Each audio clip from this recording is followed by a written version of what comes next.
to the Volusia County Council meeting. The meeting will begin in 10 minutes.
Welcome to the Volusia County Council meeting.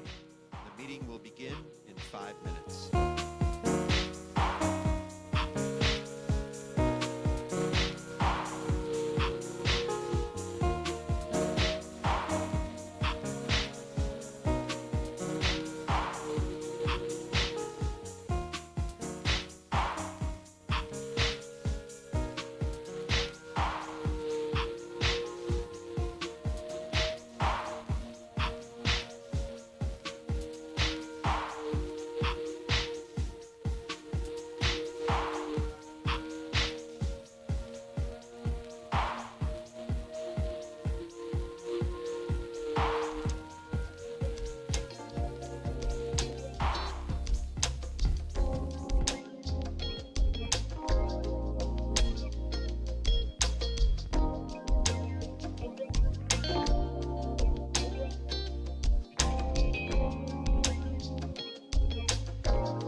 Welcome to the Volusia County Council meeting. The meeting will begin in 2 minutes.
Okay, if everybody wants to find their seat, we'll get started in 1 minute.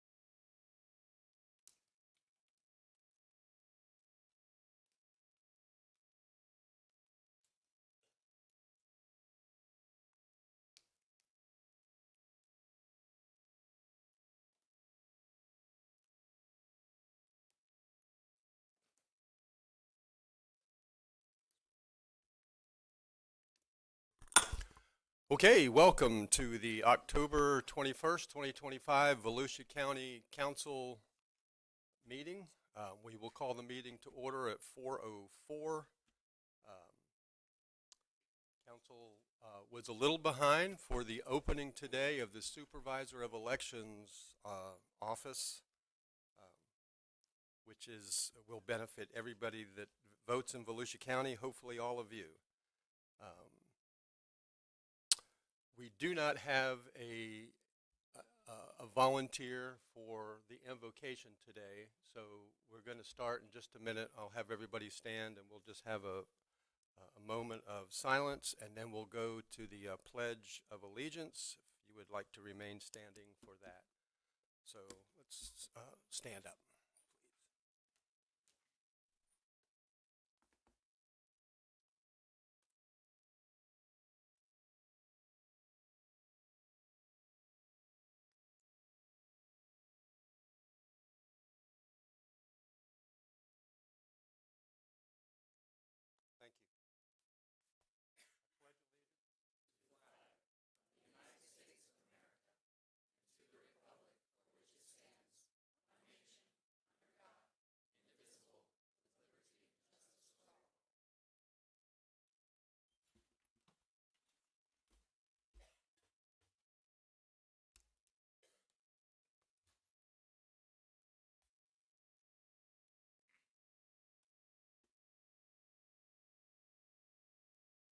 Carissa, would you call the roll, please?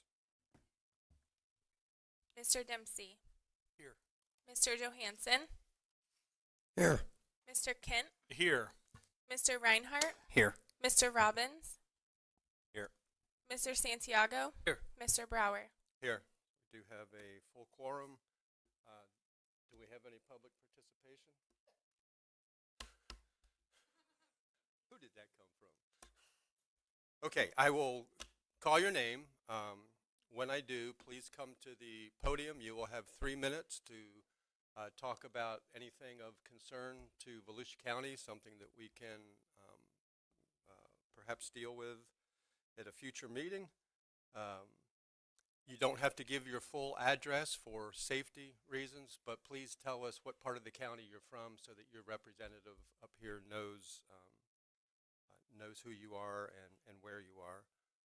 There will be a clock, I think above my head, on the screen in front of you, so to time the 3 minutes, because we do have a lot of people that want to speak. So I would just ask that you be respectful of those that also want to address their local government, and to also be respectful of the people in the room, the people that are listening, young people, people of various backgrounds. All right. First up this morning, we have Keith Chester. Mr. Chairman, before we start, if I may, moving a personal privilege, I wanted to recognize a former county council member who's here. If you want, I'll just yield to you, Mr. Chair, if you want to recognize another member. That's fine. I was actually going to recognize her. She is going to speak on awesome. On the consent agenda. Okay, perfect. And Thank you, so Mr. Chair. Before we vote on the consent agenda, I'll have you come up. Thank you, Mr. You're Chair. welcome. Sorry about that. But we do have, to complete what he said, we have former county council member Deb Denny's here. And you have current citizen Keith Chester from DeLand. When writing about the cultural funding, some on social media referred to some of you as Nazis and bigots, and the former DeLand Museum Executive Director Patty Pardee referred to me as a little troll. I will wear that title as a badge of honor because I hold no shame in fighting for the unfair taxation of those coming behind us and how it is directly affecting young, hard-working people's ability to provide shelter for themselves and their families. And I find it odd that some would refer to some on this governing body as Nazis for their refusal to have the government forcibly take money some hard-working people earned in order to give it away to so-called nonprofits of the council's choosing, thus infringing on personal freedoms of those who earned the money, as Nazis truly did. And I certainly do not believe any of you are bigots.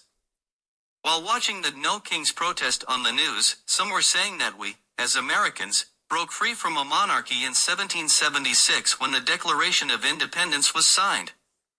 So, following along with that point, I would like to remind everyone that the fight for our country's independence started over what was felt to be the unfair taxation of the people by a monarchy.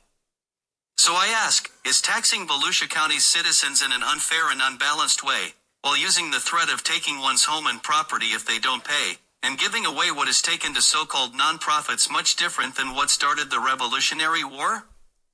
And taxes here are not being collected fairly and equally for the same basic essential services, and that too is wrong. However, that process becomes worse when what is being taken in an unfair way is in turn given away. It is not the government's role to make our charitable giving decisions for us. Here in Volusia County we have inadequate and deteriorating roads, sidewalks, and infrastructure. We have flooding, littered waterways and right-of-ways, and so much more that needs funding that falls within the realm of the county government's core governmental responsibilities. Every dime that is taken by force from Volusia County's citizens needs to be earmarked to those core governmental responsibilities. And one should note, the idea that we, as taxpayers, don't already heavily fund the arts here is absurd. Millions have been spent through the ECHO program, millions have been spent through schools. In fact, there is a taxpayer-funded charter school that is dedicated to the arts, and millions have been given to colleges and universities. Please end the funding for the cultural programs and move $611,000 to the underfunded sidewalk fund. Increase the ROI by doing your core responsibilities well and by ending the handouts. And let us not forget, in most cases nonprofits already benefit from not being required to pay taxes, Thus, they don't help fund the roads and other infrastructure they too need to thrive. Thank you. Greg Waite.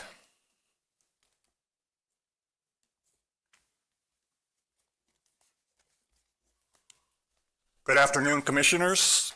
I'm here to talk about something deeply meaningful, the way we as a community choose to remember those who have shaped our lives and our history. Honoring someone is not only about placing a name on a plaque, raising a statue, or renaming a stretch of highway. It is about ensuring that their story, their service, and their spirit continue to live in the heart of our community. When we decide to honor a public figure or a leader who made a lasting difference, we take several important steps. Each one ensures that our remembrance is not just emotional, but enduring and thoughtful. A memorial is not just a personal tribute. It is a public one. Neighbors, civic groups, schools, or veterans organizations often join together to endorse the idea. Petitions may circulate, letters written, and meetings held. This step ensures that the memorial represents shared values, not just individual wishes. Once support is gathered, the idea moves before local authorities or councils, historical boards, or other groups.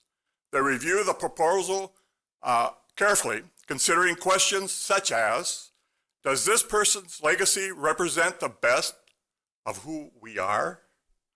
Will this memorial bring our community together or separate us? Is the location appropriate? A memorial must be preserved and shared. It becomes a teaching tool for younger generations, a site of remembrance for those who follow, and a reminder of the values that unite us: courage, service, compassion, and vision. So when we talk about honoring someone, we're talking about building bridges between past and present, between memory and meaning. Each step from proposal to dedication reflects our collective gratitude and our shared humanity. Because in the end, a memorial is not just made of stone, metal, or a stretch of highway. It is made of love, respect, and remembrance of a community that refuses to forget. Thank you. Thank you. And when you come up, please remember to tell us what part of the county you're from. Next is John Nicholson. I'm from Deltona. Thank you. Lake Monroe. Okay, thank you.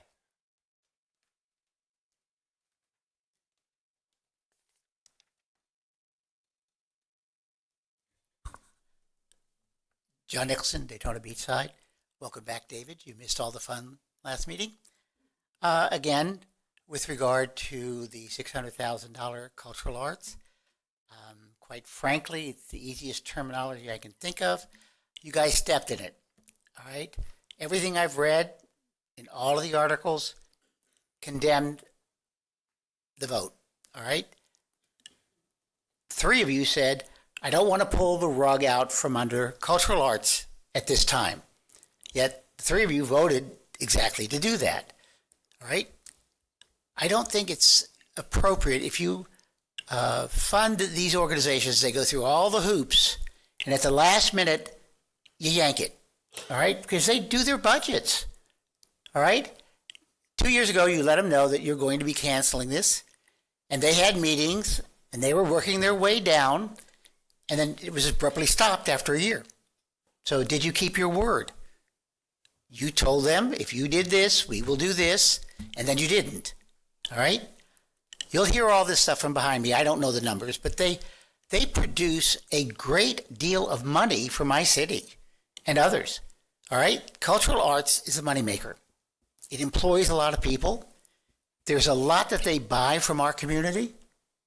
But there's a lot that they fund. They're not just takers, they're givers. And they give to our community. I had years to convince my city that free is a good price. And we had Boys and Girls Clubs, we had the YMCA, we had PAL, who ran our centers and cost us nothing and saved us over $1.5 million in salaries. And they didn't see it that way. So they kicked them all out. and the services to our kids dropped drastically. They offer a lot to people who can't afford it. They offer a lot to our children. All right? I'm old enough to have been there, done that. The kids don't have that opportunity. This is a small amount of money. You could have waited another year and given it to Echo. You've given money, I don't know how many millions of dollars to these organizations over the year for brick and mortar. All right? Remember what we did with Volusia Forever?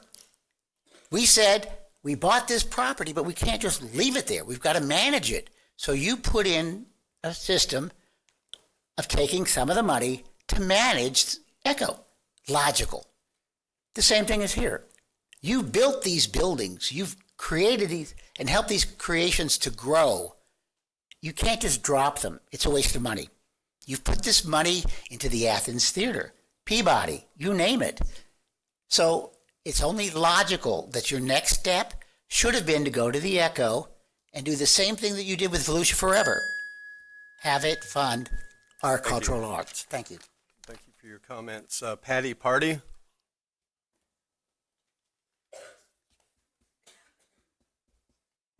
Patty Pardee, District 1, that's you, Don. I'm retired with no affiliation with any arts organization, but experience with many. In my recent retirement, I've gained something invaluable, time and voice. I intend to use both in service to what matters deeply to me, the continued public funding of cultural organizations in our county and the elections. For more than 30 years, I've stood before this body, sometimes to thank it, sometimes to challenge it, but always armed with facts, hard data, evidence of the value of arts and culture bring to our residents, our economy, and our identity. But in the past 2 years, those facts have been ignored. So now I ask you, what's really driving your decisions? Let's start with the changes you requested. You asked for a revised grant application that made space for smaller organizations. That was done. You asked for a shift from general support to program-based funding. That was done. You repeatedly raised concerns about taxes, so let's talk about that.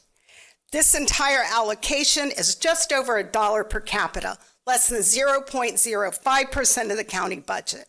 Meanwhile, cultural audiences generate $1 million annually in local taxes through dining, shopping, and tourism. The return on the investment is undeniable. So if it's not about the money, is it about morality? This is where my social media comment comes in. 2 years ago, Florida's governor cut all cultural funding because of one theater festival. The backlash was so intense that the funding was reinstated. Voters across the state and right here have shown their support. The ECHO referendum passed twice in Volusia County, with cultural facilities as a key component. That program requires ongoing proof of public use, rentals, and economic impact. This year, you appointed Cultural Council, which each of you hand-picked, dedicated hours to reading and scoring grant applications. You dismissed their works without reading the grants yourselves. One of you decided to play morality cop, censoring programs that were not even funded by this grant. Others sat quietly offering weak objections that were never going to change the outcome. Let's be clear, this didn't start with the drag show, and it's certainly not about $1 per person. So I ask you, what is this really about? You talk about the arts, going to the local symphony, museums, and theater productions. But have any of you visited the 32 Head Start classrooms the Museum of Art DeLand serves across the county? Have you seen the after-school program at the Chisholm Center? They are free to the children who need them most. But by all means, continue pushing for county funds for motocross track. Shame on those of you who defunded the arts, and shame on those who knew better and said nothing. If facts don't matter and results don't matter, then what does? Feel free to contact me personally. We'll talk about my comments. You are a troll. Thank you for your comments. Cameron Benson.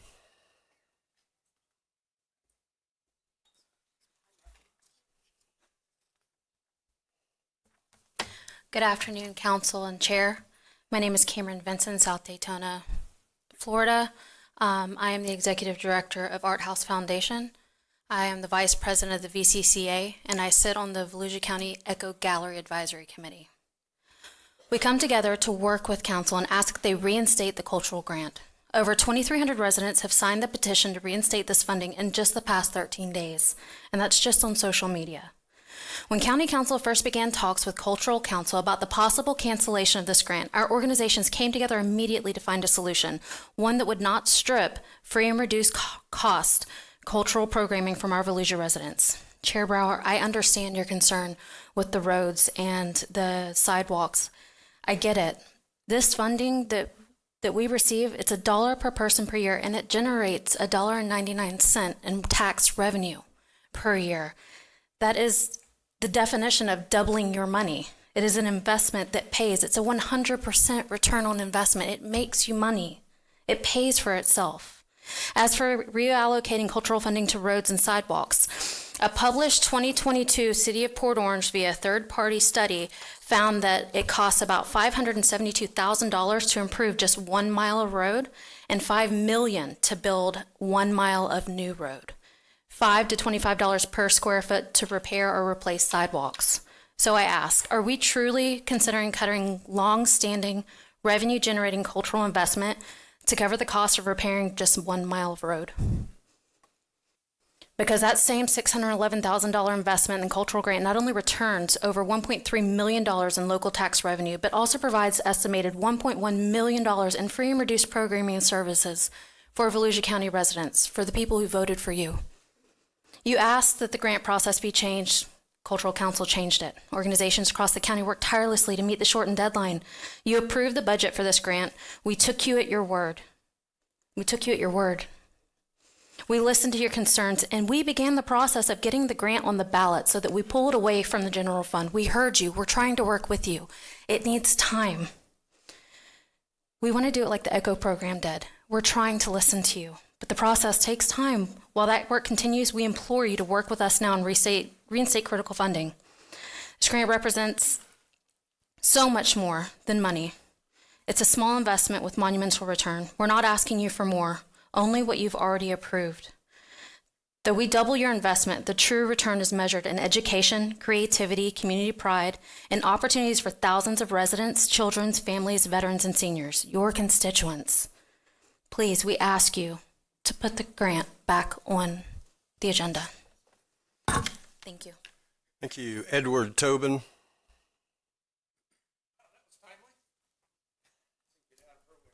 Mr. Chairman?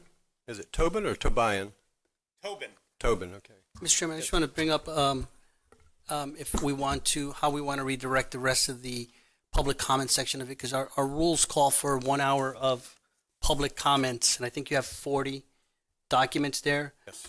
Would it be, in order to make it into that 1 hour, I don't know how, maybe we could reduce to 1.5 minutes of comments and get through them, that way everybody could hear, or do we want the full 3 minutes and just let it run as long as it can? Okay. Councilman Kent? Thank you, Chairman. I agree with the audience. They want 3 minutes. They should get 3 minutes, but we're going to follow our rules. Hopefully, at the end of the hour, we're going to start the rest of the business, and then these comments will come at the end of the meeting. I'm okay with that, but we needed to address it because we're certainly not going to make it in the window. Okay. Go. Good afternoon, Council and Chair. My name is Ed Tobin. I live in South Daytona, and I came to support the cultural grants that I understand have been deleted from your budget. I came to give a shout out to the Hub in New Smyrna Beach. They host Guitars for Vets, which is a program to teach veterans suffering from PTSD how to play guitar and use music as therapy. But my real reason for being here is that I recently joined the board out at the Barberville Pioneer Settlement, and I've just had to work with our accountant to revise our budget that we thought we had passed, and now we have to revise it again. And I'm hoping that we have to do it again with a reinstatement of some funding for the grants that we had requested. So I'd like to just remind the council that the Barberville Pioneer Settlement is not just a bunch of old buildings. We host about 20,000 visitors per year. 10,000 of those visitors are school children. And those school children come on field trips all throughout the year, and they learn about the past, about things that their pioneer parents or the pioneers that settled Florida had to go through 100 and 150 years ago. So while the grant may or may not directly impact us, at the very bottom line, I would ask you to consider the reinstating it. I would also like to invite everybody hearing this to come out to our Fall Harvest Festival on November 1st and 2nd. If we get additional admissions through the gate, that'll help offset some of the funding that we may have lost. Anyway, so thank you very much for your time. Thank you for your comments. Anthony Ehrlich, and the next person will be Anne Marie Williker, if you want to come up and get ready. We've got a little more than a half hour, which means about 11 people. So if you can say what you want to say in less than 3, it'll give some other people a turn to talk. Go ahead, Anthony. My name is Anthony Ehrlich. I live in Barberville. I am the president of the Creative Happiness Institute, an all-volunteer 501c3 organization which promotes poetry and the arts and is based on the philosophy that the arts inform us, elevate us, contribute to our health and well-being. Our motto is, be creative, be well. We are one of the organizations that applied for a grant from the county with the guidance of the Volusia County Cultural Council. And I'm going to read 2 short excerpts from an opinion piece by the Orlando Sentinel editorial board published on October 19th, and I ask that the entire editorial be included in the minutes of today's meeting. And lest any of you councilmen want to discount the thoughts that expressed therein as coming from outside Volusia County, I'll tell you that the editorial board writer is a woman named Chris Fluker. Before she moved to the Sentinel, Ms. Fluker was for many years the editor of the letters to the editor page of the Daytona Beach Journal and of the editorial page of that newspaper. She has a deep, lived knowledge of Volusia County. Here's excerpt 1. At issue, this is from the editorial, at issue a 611 pool of grant funding that the council established decades ago, back when county leaders understood the economic and community building benefits of arts and cultural programs. Every year, a volunteer committee reviews and ranks applications from area museums, theaters, historical societies, and other community organizations. This year, the committee recommended funding 33 requests, including art camps, history walks, art festivals, and other activities.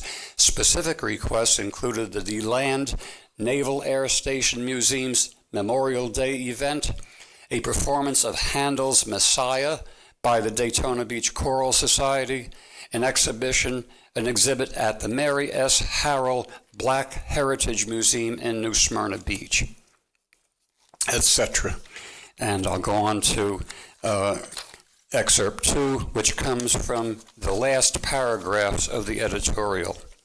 Volusia County should not abandon its decades-long commitment to arts and cultural programs. The council meets again Tuesday and has a chance to reverse course, which should be made easier by the fact that both the Athens and Shoestring theaters have withdrawn their applications for county operating funding.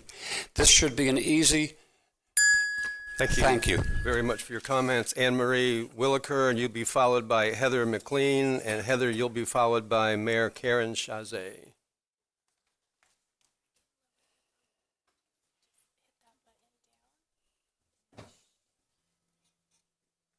Thank you, Carissa.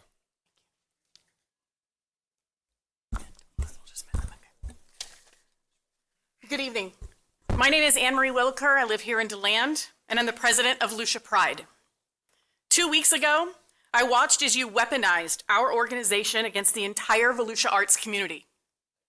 You pandered to us when you wanted our votes, and then you turned around and used us as pawns in your manufactured culture war. Arts funding is not about giving public money to private business. Arts funding is about upholding freedom of expression, fostering creativity in our youth, and investing in the economic vitality of our county through tourism, cultural growth, and community identity. Our arts organizations bring people here. They create jobs, they shape belonging, and they help our young people imagine a future for themselves. And now, after using Volusia Pride as a convenient scapegoat for your funding cuts, some council members propose naming a street after a man who has never contributed to Volusia County, has no relationship to our community, and is publicly known for promoting division and discrimination. You're proposing to honor a man who has publicly demeaned queer people, questioned the humanity of those who transition, and suggested that Black professionals are inherently less qualified. He advocated for the subservience of women, denied the principle of separation of church and state, and used his platform to foster hate and resentment instead of unity and dialogue. This is the message of the man that you propose to honor on public signage in our county. This does not reflect who we are, nor the values of the people who call Volusia home. I'm a proud Volusia County resident, a nonprofit leader, an internationally recognized athlete, and someone working every day to build belonging. And for all of us who live, work, create, play, and dream in Volusia County, I'm asking you to do better. Thank you for your time. Thank you. Heather McLean, followed by Mayor Karen Chazé, followed by Grace Boynton.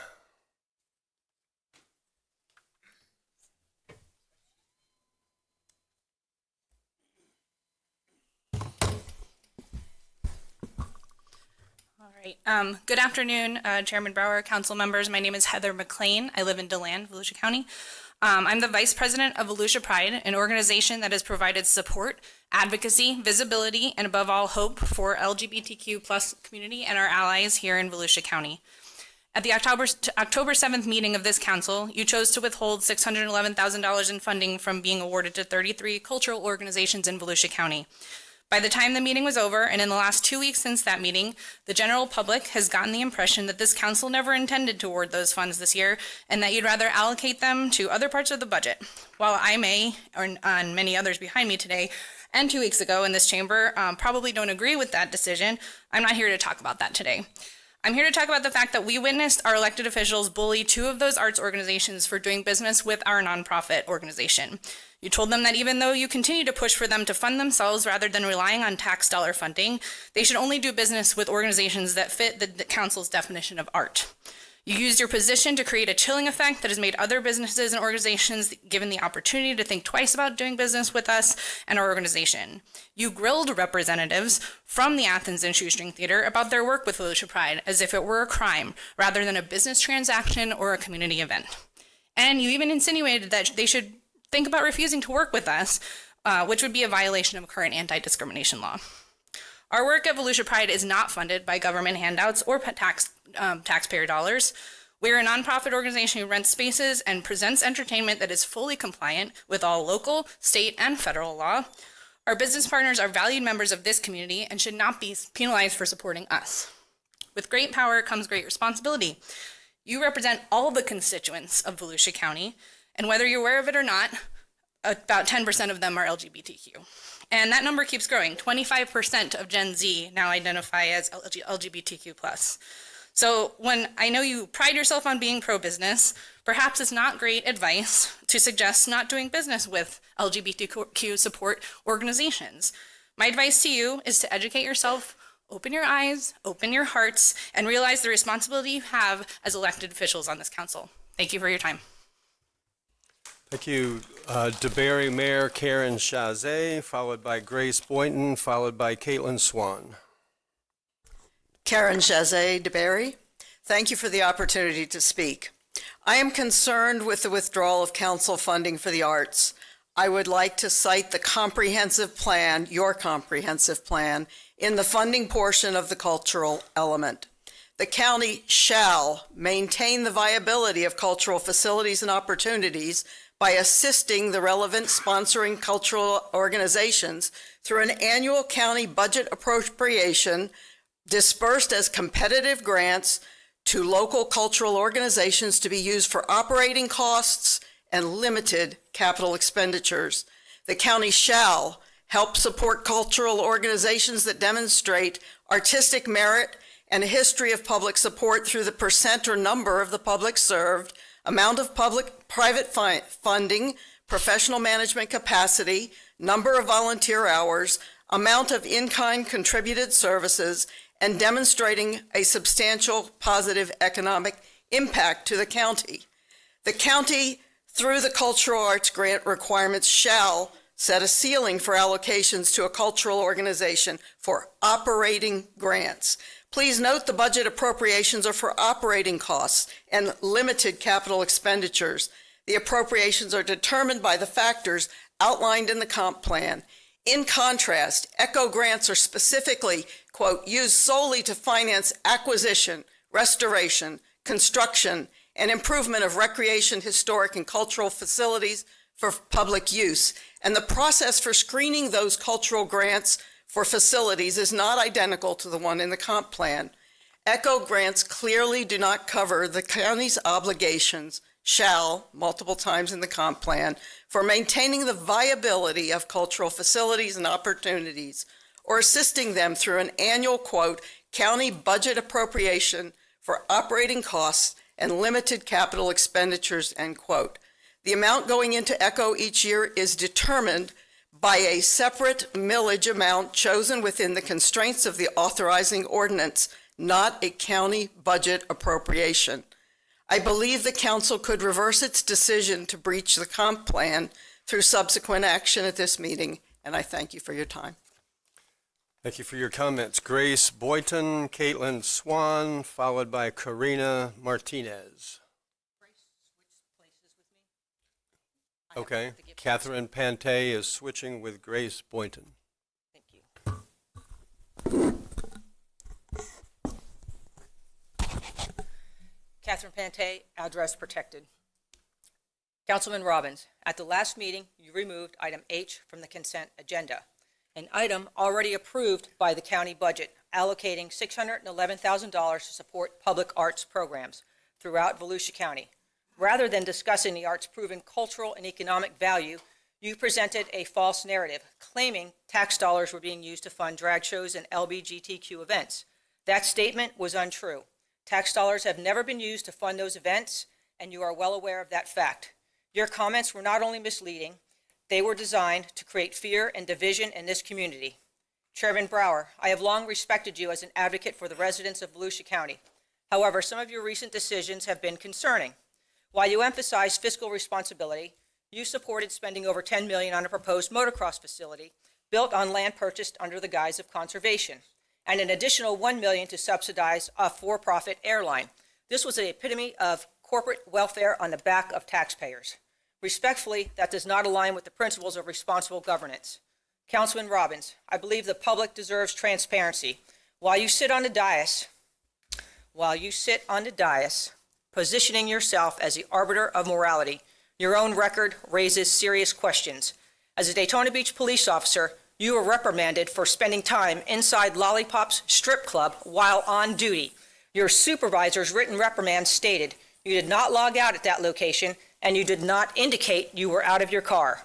Your CAD report was misleading and would have created an officer safety issue.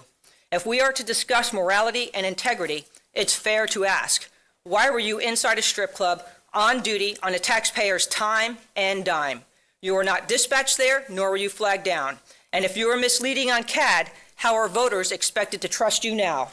This is not leadership, it's hypocrisy, performance politics, and it detracts from the real challenges facing Volusia County: flooding, soaring insurance rates, unmanaged growth, and deteriorating infrastructure. Instead of addressing those issues, you chose to demonize people and use morality as a political tool. A copy of your reprimand will be entered into the public record. And come Election Day, voters will decide whether they want leadership grounded in honesty and accountability or more of the same political theater. In closing, I want to remind all of you, these art programs provide many free services to our community. The Museum of Arts and Science is free for all Volusia County residents for the first Tuesday of each month. Art House provides art therapy to autistic children and Pace School for girls. There are free programs for veterans as well. What is not okay is to cleverly disguise personal bias from the dais behind the cloak of core government responsibilities. I hope all of you reconsider reallocating the $611,000 back to the arts where it belongs. Thank you. Caitlin Swan, followed by Karina Martinez, followed by Craig Uppercue. Good afternoon, council members. My name is Reverend Caitlin Swan. I live at 435 East Ridge Avenue in DeLand. I am a United Methodist minister, an educator, and a small business owner. I'm here because this council's decision not to award funding to 32 arts and culture organizations is more than disappointing. It's short-sighted and unjust. I understand one reason cited for this was that two theaters, the Athens and the Shoestring, rented their spaces to Volusia Pride for drag events to raise funds for their programs. Let's talk about that first. Are we really withholding funding from every arts organization in the county because two of them did business with the queer community? That's not fiscal responsibility, that's discrimination. If organizations that receive county funding are now expected to pick and choose who they're allowed to serve, then this county owes the public some clarity. Who exactly are you expecting them to discriminate against next? LGBTQ groups now, but sure, where does that end? Is it political groups next? What about religious groups?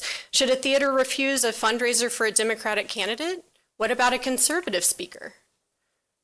And when the lawsuits start flying, as they inevitably will the county be stepping in to support them and defend them? Well, the truth is that this argument about drag shows is a smokescreen anyway. The real issue is that this council is looking for an excuse to end all funding for the arts, calling it charity, as if supporting culture, creativity, and education were an act of pity rather than an act of progress. I'm a clergy person, and I know charity when I see it. This isn't charity. This is smart economic investment. These organizations employ local artists, attract out-of-town visitors, many of them my friends, coming in from out of county to spend their money here, and to keep our downtowns alive. People travel from other cities, other counties to see a show at the Athens or the Shoestring. They eat in our restaurants, they shop in our stores, they stay at our hotels. Every ticket sold is an investment in the small businesses around it. Somehow, this council understands economic investment when it aligns with their personal projects and hobbies. I expect you'll be hearing a lot about motocross for quite some time. And here's the thing, I'm not here to oppose the motocross project. I don't personally ride motocross, but I think it's cool to bring things to our county that people want to do and people want to see and be a part of. And that's what the arts do too.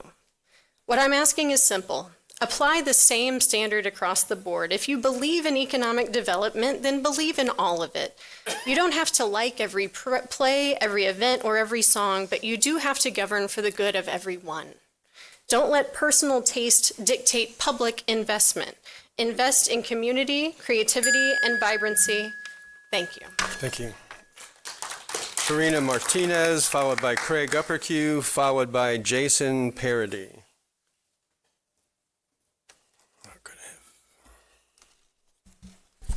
Hello, my name is Karina Martinez, and I'm a music major living at Stetson University. When I first heard about the 32 cultural arts organizations losing their grant money, I was honestly disappointed. But then I realized maybe not everyone understands the importance of arts, so I'm here to talk about it. Because I'm an orchestral music major, I'm going to specifically be talking about community orchestras like Volusia Community Arts.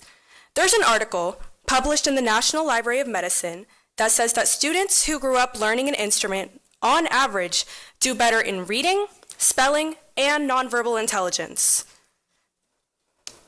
compared to students that didn't. In addition to cognitive benefits, learning an instrument gives you an opportunity to be in a music ensemble, like a community orchestra. This is important because participating in ensembles helps with emotional regulation, sense of belonging, confidence, and creative thinking. It also creates community, which is important in a time where so many young people are reporting feeling lonely. I'm not sure about the others in this room, but I want the youth of Volusia County to thrive in life, academically, emotionally, and socially. Unfortunately, with the loss of grant money to community orchestras, less students will have access to the benefits music has to offer and the arts in general. Although they can get involved in school, that doesn't work for every student. The more access they have to it, the better. Community investment in the arts is one of the reasons I'm a musician today, and I've seen firsthand how it has improved my life and the life of my peers. I chose to go to Stetson and join this community, not just because they have a good music program, but because I wanted to be part of a community with a vibrant arts, and I'd hate to see that community fade away due to finances.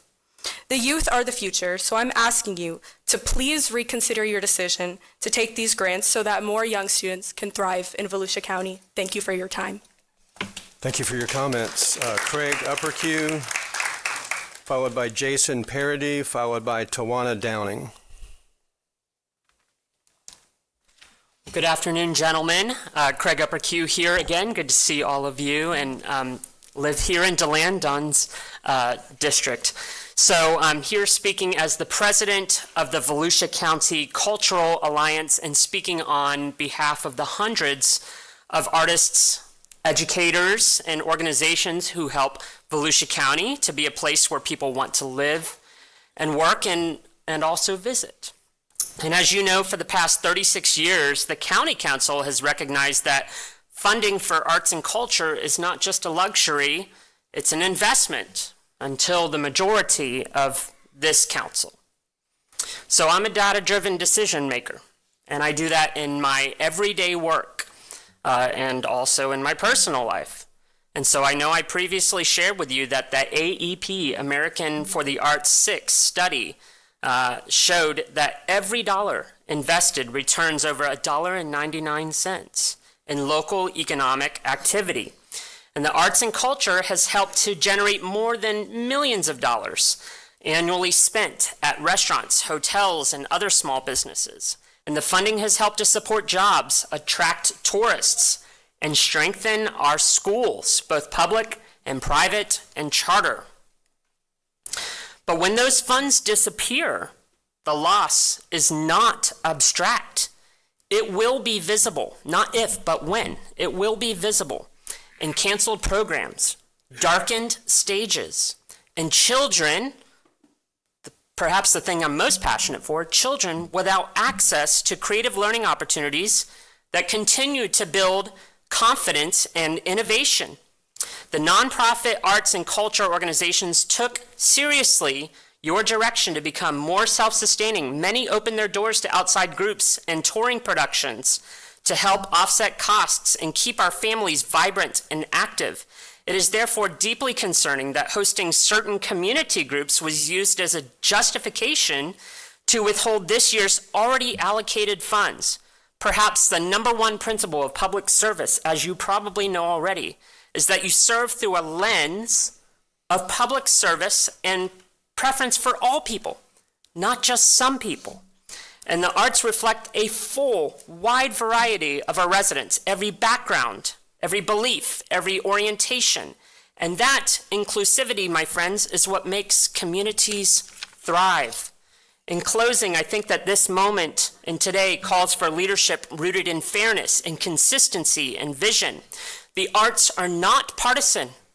They're the soul of a very healthy democracy, one that celebrates creativity and fosters empathy and welcomes every citizen to the table.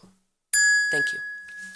Thank you for your comments. Jason Parody, Tawana Downing, and you will be followed by Adam Maker.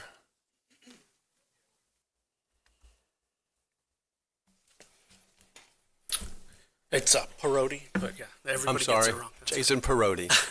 So, council From members, DeLand. I'm Jason Parody from DeLand. I'm one of the owners of Artworks DeLand. I'm here to talk about your decision to eliminate the $611,000 in arts funding, a decision that is economically irrational, procedurally unjust, and morally bankrupt. Let's talk numbers. The arts sector contributes $1.2 trillion annually to the United States economy. Florida's arts industry alone generates $5.8 billion in economic activity. Every art attendee spends an additional $31 beyond admission, $47 if they're from out of town. As a business owner, that spending keeps our doors open. On top of this, neighborhoods with robust art programs have half the school truancy and delinquency of those without. The arts aren't a luxury. They're economic and social infrastructure. Now let's talk about your budget. You approved $1.39 billion in spending. The arts grant you cut, that's 0.044%, literally a rounding error. You found $30 million for the new sheriff's complex, $24 million for a new mosquito control facility, $17 million for jail surveillance cameras, $15.7 million for cosmetic upgrades to the Ocean Center. Let me be crystal clear about what you defunded. The Athens Theater requested money for Legally Blonde, Steel Magnolias, Sound of Music, family productions. The objectionable events you cited, Rocky Horror, Pride events, those were third-party rentals. Volusia Pride never applied for or received a single grant dollar. You punished museums, symphonies, historical societies, and youth programs. This is like shutting down the public library system because someone checked out a book you don't like. The Cultural Council vetted every application, every dollar was accounted for, organizations provided detailed plans. You just reformed the grant process to fund specific programs rather than operations, then cut everything anyway. Proving reform was just a pretext for censorship. Your budget shows you have emergency reserves above the required 5% minimum. You're spending $300,000 to upgrade the county council chamber's AV equipment that already works. Tourist development tax funds could be legally designated to promote cultural attractions instead of the general fund. You could cover this entirely. The money exists. You just chose not to find it. Okay, here's what this really is. It's ideological censorship disguised as fiscal responsibility. You're spending $8 million in additional jail camera funding beyond the $9 million previously budgeted. I'd love to know why that line item was increased by 88% and who was awarded that contract.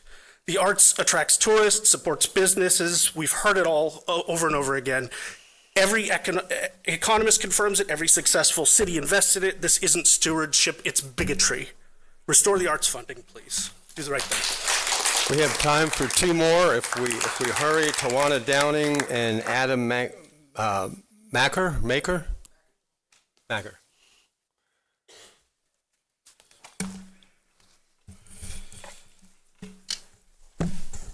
Good evening. My name is Tanawa Downing, and I'm a civil rights advocate and litigator from Washington, D.C. I'm here to provide a public notice to all of you. This is in accordance with the USCS Rules of Civil Procedure. So the Constitution of the United States is the overarching requirement that every state must follow. I'm sure that you all can agree with that. States cannot enact their own alternative legislation, substitute that for the guarantees of the Constitution, and then go out and enforce that as though that's constitutional. That would obviously be quite unconstitutional. So Clause 1 of Amendment 5 to the United States Constitution says, no person shall be held to answer for a capital or otherwise infamous crime unless on presentment or indictment of a grand jury. That's clear. You got to have an indictment by a grand jury before arresting someone, holding him over for a capital or an infamous crime.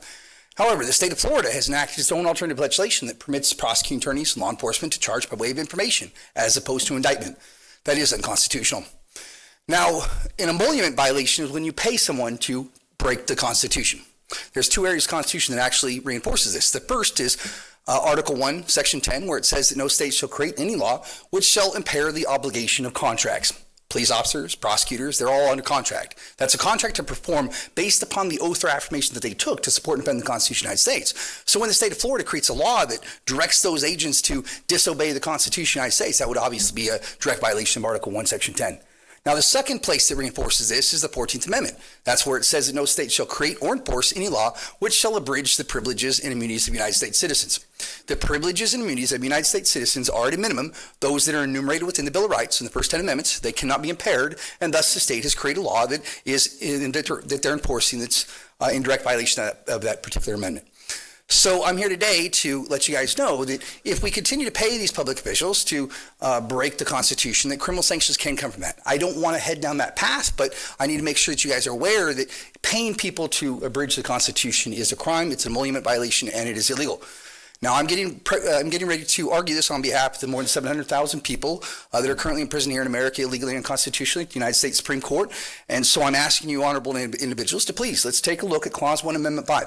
Confirm the things I'm saying to be true, and then direct those agents to act in lawful constitutional manner so we can avoid any further litigation. I do have a notice that I need to put on the record, but before I do that, I want to say that I know that as soon as we're done here, you're going to go to the attorney and you're going to ask that attorney whether or not what I'm saying is true.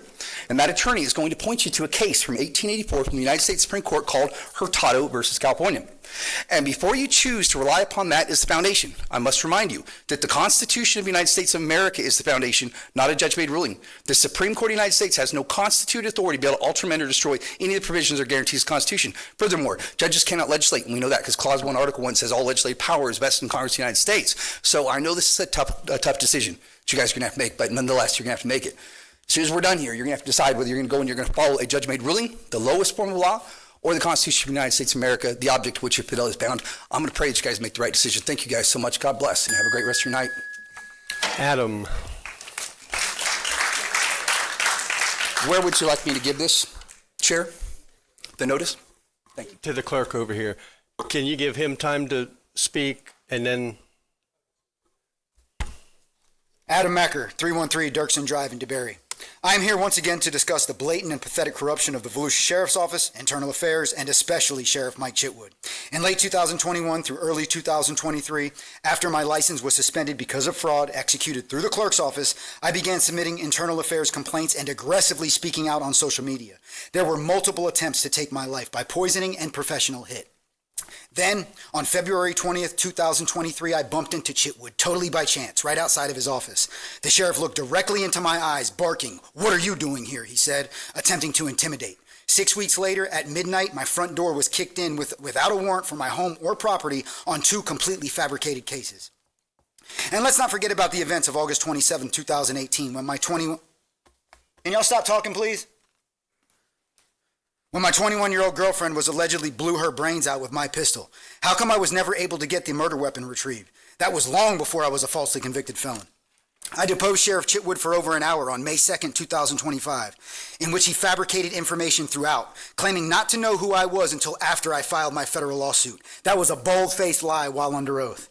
Then, to make matters worse, on page 17 of the deposition, when asked if he would reprimand Sergeant Stickles for committing perjury, Chitwood clearly says yes.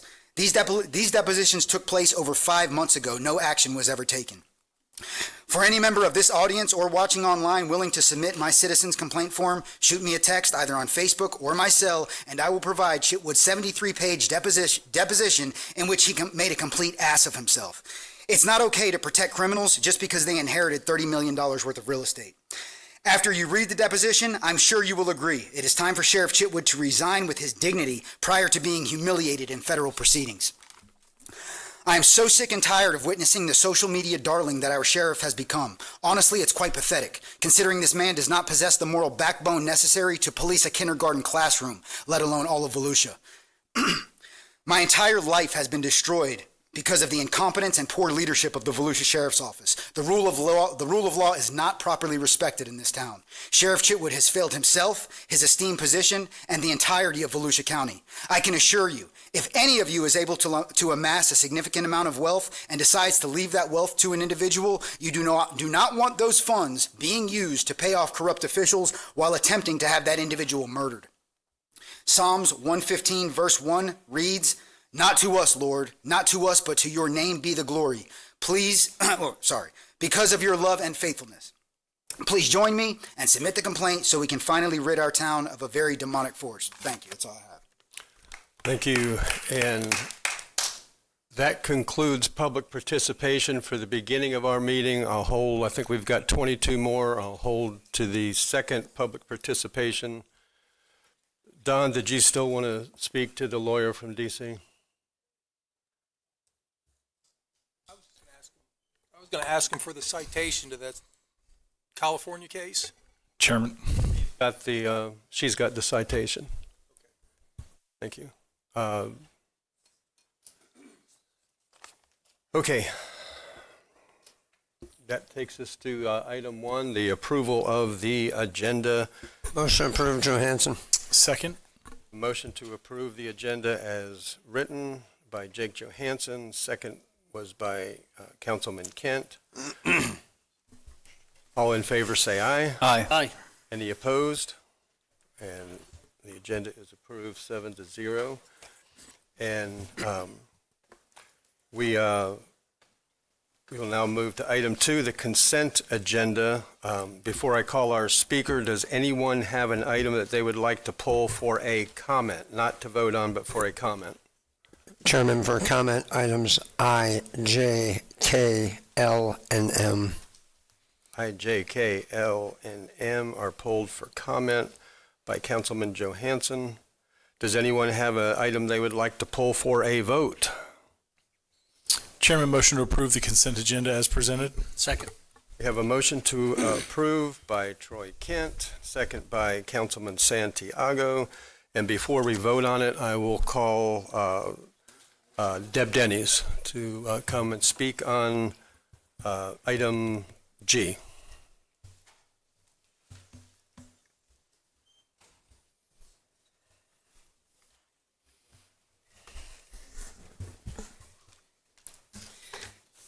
Good evening, Mr. Chair, Councilman, and staff. First of all, I'm Deb Denny's, New Smyrna Beach, District 3. I'm here today as a governing board member of our Florida Communities Trust, the FCT, to congratulate you on your grant award of $246,939 for our Door Sleeper Spruce Creek Preserve. You should know that during the presentation process, Nick Dunham represented you well, especially noted that he showed up in person in Tallahassee, not just via phone. As board members, we are allowed to award up to 10 extra excellence points. Not that your application needed extra points because you scored so high, but Volusia was in the house. My colleagues have heard my comments of lament through the years because of no applications from my own county. But that day, Volusia was in the house, and I made the motion to add the excellence points just for showing up to the support and smiles of my colleagues and staff. I'm here to congratulate you and encourage you.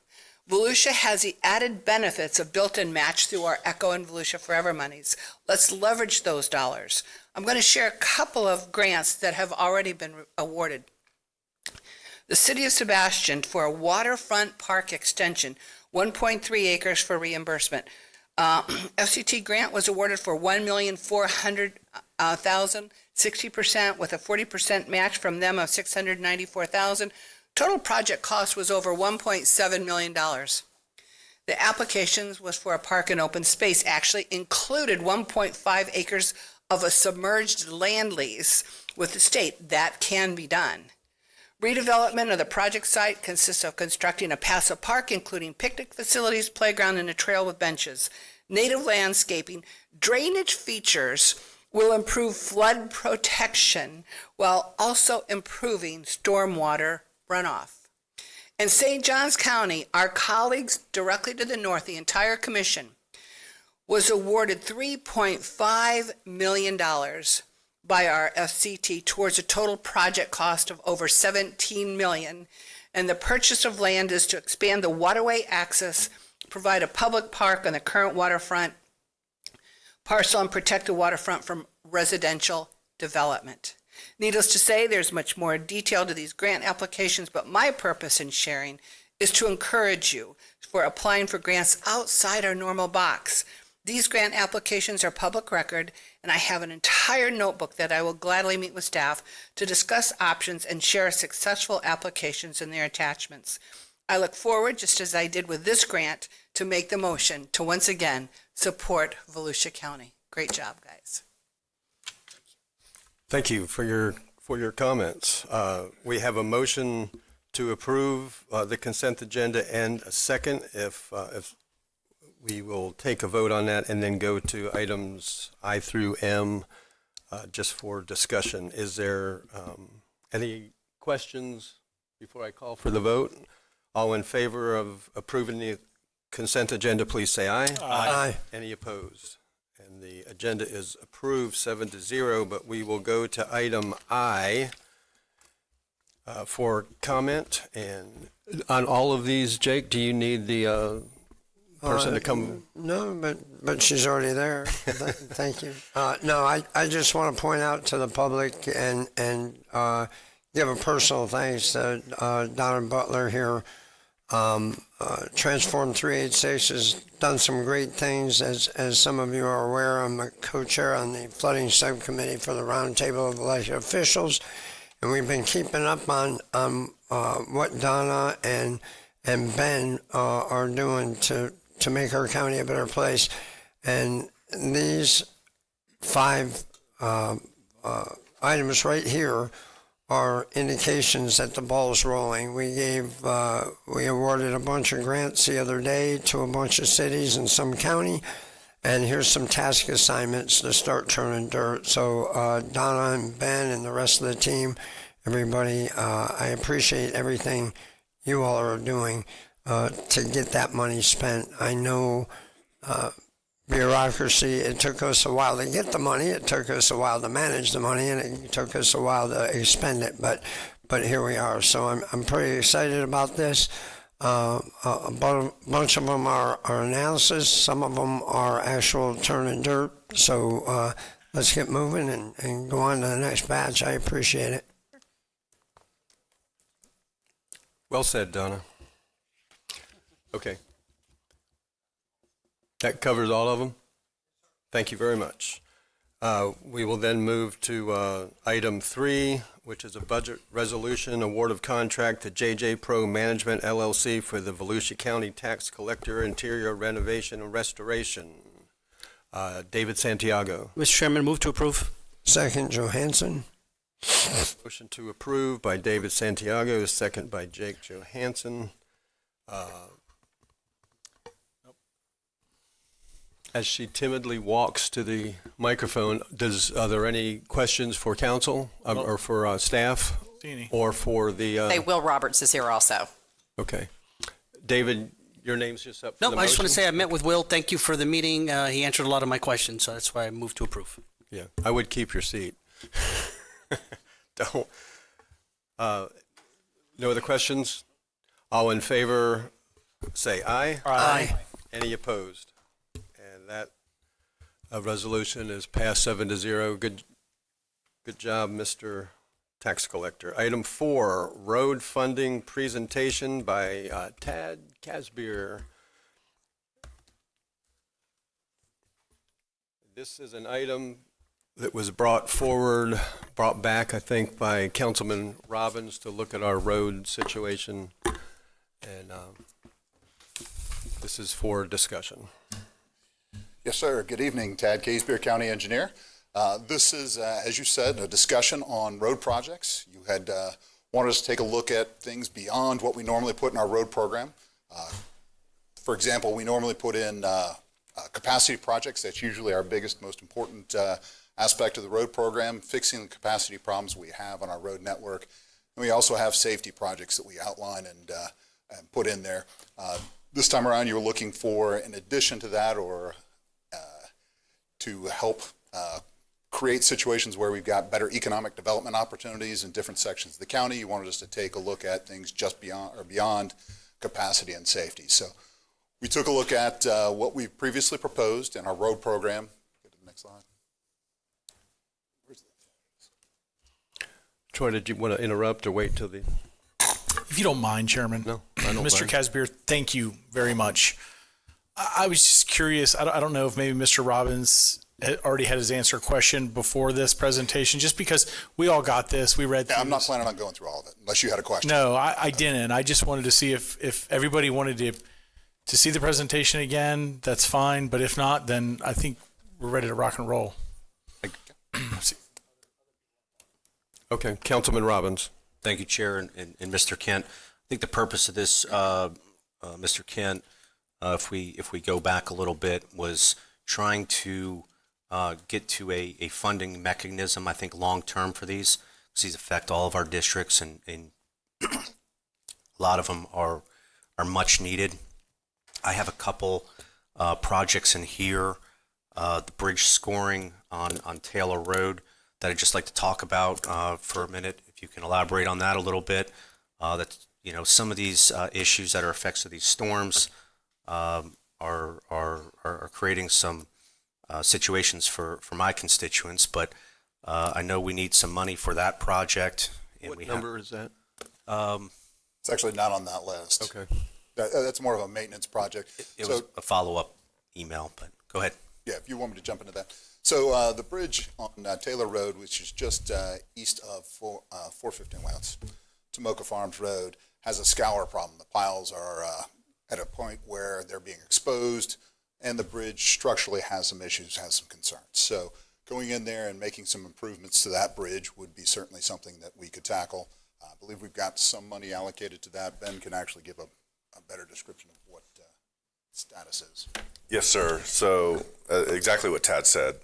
We had to put a load rating on the bridge to reduce the weight of the vehicles that are allowed to drive over due to that scouring that occurred during Hurricane Ian. We are in design for what's called a crutch bent, which will restore the load rating to that bridge. And then, but yes, we have programmed some funding for that next year. We want to get that bridge back. It's actually, the bridge itself is in really good shape. It's just this one pile that got exposed during the storm. Right. So it's worth saving, and we're going to need some money to make that repair coming up here soon. Absolutely. Thank you, Ben and Tad. But Council, just going back to what I said, I think what led up to this is that we were looking for a funding source, whether it's through bonding. I think we had this presentation put together in lieu of having a workshop, because I think we can probably come to maybe some solutions fairly quick. I know, Troy, I'm going to be relying on you a little bit. In Ormond Beach, can you explain how that worked for you guys? You were there for a while. Absolutely, yeah. So we had a dedicated millage that we put for road projects. So there was no guesswork about how much money we were going to have every year. We knew exactly what we were going to have. We also did the same thing for renewal and replacement also. Right. So we had renewal and replacement in roads, but I know this is on roads and you're interested in that, but it would just simply be us looking at our millage and sitting down with George and our management team and making a decision if we wanted to put a certain amount set aside specifically for that reason and that reason only every year. Yeah, and I have no issues with that. Do we do it? Do we want to have that discussion now, or should we wait till maybe January?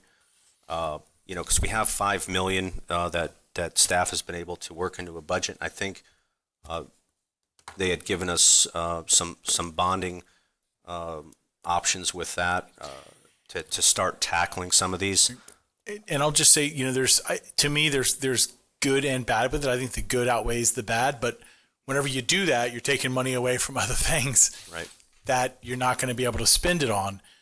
But when you have a need like roads and sidewalks and things like that, that's a good thing in my mind, because those things don't fall to the wayside. Right. So I don't know. I mean, we could talk about it now. I don't know if George is prepared, if he has a millage amount that he's been talking with staff about and said, hey, we could set this aside and it equals this much money every year. I don't know, because I haven't had that conversation with him, and if not, then we may need to come back. George, hate to put you in the hot seat, but have you all been talking about a number, or is that a little premature at this point? A little premature, but we do, he's pulled up the slide where we were trying to get to, really, was, here are the opportunities that are out there for funding roads.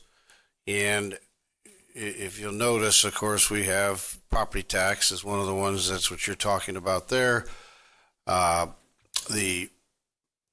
What we did in the past was the road bond, the second from the bottom, where we bonded the gas tax. That's something that we did successfully in the early 2000s. We actually, you have to guarantee a source like the gas tax that's consistent. We tried to pay some of it off with impact fees, but of course the recession occurred. So there's pros and cons to doing that, but we were able to take $65 million and turn it into over $100 million worth of work by going out and leveraging that money with the DOT and other state funds. The last one there is general obligation bond. That's a little bit different, and that's something that goes out for referendum.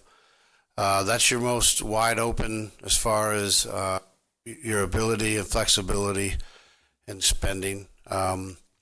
But we would need time to talk more about that if that's where you want to go. Would be a big commitment, but again, it would offer you probably the most flexibility if you really wanted to supercharge the road program. Chair, maybe if we can get consensus to maybe have staff look at it, maybe put something together for us to see what it would entail.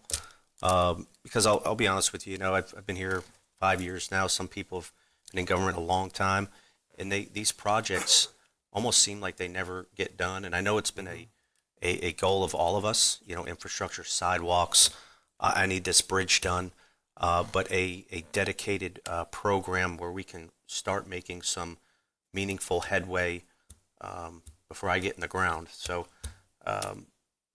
do we need just regular consensus for that? Yeah, I think this is so important. I think it probably requires, this is just my opinion, y'all can discuss it and vote on it, but I think it would require a workshop, and then, because I don't think we can just ask him to bring back a millage rate. We've got all these options that we really need to discuss. Some of them we can probably dispose of pretty quickly. But I don't know that. I don't know exactly what everybody's thinking. But everybody sitting up here wants to speak on this, so that's just Can my I just suggestion. add to my statement a little bit? Well, you can think about what you bring in for Echo, all right, or forever, right? So that's 0.02, brings in about between 12 and $13 million a year. Add that up to what Tad will tell you that roads are running right now. To take a 2-lane to a 4-lane, it's probably in the neighborhood, and he can correct me, but you're looking at a lot of cases around $7 to $8 million a mile.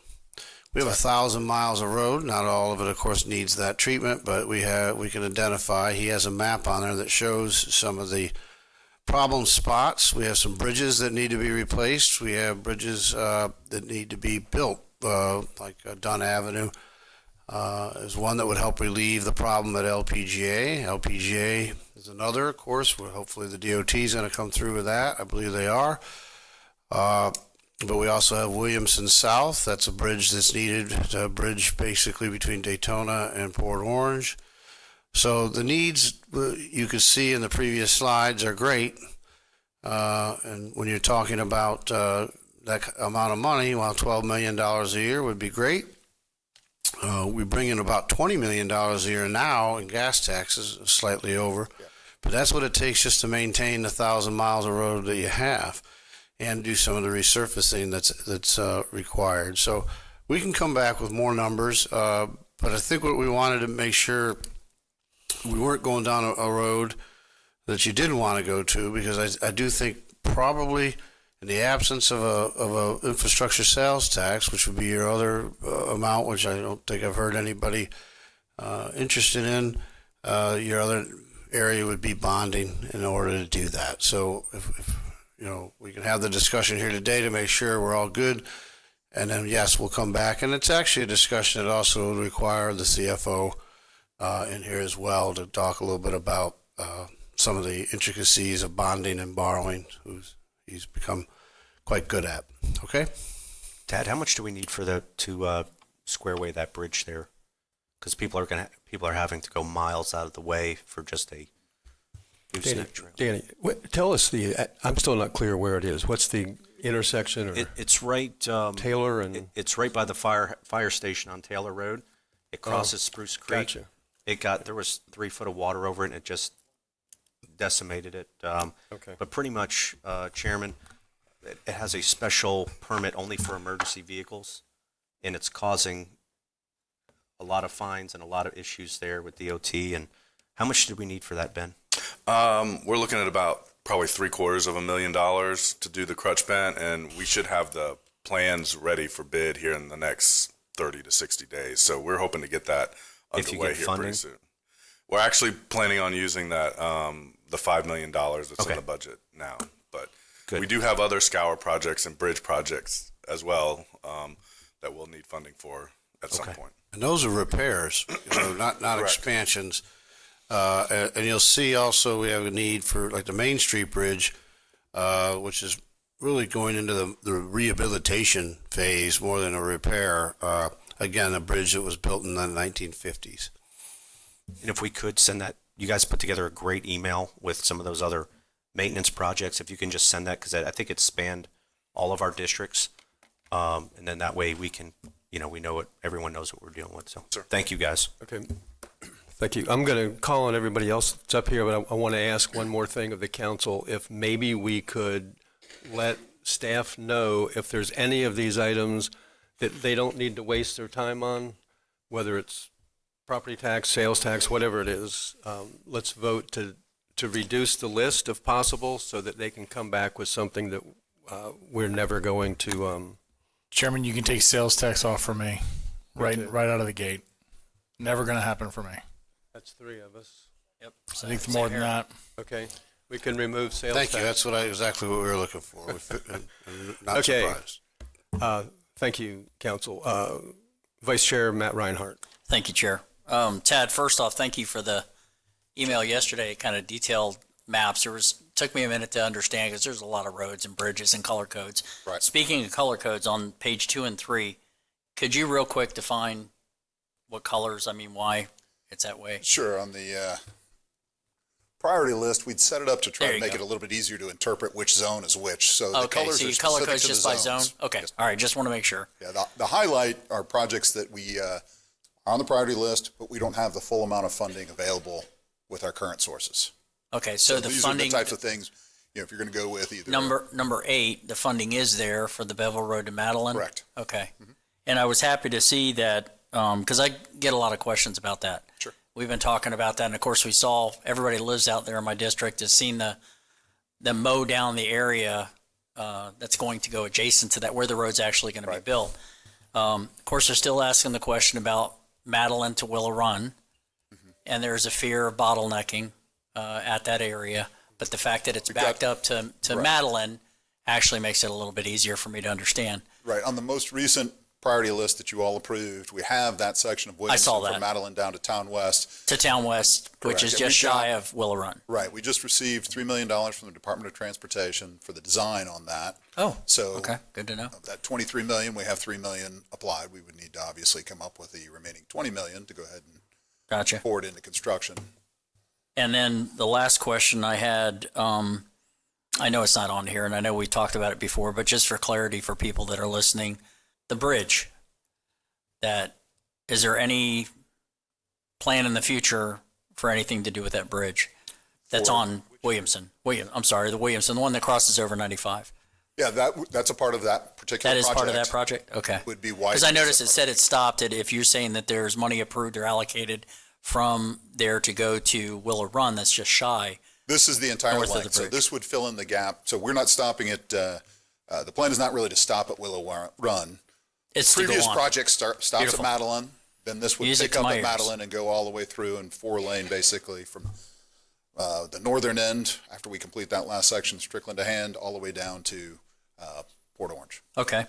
And then, George, thank you for bringing up about the Main Street Bridge, because that was another question I had, individuals that have asked me. And the Williamson to Bevel that we just spoke about, that's in the planning phase now? Correct, we're in design right now on Design. that. Yep. Design and planning. Yep. Okay, so how, before ground That breaks? could be done with design early part of next year and go to bid. Okay, so we're looking closer than what we were. Correct. I appreciate it. And then lastly, this is more to, and I know it's been asked by Mr. Kent, that bridge on LPGA, that little tiny one. That little bridge. Over the Tomoka River. Yeah. Yeah. I know Mr. That's- Chester put it on social media. He's right. He's right. That's a nightmare. I hate going that Well, way. I mean, the entire stretch west of there is 2 lanes. So, I mean, the bridge being tight, it's no different than the rest of the road being tight. But that is a part of the section that we're negotiating with the Department of Transportation. I was They're going to gonna say that's take- part of that trade, right? They're going to basically take from west of Williamson and then You just all the way answered my down next to question. 92. Good. You just answered my next question. How much of that road is in the trade between there and Peninsula that we're? All of it. Okay, and then we're taking Peninsula. Correct. Okay, and we don't know when that'll transpire. No, we're It's waiting up to on the them to state. send back their comments on our last draft. Okay, all right. Thank you, Chair. Thank you. Thank you. Councilman Johansson. Yes, sir. I just wanted to, it'll be an interesting workshop for sure, because we're looking at about 80 different ways to cut property taxes. If we do a geo bond, that'll be backed with property taxes probably that might not exist. So there's going to be some pretty healthy discussions. I'm sure Ryan will do the best he can in an ever so variable environment. All things to think about. I think the right now not enough money, but the safest option is probably a road bond, because we're getting taxes or a gas tax. But the bang for the buck is probably with the geo bond, especially if we broaden it a little bit. So it's going to be a healthy discussion at the workshop, definitely for me, and I'm looking forward to hearing good ways to get a good bang for our buck. One of the comments and complaints when we talk about impact fees is when people pay impact fees, they don't pay them to pay for the whole thing. It's a part of the impact they make to, let's say, LPGA. So we put that money in the bank, and by the time we get the money to pay for something fully, it's 8 times the price, and that impact fee is like one small portion of it. Here's an opportunity to take some impact fees, take some bond money, and take some matching grant money, and really make an impact on our community and the infrastructure. So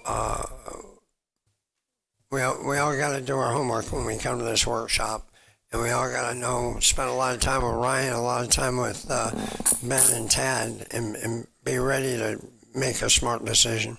So I appreciate it. Yeah, good point. And that's really what I wanted to say, Councilman Johansson, is I look at this potential funding list. We don't know what will be left on this. If the governor puts property taxes on the ballot, it will pass, because almost everybody hates property taxes. And then we don't know how we'll be funded for how will we build a bridge? How will we pave a road or build a sidewalk or do anything? It's going to depend on, possibly, we're all looking in a crystal ball, may depend on what the state sees as important, and that's what they're going to fund. Hopefully, first responders will, but we don't know. So what we're asking staff to do is look in a crystal ball and tell us what might be left. State and federal grants, will they come back? Who knows? Property tax, what will they look like?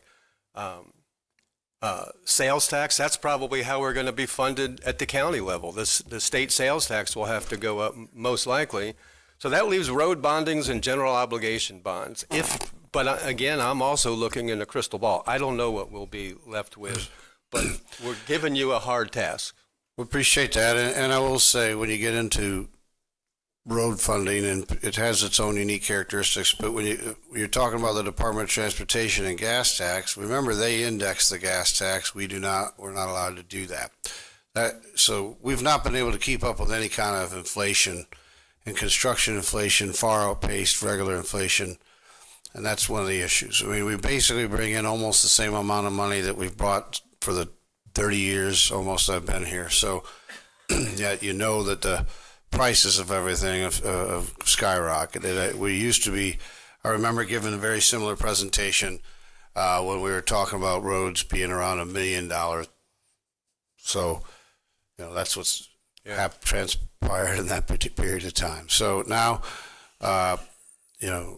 again, maybe the safer thing is the bonding of the gas tax, but then we got to work on the gas tax, because at the end of the day, if we don't get to index it, and then of course you also have electric vehicles cutting into it and other things too. So there's more. And again, I think a good strategy is to continue to work with the Department of Transportation and go to Tallahassee and help them too, because they have been very good to us through the years with road funding.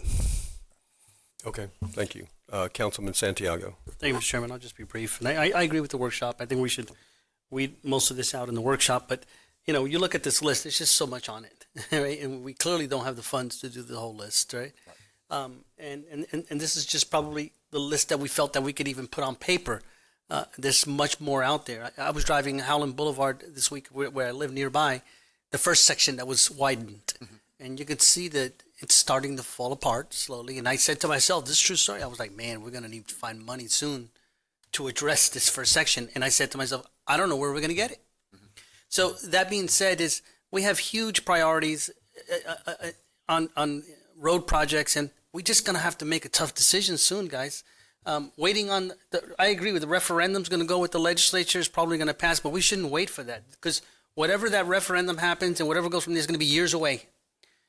So we need to act, and the workshop maybe give direction, and maybe it's a combination of multiple things that we have here. I don't think we should just look at one funding option, because, you know, we got to get serious about roads. And I'm not blaming anybody. I'm just saying that we have to now, going to have to make some tough decisions.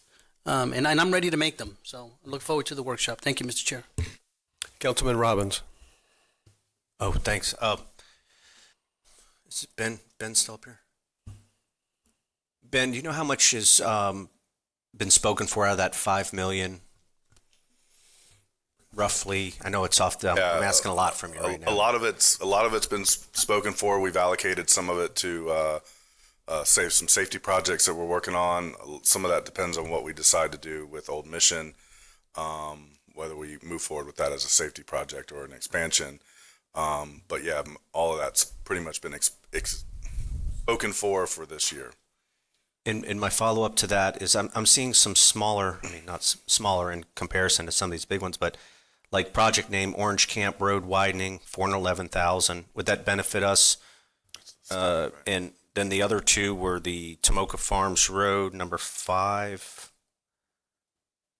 extension alignment study. Would those, is that low-hanging fruit? Is that something we would benefit us addressing these, like giving you direction today to use, you know? Sure. Well, the Orange Camp Road widening was item number 2 on the 22-23. That's actually occurred already. Okay. We're complete, and that's actually generated the items that are noted as number 2. Both those Orange Camp projects are the result of that study. The Tomoka Farms Road extension, you can certainly, we haven't started that. We have not brought a consultant on board. So we have money allocated for that, but no, we have not done that. So What action, can we take any action today? What I'm trying to do is, you know, we talk about this stuff. Certainly. You can certainly take action on that and direct us not to move forward with the Tomoka Farms Road study at this point in time. Move it down the priority list. If you want to move that over to some of the maintenance projects that we've got, that's fine. No, I'm good. I'm good with whatever direction we want to go. I just want to see what and if there was anything that we can do today with our existing funding. A good portion of what we've got funded that has funded allocated to it is impact fee or proportionate fair share. Okay. So that's money that generally is not used for maintenance. It is for capacity projects, unless the council makes the decision to change that. But Tad, just for clarity, I think I heard you say earlier that the 2 highlighted projects, 7 and 10, are the 2 that are not fully funded at the moment, which I heard to say the other 8 do have funding assigned to them. Correct. I just wanted to make sure that was clear for council. You're talking about page 2 of the list. 2 and 3. 2 and 3.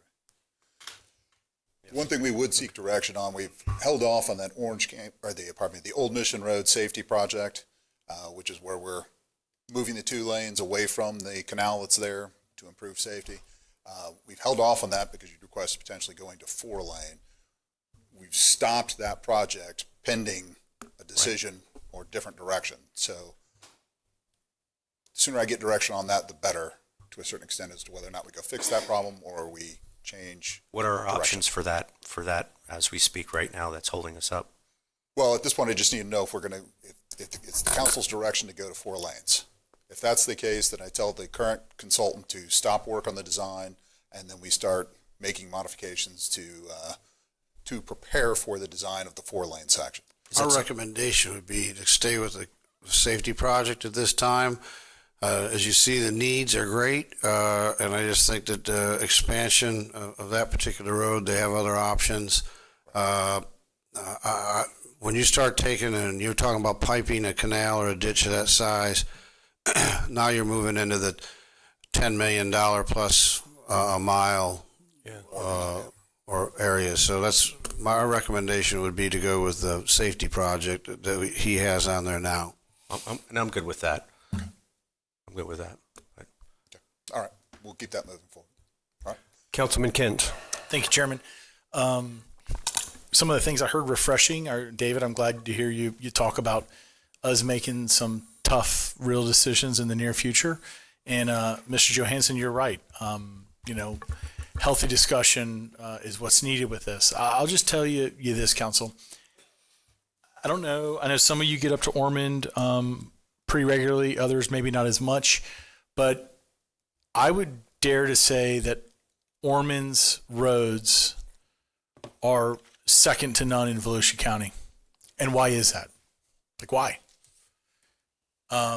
Because we had a roads program. Because we put a dedicated millage aside and said, we're going to spend this on our roads every year. Because when you don't do that, this is what happens. And then we start relying on the legislature. And you're right, David, it's going to be a difficult decision. And Jake, a healthy discussion to have to say, how much are we going to put aside? Because George is spot on when he says, and he's right, it wasn't that long ago, really, at least I don't think so, when it was $1 million a mile. And now he's talking, 2 lanes are between $7 and $8 million a mile. But if we don't do it now, listen, not just this council, but those that sit in these rented seats after we're gone, we're just burdening them. Who we're really burdening are the taxpayers or our children, that you're going to have to pay for this one day, and it's just getting more expensive. So I only say that so that if any of us are on the fence, we kind of just have an open mind when we go into that workshop setting about setting a certain amount of our millage aside for this. I don't know if the staff's going to be crazy about it, because when you take money from this pot, then you don't have as much left over here. But we got to make that tough decision about infrastructure and roads, and $12 million doesn't touch it. I think we've got to be talking like minimum like $50 million a year. And when you hear that, you think, well, that's not enough. But you know what? You do that 4 or 5 years in a row, you'll be shocked at what you can get done. And then we're not trying to pull $5 million out of this pocket to put over here for this pocket. And I look forward to that discussion, because I've heard some refreshing things on the dais here tonight. Thank you. So it's going to come down to priorities. Councilman Johansson. Which Mr. Kent, is why I'm kind of liquored up on some type of bond, because without saying millage, you're obligating millage to pay off that bond, and as long as the interest rate is conducive to bonding, you are paying for that hopefully in today's dollars. The problem is you got to spend that money quick. You got to spend that money real quick. But that gives us the opportunity to pay for a mile when it's $8 million a mile, instead of like we do with impact fees. We save it up, and go, all right, Tad, here's our $8 million, build us a mile. He goes, well, that was 15 years ago, brother. It's $20 million a mile now, and you only got 8. So we got to be careful about that. We don't know how we're going to back the bond, but that'll come with time. So, and Councilman, maybe you'll be open to a hybrid approach where we do a bond and we have a dedicated millage. Maybe the dedicated millage is less amount because we're going to put so much out in a bond. I think it's a good idea. Keep in mind, to start, a road project is not something we say, hey, let's go do it, and then we start moving bulldozers. It's going to take a couple of years to build up the design plans and get the right-of-way acquired for most of these projects. So no way, Tad. That's why you're where you are. You're that good. We can't wait years. You got to have this stuff ready to rock and roll when we say the money's there. Okay, Councilman Santiago. Thank you. I'm going to throw a little bit of a curveball in here, because I know a couple minutes ago. Yeah, I am going to say sales tax. because there's a couple minutes, and I'm not advocating for the sales tax, but I'm just making a statement that I don't think we should be as short-sighted on that until we have the information, right? And I don't know where my answer lies, because just an initial analysis of it, if we're talking millage or we're going to try to hide it under a bond and the millage pays for it, guess who pays for it? The homeowners. And I'm, again, throwing all ideas out there. A sales tax, if it goes that route, is guess who it's paid by? Everyone. And the millions of, I don't know how many visitors we get, the visitors that come here all the time. So they pay for our roads too. And they drive it. I know that the sales tax argument has been kind of sort of taboo because of the failures, I'll use that word, of the last attempt to do it for whatever reasons or another. Not looking to point fingers, but I don't think I think it's short-sighted right now until we have the facts.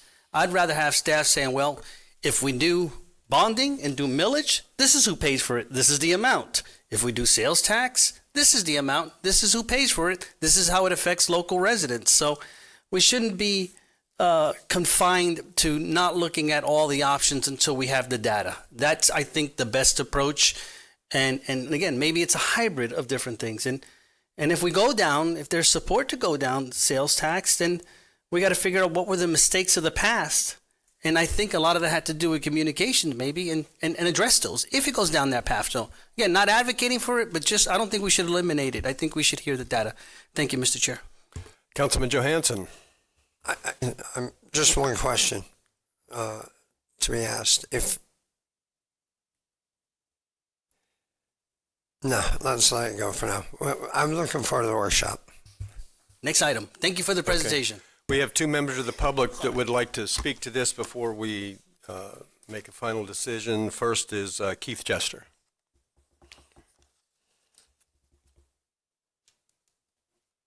You can refer to me as Troll if you'd like. It's fine. I wear it with pride. The reason why the sales tax failed was because of things that had occurred before it. And we plainly didn't trust the government to do what it was supposed to do. The sales tax is actually the most fair way to go, because the young people I always talk about that I advocate for, they pay some, but we pay too. Mr. Nicholson pays a little bit, and he wouldn't mind at all. That way everybody's paying into the pot. But it started out as a sales tax for roads, and it grew and it grew and it grew, and it got to be, it was going to be a sales tax for whatever we wanted to do. So I'm excited to hear y'all talking about doing something. The reason why you're where you're at today is because the can's been kicked down the road for over a decade. Those people that started, all those politicians before you that started the cultural funding and all of that stuff when they should have been paying attention to their core governmental responsibilities, got you to where you are today. I'm not against cultural things, but I'm against that when we have all these core needs that aren't being met, that you're giving the money away. Regardless of what people will say the return on investments is, your core responsibilities aren't being handled, and they haven't been. You don't want to be the council that was like the 6, 7, 8 councils before you that kept kicking the can down the road. Now we're to where we are. And I just beg you that whatever we do, it's got to be something. There has to be a dedicated fund. Has to be a dedicated fund. It's not just about the big main roads. It's also about our neighborhoods. It's also about funding sidewalks. There's been a lot of growth down Marsh Road. We've allowed Stetson to put a facility down there. There's a dog facility that y'all approved down there.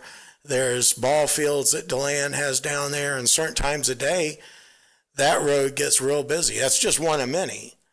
And there's some developments that have went back there, and then I call and say, hey, it'd be nice to extend the sidewalk out to 92 where there's a trail for safety. There's a lot of kids living here. And staff has to say, well, we only got $300,000 a year for sidewalks when we have over 1,000 miles of roads, and that's pretty sad. So I think we've got some priority issues that we need to address.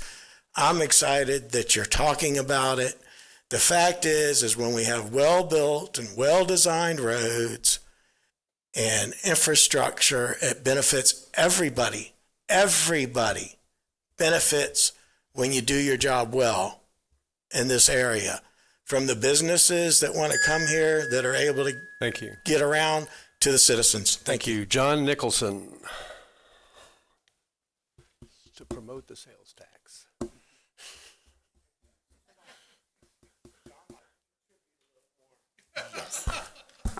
I absolutely do. Unlike you, I Okay, realize you're that burning your time. that's fine. John Nicholson, Daytona Beach side, and yes, I believe that prices do go up. Couple of things. One, David, to answer your question, the half penny sales tax was supposed to raise $44 million. All right. The last time they did that, looking into the figures, it was $68 million. So over the 5-year period, it went up 50%. So it's only a $500 million that you choose to give away or ignore for roads and improvements if you ignore the sales tax. So if you think a $500 million gift from just the tourist, not the whole sales tax, just the tourist is a $500 million over 20 years. Okay? I'm not about to really ignore somebody giving me a $500 million when I need it. All right? So that's your sales tax. But personally, I think all 5 should be looked at. There's absolutely no way you're not going to look at grants. All right? You're going to look at federal grants. You're going to look at state grants. That's a given. All right? The reason why the sales tax actually failed was the impact fees. People were tiffed that you went 17 years and would not raise impact fees, but then you turn around and say, oh, we need to tax you to do the roads for the new development. Do you understand why they said no? And almost all the people responding said it was the impact fees. Well, now you've raised it, and Daytona Beach, after 19 years, finally raised it. They were a little bit late. So that's a given, all right? Yes, it did go obnoxiously all over the place. Oh, we want roads, we want benches, we want lights, we want flowers. I mean, that's not what they want. They want the basic. They want the road, all right? If you can guarantee, there's a list right here, this is where the money is going to go, and another section is this is where the money is going to go for flooding. I'm telling you that flooding is an important issue right now, and it will play an important fact on the elections. So if you put a sales tax, half penny sales tax, half going to infrastructure, half going to flooding, and listing just these, it will pass. All right? You've done your impact fee. You've done what you can do. We have I think it was 200 million, quote, a year ago of what we needed. We're not going to ever get the $200 million. Now, it's easy to look at what Orman got from whatever percentage they did, because I'm in favor of that. Putting that little in, how much would that raise? If we look at what Orman did, if we do the same, nobody, from what I understand, ever complained about Orman. Thank you. They wouldn't complain about us as well. Thank you. Okay, that ends public comment on that item. So let's wrap this up. We're asking the staff to bring this back for a workshop. We, a few minutes ago, got a consensus to take sales tax off. I did not ask for a formal vote. I looked it up and down, and everybody, if somebody made a motion in a second, I didn't hear it. I think we need to take a formal vote on that, because I don't want to ask them to waste time on an item. Mr. Chairman, I'd like to discourage us from taking a formal vote on it. I think it should just be us discussing to say bring all options to us. Just bring all options to us. We did that before, and everybody shook their head. No, I know. I think it's just best for all of us. It's cleaner to say bring all options to us for discussion and consideration. And at that point, we can decide. I think I would agree in that. Look, what we can do is we're going to have the numbers. You almost have them here, right? So okay. It's not about that. It'll come into what are some of the processes that would be needed to do the road bond and do the general obligation bond. I think we kind of know what the sales tax procedure is going to be, and we could touch on that if you were to go down that road. you know, and even in the general obligation, let me point out, I believe that's something that has to go to the voters as well. So when you're talking voters, you're going to have you're going to have a program, like you said, you're going to have a list, and so we would look at that versus the road bond being something where you're going to take our gas tax and look at that. So I think we can put together a pretty good and concise workshop and just dig, here's the dollar amounts, here are the lists, and then we can here are the options and what they entail. Okay. And from what I'm hearing from everybody, and I'll let you close it, Tad, is that you bring it back at not a time certain, but when it's ready. And yeah, I think you're going to have your goal setting in January.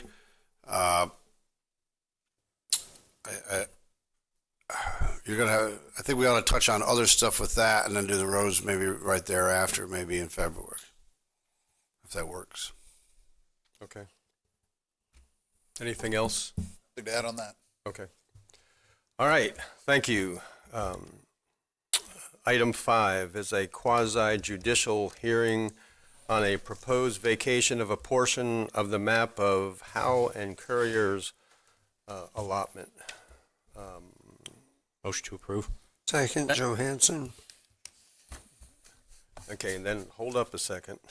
We have a motion to approve from Councilman Robbins. The second was by Councilman Johansson.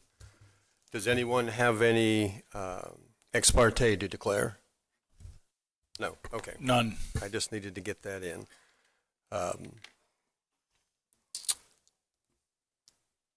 Does anybody need a presentation? Okay, any questions? All in favor of the proposed vacation, please say aye. Aye.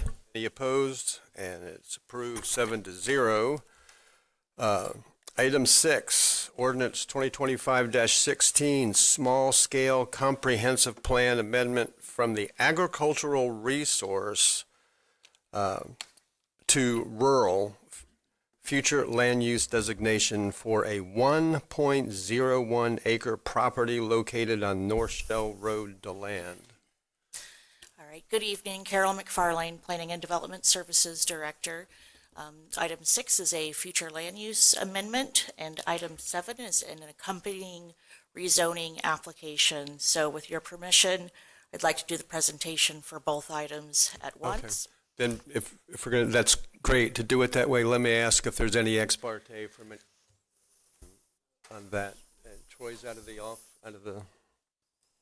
Okay, right. Go ahead, proceed. All right, so when you vote, the vote will have to be separate, but Yes. we'll do the presentation as one. So this is a 1 acre parcel located on the south side of Shell Road. Its future land use is agricultural resource, which has a density of 1 dwelling unit per 10 acres. And the zoning classification is A1, prime agriculture, also 1 dwelling unit per 10 acres.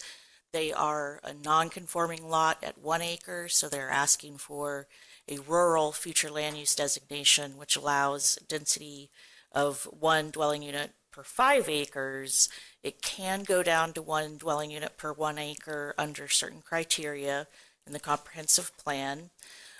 Staff found that it did not meet those criteria, so they asked for a denial. The Planning and Land Development Regulation Commission forwarded to the County Council with a recommendation of denial. They found that there could have been better due diligence. But I would say that this is next to what's called a rural recreational area. It's a historic fishing camp and hunting camp. So you do see some lot sizes to the west that are a bit smaller than what you would see in prime agricultural area. There's 3 little parcels, I think you can see it on the map above, that are all 1 acre. Those 3 parcels, of which this one is the middle one, is from an abandoned 1926 plat. Those 3 parcels were the first 3 sold, and after that, the development fell apart and nothing else was sold, and the plat was vacated. So with that, the PLDRC heard the case on July 17th, 2025, voted to deny on a 4-2 vote, and I am here for questions. Okay, questions for staff. Councilman Robbins. Thank you, Chair. Thank you, Carol, as well. What are our options? You know, when I look at this, if we can pull the map back up and I see what the PL, I see the concerns, but I also see, you know, there was some obvious intent back in 1926. And obviously it's probably since changed, but as you said, it's kind of like a recreational. It's kind of like buying a lot up against the Ocala National Forest, or even out here in Tiger Bay. I mean, there's 3 non-conforming lots there. How do we, council or chair, how do we look at the property rights issue, you know, and let them possibly, I mean, do something. I mean, what's the purpose of having land if maybe, you know, you can't put a... If I could, I would just say that the future land use amendment, that is a legislative decision, so the council does have some discretion in that. Right. And those are the only 3 parcels that are non-conforming? Correct. They pretty... are actually both owned, the 2 on either side are both owned by the person who owns the big 40-piece acre to the south. So those are all in one ownership. So it's the middle one that's really the... Yeah. I'm open for suggestions. You know, I'd like to see everybody kind of, I'd hate to deny somebody a use. I mean, I'm familiar with this area. It's rural and it's outdoor recreation, you know, camping and stuff like that. So staff recommended denial because it didn't meet all the criteria. What didn't it meet? There is a criteria that says that in order to have the lower lot sizes, that it be adjacent to an urban land use. The fish camp is a rural land use. Okay. Carol, Chair, I'm sorry. Yes. Carol, how much, where the map is in red, how big are some of those parcels, like 3 parcels away, like those long, thin ones? Very small. Yeah, it goes from 2 acres, looks like one of them is 3 acres, down to probably, I'm going to guess, 7,000 square feet. So you'd say like a half acre all the way up to... Right. So, I mean, we have some of these small lots, council, I mean, 1 lot away. I don't know. Don, what do you think? You were munching on...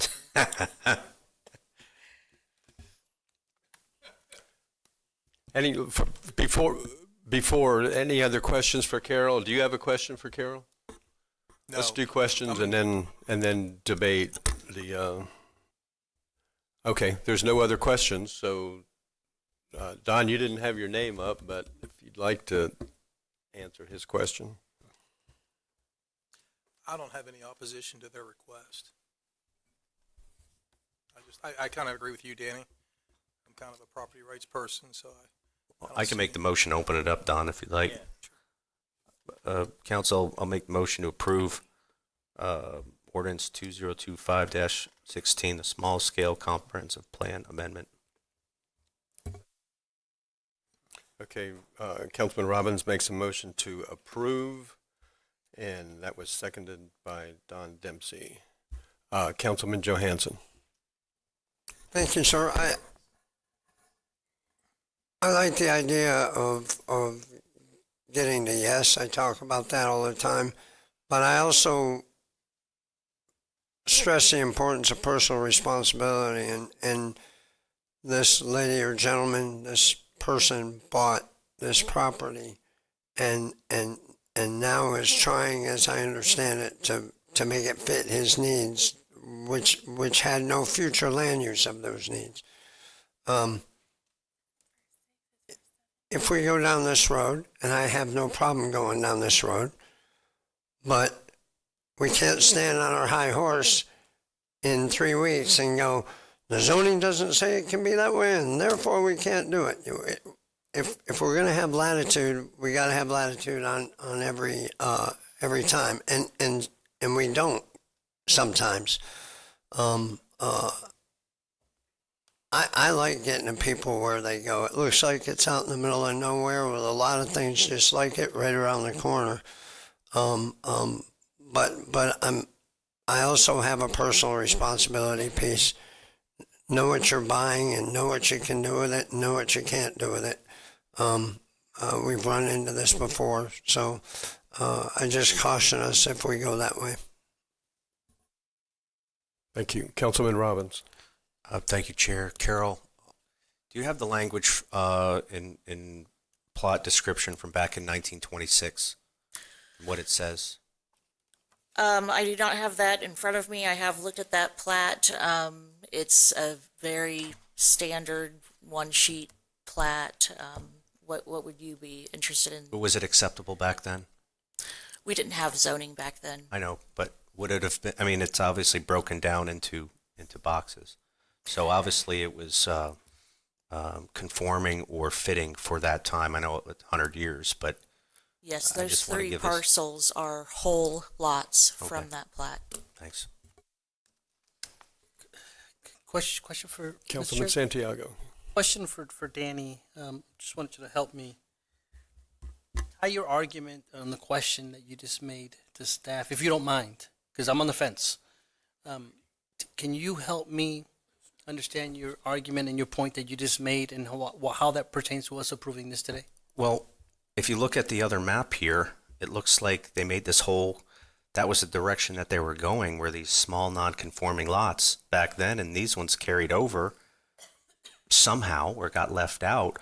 I'm looking, yeah, probably, the guy could have did a little bit more due diligence, but zoom out a little bit and look at everything else. We can't say it's not consistent with the area because it is. 50 feet over, they're allowed to do it, and 50 feet this way, they're not.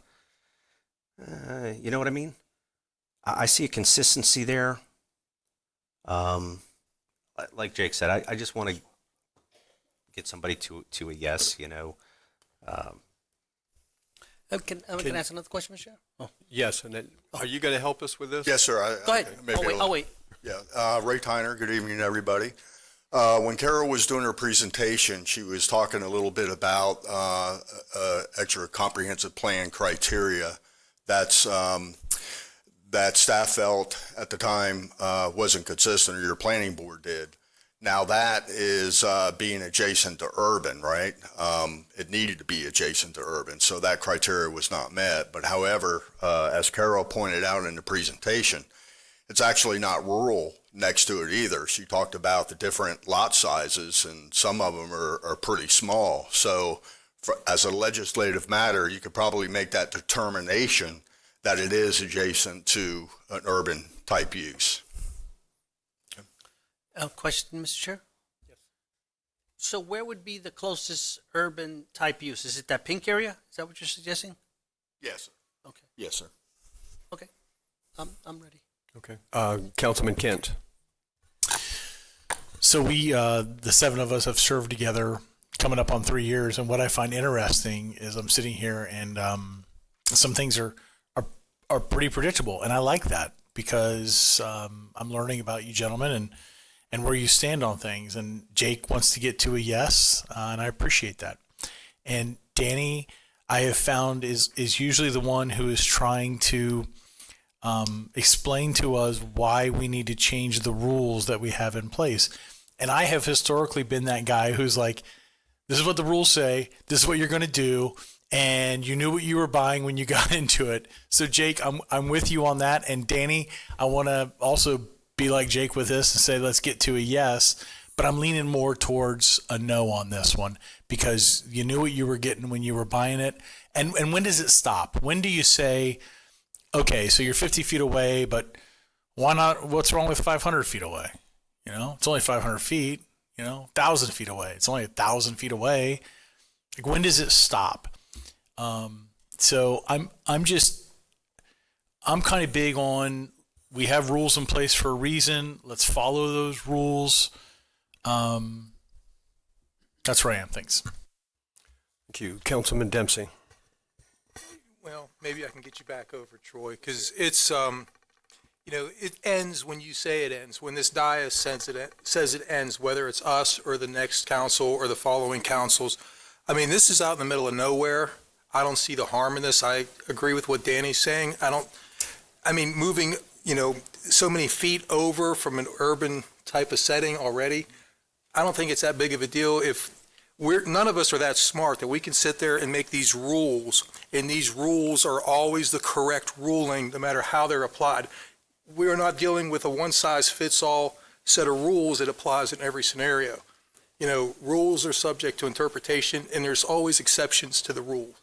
And so I think it's the highest and best use of this property if this is how this landowner wants to do it. I don't see any harm with it. I agree with what Danny's saying. So I'm a yes on this. Thanks.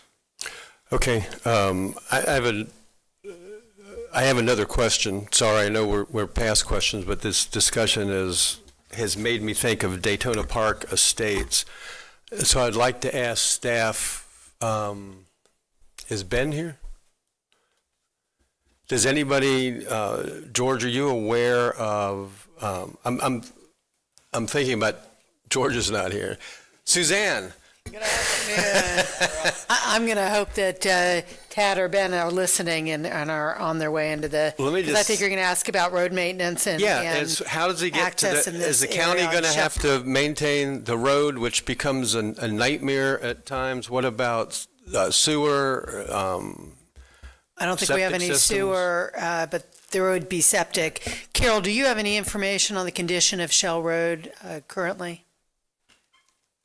No, I do not. Okay, here come the gentlemen. Thank you for your patience. Ben, I was just asking about on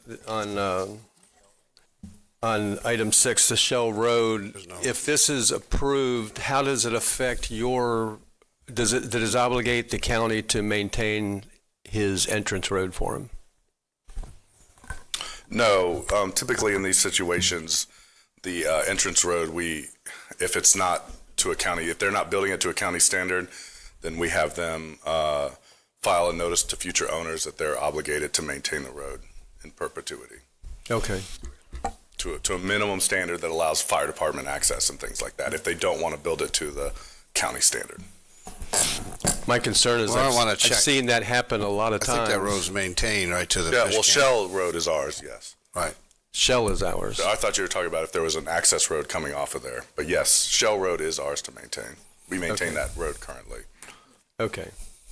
So then his entranceway is obviously his to maintain. Yeah, be his driveway off of the road. Is there a driveway there now? I'm not aware if there is one or not, but he would have to construct one. He'd have to get a use permit from us if there. All right, thank you. Councilman Robbins. Chair, just to help answer your question, I've been out there quite a bit because there's a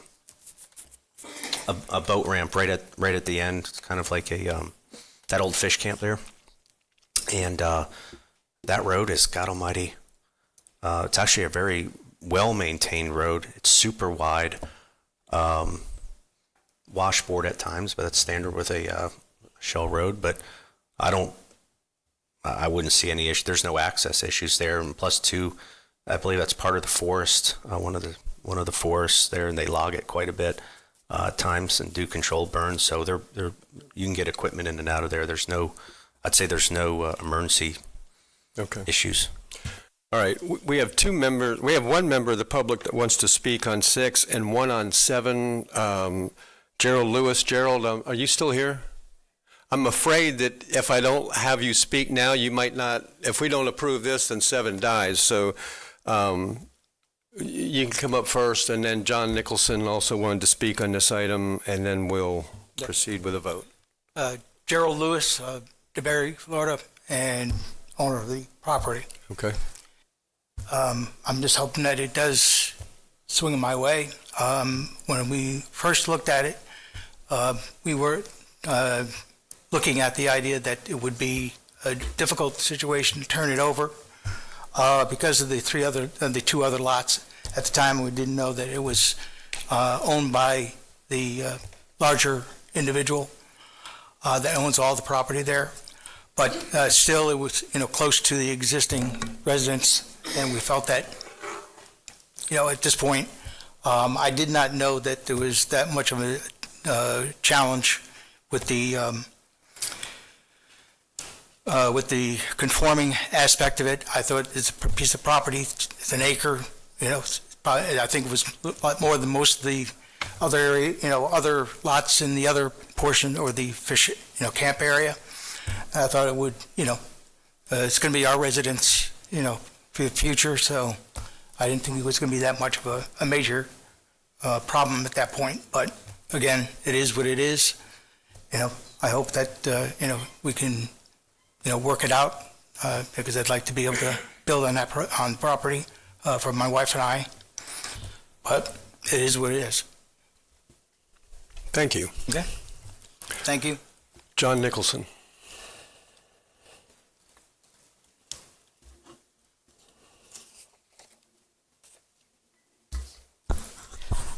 John Nicholson, Beachside.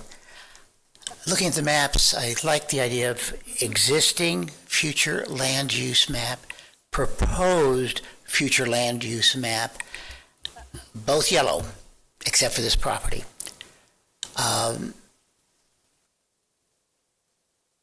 Once you start down a road, and I saw this in Miami, and I've seen it here in, especially Daytona Beach, once they go in, it's built. Now, you've heard from more than one resident of Volusia County about overbuilding, all right? Flooding comes up all the time, and they all relate the flooding to overbuilding. Now, you're going into a virgin area that is not developed. All around it is developed. So when you start to go into this, and he now has a small piece of property that's been rezoned, and the gentleman that owns that entire yellow piece of property is entitled, because everything around it is zoned for small lots. It would be in his best interest, if you owned all that yellow property, to develop it into small lots. It makes you a heck of a lot more money than keeping it as it is. But if our future land use says we want to keep it residential as long as we can, you don't want to incrementally break that down. And people say, well, what's the matter? Because it's across the way, it's X, Y, and Z. Well, across from my house on A1A are stores. I don't want them next to me, although there is somebody pushing the city to allow stores anywhere in my neighborhood. Because I'm beachside where all the tourists are.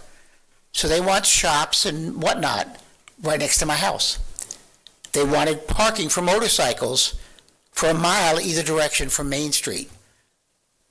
Parking, paid parking is commercial. It would really change the character. I think if you start with this one lot, it'll start the ball rolling and it will change the character of the area. Thank you. Thank you.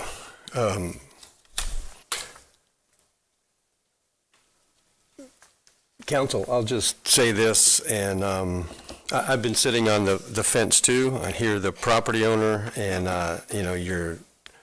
your heart wants to say yes. I've been, as you know, opposed to changing comp plans, zoning, actually because of the reasons that Mr. Nicholson just said. Once you do that, it often does start a cascading effect. However, usually when it comes to us to do that, it's for somebody with a large piece of property that does want to change the character of a neighborhood with hundreds of houses. Everything around him, staff said, was owned by one person. I just looked it up. Staff is gone. I apologize. What was the question? Everything around Mr. Lewis's property is owned by one person. It's agricultural resource. It's a business entity. It's an LLC, and there is timberland operations on the larger parcel. No intent right now to change it. We do not have any applications for those properties. But if we change this, It would still go up into the county council. if we change this one, it's, well, I could do that too and sell this land for development, but he would be limited to one house per, unless we do what we're doing right now and change it. Currently, agricultural resources, 1 house per 10 10 acres. And the rural is 1 Okay. house per 5 acres. Okay. Councilman Robbins. Carol, why couldn't it be changed to like an RR, which is still a rural designation, which is a minimum of 1 acre? Is that what this is? That's what the rezoning application Okay. is, yes. Okay, so it's still a rural, it still fits the rural character and contour of our comp plan. Correct. Thank you. Councilman Santiago. Thank you, Mr. Chairman. Just to follow up on the chairman's questions, I want to make sure I understand too. I know he referenced the other property owner, the larger parcel, and what's to stop them from coming in? I think you'd ask for that, right? But don't they already touch the pink area? They do, yes. So it would, the dilemma here with this one, part of the dilemma is that it didn't touch the pink area. Correct. So it's kind of separate, two different things. It touches the pink area already, so I just wanted to make sure I was clearly understanding that, so thank you, Mr. Chair. Yeah. I just don't want to see the whole area go pink. So, I was just saying that they had the right, that's what I mean. yes. Okay. All right, we have a motion on the table by Councilman Robbins to approve, a second by Don Dempsey. Krista, would you call the roll? Mr. Dempsey. Yes. Mr. Johansson. Yes. Mr. Kent. No. Mr. Reinhardt. Yes. Mr. Robbins. Yes. Mr. Santiago. Yes. Mr. Brower. No. And the motion passes for approval 5-2. All right. Item 7. Move to approve. Item 7 is the second half of item 6, and Mr. Santiago makes a motion to approve, second by Danny Robbins. All in favor, say aye. Aye. Any opposed? And 6 and 7 that carries unanimously, since 6 was approved. Item 8, second public hearing concerning resolution of the County Council of Volusia County, Florida, expanding the geographical area of the county seat pursuant to Florida law. Motion to This is for approve. the Second. the new sheriff's building. Motion to approve by Vice Chair Reinhardt, and the second was by Councilman Santiago. Any questions for Russ Brown? All in favor, say aye. Aye. Aye. Any opposed? And motion carries 7-0. Item 9, authorization of reimbursement resolution and preliminary matters for capital improvements, not ad valorem. Ryan Osowski. Move to approve. You were just waiting for him to speak? Okay, we have I've attached a pretty comprehensive agenda summary. If you have any questions, I'm here. We have a motion to approve by David Santiago. I did not hear the second was from Danny Robbins. Okay. Any questions for Ryan? Any debate? All in favor, say aye. Aye. Any opposed? And motion carries 6-0. I think he said his vote was affirmative on the way out, so motion carries 7-0. Good job, Ryan. Item 10, budget resolution acceptance of FAA release and authorization to purchase Holzenbach property from Daytona Beach International Airport. Motion to approve. Second. We have a motion to approve by Vice Chair Reinhardt. Second was by Councilman David Santiago. Any questions for Ryan Osowski? No questions, but I'll just tell the council, I spoke with George about this. I just found this weird, and George explained the weirdness to me with Holzenbach and airport property, and we're paying for it from this fund. I get it, but I just wanted the council to know. I was like, what's going on with this? I'm good with it. I bet you're not the only one.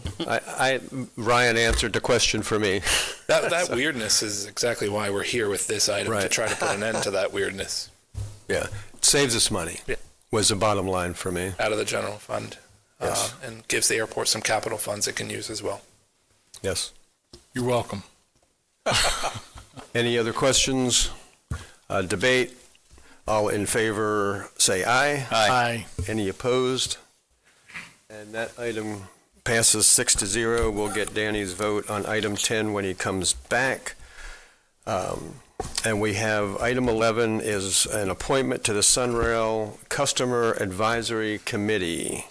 Correct. You only have one applicant. Mr. Satchfield is seeking reappointment. You do have to ride Sunrail 3 times a week, and he does. Move to approve Mr. Satsfield. Second, Johansson.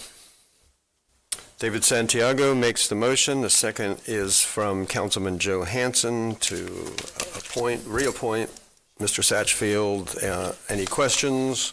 All in favor of the appointment, please say aye. Aye. Any opposed? And that also passes 6-0, and we will get Mr. Robbins' vote on item 10. Aye. So that becomes 7-0, and item 11, the appointment of Satchel. Aye. Probably not saving his name right, but apologize for that. And that brings us back to public participation for all of you that have waited.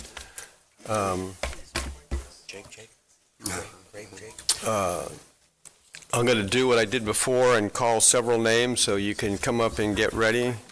Okay. First, we have Janet Potsu. I'll try with it. Pardon me? Potzik. Potzik. Yes. That's a CK at the Yes. end? Okay, Yes. thank you. And then Troy Henderson and Tara Lau. Okay. Good evening, gentlemen. My name is Janet Potzik. I live in the 4th District, Ormond Beach. I'm here as a local example of what the DC lawyer, Tanoa Downing, was speaking on tonight. I'm a wife, a mother of 4, and a resident of Volusia County for over 10 years.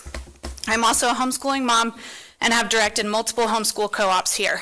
My husband taught in Volusia County schools, and 3 of our children work locally. Prior to May 14th, 2025, I had no criminal record and had never been in trouble with the law. On that day, I was falsely arrested by the Ormond Beach Police Department on a 3rd-degree felony charge, interference with child custody, related to a family court case that I was not even a party to. My bond was set at an astounding $200,000, more than many violent offenders receive. This arrest came just 1 week after a Volusia County family court judge, during a family court case involving our close friend, threatened to quote-unquote put someone in an orange jumpsuit if the 16-year-old son did not return to his abusive mother's home after running away. My false arrest happened as a result of my family being misrepresented in a family court case that we weren't a party to. Because of our efforts to support our friend, Troy Henderson and his children, we were slandered and defamed by the guardian ad litem, which the judge allowed. Over the duration of the Henderson family's time in the family court, we watched as many abuses of power took place. My children's best friends for close to 10 years were the children involved in this case, and what happened to them was absolutely heartbreaking. In January, a family court judge put in an ex parte order which violated due process to take one of the minor children unlawfully from his father's home, whom he had been living with exclusively for 15 months, into the abusive mother's home against his will. The judge then recused herself with no explanation. The next judge then upheld this unlawful order, and a 12-year-old boy was forcefully removed against his will by police and a corrupt guardian ad litem. At that point, it was court ordered that both minor children have no contact whatsoever with their father. There was never any allegations of abuse against the father. He was always the protective parent, and the mother was under DCF investigation. Sorry. The week before my arrest, I attended Troy's final divorce hearing. My husband and I stayed in the hallway since we might be called as witnesses. Over 3 days, we witnessed alarming conduct. The children were never allowed to speak, even in private, to the judge. The guardian ad litem misrepresented them, and the judge repeatedly stormed out of the courtroom, slamming the door. The guardian ad litem was seen entering the judge's chambers privately and coaching witnesses. At one point, the judge called everyone from the hallway into the courtroom to threaten jail. 7 days later, 5 officers came to my home and arrested me in front of my family and 8-year-old son. After several days, my elderly parents bonded me out with $20,000. In the days that followed, it became very apparent that our arrest was based on false information, not indictment. Thank you. Thank you. Troy Henderson. My name is Troy Henderson. I'm in the 4th District. I'm a father of 4 and can no longer stay silent about the corruption, misconduct, and systemic failures that I experienced firsthand in our local family and criminal courts over the past 18 months. During my time in family court, I was denied access to counsel by a general magistrate and a judge. I was barred from presenting critical evidence, prevented from calling witnesses in key hearings, and excluded from illegal ex parte hearings. The guardian ad litem, who was neither certified by the state nor impartial, misled the court, DCF, and therapist. She engaged in inappropriate communication with one party, even gifting that parent items, all while coercing my children into arrangements that they did not want. She perjured herself in court, held private, unlawful meetings with the judge, and showed a blatant disregard for truth or neutrality. In December 2024, I was forced to represent myself before the first judge, defending against false allegations of parental alienation. During that hearing, the so-called therapist admitted that his claims were based on discredited pseudoscience. However, in January 2025, during an active hearing, that same judge issued an unlawful ex parte order, which led to the forcible seizure by Ormond Beach Police of only one of my children, without providing me the ability to present any exculpatory evidence. The next day, that judge recused herself and left my child with the parent under an active DCF investigation and cut off from me and his brothers. Not being able to communicate with my son and having no idea when I would see him again was devastating, not just for him, but for his brothers and me. The judge who took over was even more erratic. She had emotional outbursts in the court, stormed out of the courtroom, threatened the entire courtroom with jail, met privately with the guardian ad litem, refused to hear from the teenagers involved, even though the police said they would make that happen, and reversed her own oral ruling in writing with no legal explanation. When my 2 youngest children ran away from their abusive mother to escape unsafe conditions, my best friend, Janet Potzik, who just spoke, and I were trying to help them and were falsely arrested on information, not indictment, for third-degree felony interference with child custody. We were jailed under an exorbitant $200,000 bond, even after no contempt finding in the family court and no credible evidence from the state prosecutor. Meanwhile, those who violated the laws and procedures, the judges, the court officers, and others, have faced no accountability. This is not justice. It's a broken system that punishes parents for speaking up and enables unchecked power and puts children at risk. I respectfully urge this council to investigate this misconduct, starting with judges, magistrates, and guardian ad litems. We need transparency, accountability, and reform before more families and children in this county are harmed. Thank you. Tara, is it Tara Lau?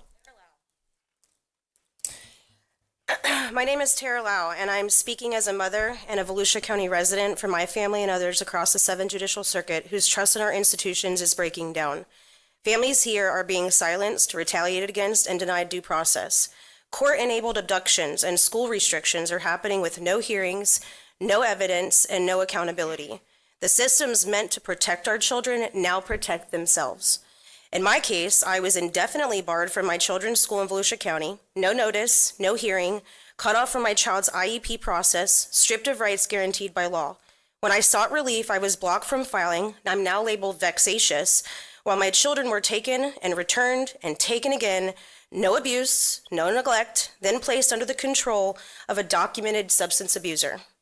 Doctors and therapists have confirmed no concerns with me, yet false statements from, again, another guardian ad litem and my abuser were accepted as truth. I have even been gagged from naming that guardian ad litem now, who still is working in Volusia County cases harming other families. These restrictions followed off-record communications between court administration Mark Weinberg and Chief Judge Leah Case, who Volusia Today just interviewed on October 13th. This happened after I exposed serious misconduct. Then, on July 22nd, right here in this chamber, envelopes bearing the name of the deceased clerk Diane Matusik were waved publicly. Legal mail tied to my active criminal court case was sent in her name years after her death. After that meeting, Councilman Don Dempsey held a private discussion without the public present. His law office works alongside attorneys implicated in these very same harms, including Brett Kosijan, who continues to intimidate parents through threats and emails under protection of the courts, the sheriff, and the DeLand Police Department. Meanwhile, county and city attorneys access my criminal case using their government credentials despite being non-parties. I asked why, and not one of you has responded to my emails. That should have triggered investigation. Instead, it's been nothing but silence. A deceased official's name is still being used on official mail, and no one has explained how or why. The only responses I've received is from Sheriff Mike Chitwood calling me mental and crazy, and the clerk counsel Antonio James threatening me to stay quiet. Let it be clear, I will not be silenced. This council can't control judges or the sheriff. I am very well aware of that, but it can lead, and I'm going to ask you that you proclaim on the May 25th, the Family Abduction Awareness Day, be county-wide, following Daytona Beach's lead that Chris Fedler wrote Mr. Brower, and you did a proclamation for that. I'm asking you to go county-wide. All of our families are being affected in Volusia County. Hold a public workshop on parent access, mail handling integrity, and records procedures. Request written policies from the school board. Okay, thank you. Thank you, Tara. Michelle Rutkowski. I was going to say good afternoon, but it's actually good evening now. So good evening, commissioners. My name is Michelle Rutkowski, and I'm from Port Orange. I'm a mother. For over 6 months, I've been completely separated from my 14-year-old daughter. No calls, no visits, not even the sound of her voice. This separation began with an ex parte order signed by a previous Volusia County judge, written and submitted by the guardian ad litem, who claimed that my daughter would be both in physical and emotional danger if she wasn't immediately removed. This false statement resulted in sheriffs being sent to a public skating facility where my daughter was attending her lessons with her peers and her coaches. Excuse me. In front of everyone, she was then taken away. 14 years old, humiliated and terrified, without warning, without evidence, and without due process. Let me be clear, I have never been in jail. I've never been charged with a crime. I have no criminal background. I've always been a hands-on mother, the PTA mom, the team mom, the cheer mom, the volunteer in the classroom, the kind of parent that every community depends on. And I also have 25 signed, notarized character reference affidavits from people who personally know my daughter and I, each affirming that they've only ever seen loving, stable, and nurturing relationships between us.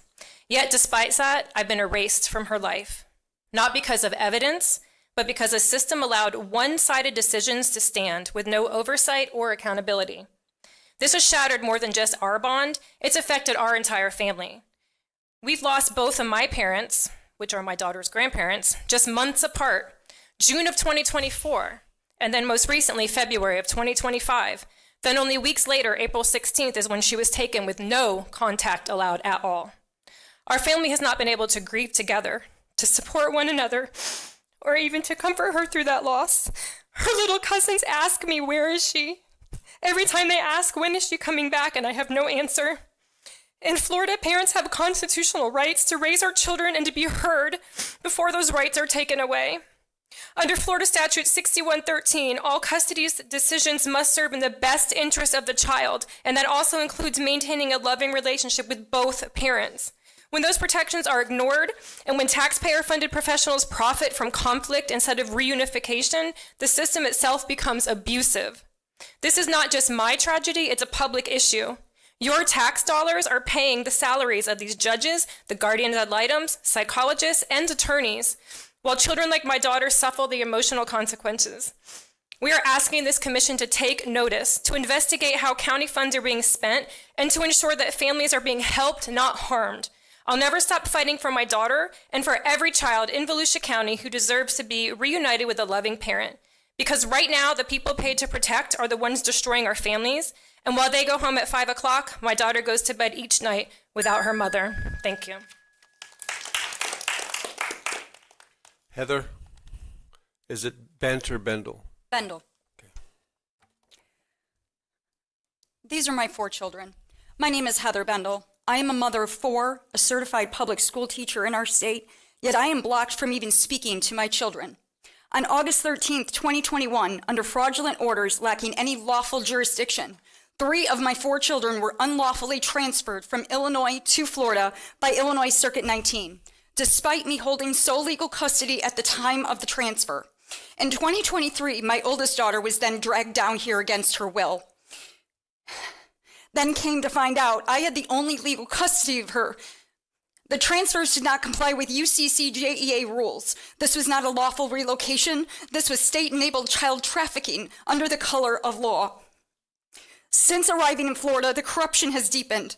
Judge Stasio Warren, in November 2024, you issued an illegal contempt order against me, punishing me for attempting to defend my parental rights. You recused yourself after I exposed your conduct through a public records request. Judge Sandra Upchurch, you denied my emergency motion for custody, citing unfamiliarity with Florida's emergency custody law 12.941D. This isn't just negligence, this is willful ignorance in the face of child endangerment. General Magistrate Alexander Alvarez, you ignored my sworn evidence of neglect and abuse, evidence that includes Daytona police reports, school absences, and child disclosures. You were put on notice, you did nothing. Child Support Hearing Officer Neil Kaufman, in June 2025 hearing, you silenced my testimony and refused to allow me to contest the validity of enforcement on a void foreign order under UIFSA. Ellen Holt, representing Florida Department of Revenue, you are now actively working to garnish my teachers' wages for a support order that was never legally registered under UIFSA, all while ignoring my formal legal objections. And let us not forget, Justin Serlich, the father documented for abuse in Illinois police reports, now holds my children hostage in Daytona Beach, where they have been consistently truant and academically failing with GPAs near 1.0 in Volusia County schools and is under investigation by DCF. Despite all of this, I, a dedicated educator and mother, is denied phone contact, visitation, or even updates about my children's well-being. I have no criminal record. I am a victim of judicial fraud and systemic bias, stripped of my rights without due process, punished for surviving, for protecting, and for refusing to be silent. This court has failed. I have exhausted every channel, motions, appeals, emergency writs, including a writ of prohibition, arguing the foreign order is void. Still, no one listens. To the 7th Judicial Circuit of Florida, to Judge Warren, Upchurch, Magistrate Alvarez, Hearing Officer Kaufman, and DOR Counsel Alan Holt, I say, we see you. This is fraud upon the court under the color of law. To the public, this is not an isolated tragedy. This is how children are trafficked through the courtroom. My children are not lost. They are stolen. I am demanding I be reunited with my children. We, the people of Volusia County, demand an investigation into my case and every other parent that speaks today. Thank you. Thank you.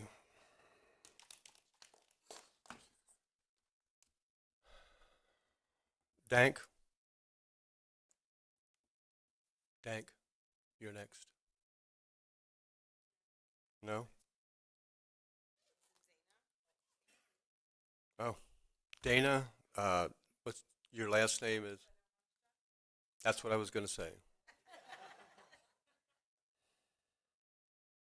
Thank you so much.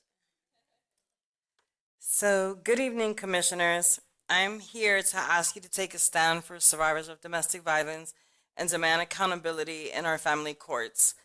My name is Dana Hanishjak, and I am the founder and executive director of Survivor Center, serving survivors of domestic violence and family court abuse in Volusia County. Just this spring, Volusia County Sheriff Office recorded 94 new domestic violence incidents in a 4-week period, nearly a 10% increase from the prior month. These are not just numbers, they represent lives in danger and families seeking safety. At Survivor Center, we provide peer-to-peer advocacy and court accompaniment, walking survivors through the legal system so that they are not alone when facing their abusers. But our work has revealed systemic problems in the family court system, where survivors are often re-victimized by the very process meant to protect them. While cases may be cleared by law enforcement, that only means that a report was closed and an arrest was made, not that justice was served. Survivors are still fighting for safety and custody in courts for years, highlighting the urgent need for judicial accountability and checks and balances.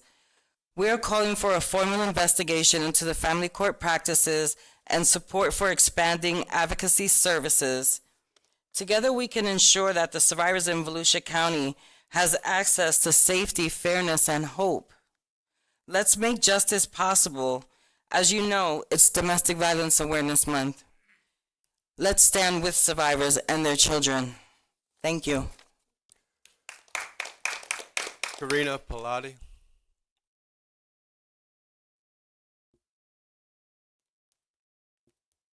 Good evening. My name's Karina Pilati. This case that I'm speaking on originated in Deltona. I am here as a mother fighting for 5 years to reunite and bring my daughter Isabella home. What happened to Isabella was not child protection. It was wrongful seizure of a child. On May 27, 2020, DCF ripped Isabella out of my arms from our home in Deltona. The removal was entirely unlawful. On July 28, 2020, DCF filed a motion for reunification, which effectively acknowledged that Isabella should have never been removed. After reunification, we temporarily relocated to New York due to emergent family situations. Also, we were illegally evicted during COVID despite paying rent, adding to the trauma that my family had already endured. After going to New York, approximately 5 years this week, my daughter again was removed from New York. A woman that works for the Community Partnership for Children came to New York and took my daughter and brought her back to Florida. There was no ICPC process followed, no court authorization existed, no judicial review occurred, no due process. Since that day, Isabella has been held unlawfully in Florida, separated from me for years. The impact on our whole family has been devastating. Isabella has a family that loves her deeply, and every day without her has caused immeasurable pain and trauma. My child needs her mother, and it's imperative for her to know that I have never given up fighting for her, no matter how impossible the odds have seemed. The retaliation we have faced for speaking up about what she has endured is absolutely reprehensible. What's even worse is that there are people out there, even some relatives, who have been made to believe that Isabella isn't even my child. Imagine that. That's how far this system has gone to erase me, to erase our lives, and to rewrite the truth of who we are as a family. It's the most twisted, heartbreaking thing we have ever experienced. What my family and I have endured is unimaginable. Imagine sitting in a courtroom, watching a judge terrorize your child in front of you while you're fighting for her every single day, powerless to protect her from those who were supposed to uphold the law. The actions taken against Isabella and our family were illegal, abusive, and a violation of our human rights.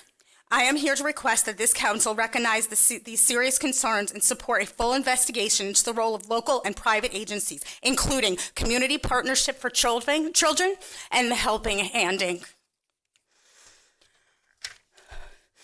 I urge this council, the audience here today, and those of you who are watching online, to please acknowledge this wrongful seizure and kidnapping of my daughter Isabella and support an independent review and investigation of all parties involved. My goal is simple. I need to bring my child home, and I'm willing to do whatever it takes to make that happen and to bring awareness to these injustices, Thank you. Support accountability, and prevent this from happening to any other family in our community.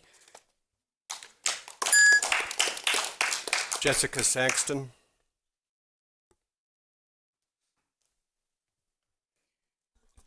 My name is Jessica Saxon. I'm a civil rights advocate and litigator from Washington, D.C. I am here to provide notice. This is accordance with USCS Rules of Civil Procedure, as well as Rule 17 and Rule 20 from the United States Supreme Court. As Mr. Downing was talking about earlier regarding the indictment by information issue, we have a very similar issue going on in family court and in juvenile court, and the problem still remains that you are paying these judges to deprive parents of rights that are secured and protected by the Constitution. It is an emolument violation, it is illegal, and it is a crime. I have today a lot of affidavits, and when I leave here today, each of you will officially have been served with these affidavits of criminal conspiracy against judges that you are paying. Now, Federal Code 18 U.S.C. 4, that is misprision of felony. And what that states is that whoever, now having knowledge of the crimes that are cognizable by any court of the United States and does not as soon as possible report these crimes to a civil or military authority, could be held liable.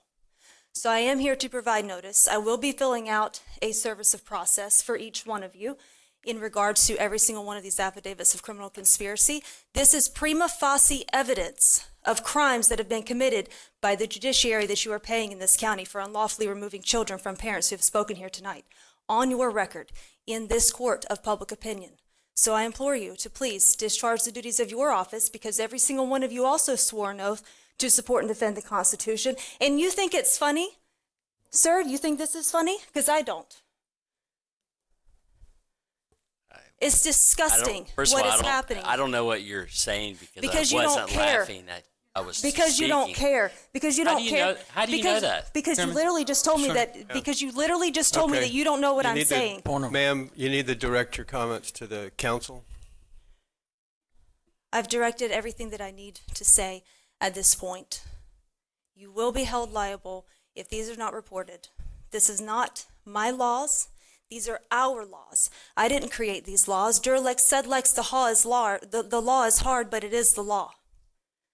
And every single one of you know that there are incentives right here from this county and in this state that incentivize these judges to act criminally against these families. It's called Title IV. Title 4B, Title 4D, Title 4E. Every time a judge removes a child unlawfully from a fit, loving parent, healthy parent, the state is incentivized through those Title IV payments. I'm sure somewhere around here, if we did an audit, we would find a budget. We may be able to uncover some more criminal actions. So I am dropping service. Where would you like for me to hand this? Thank you so much. Thank you.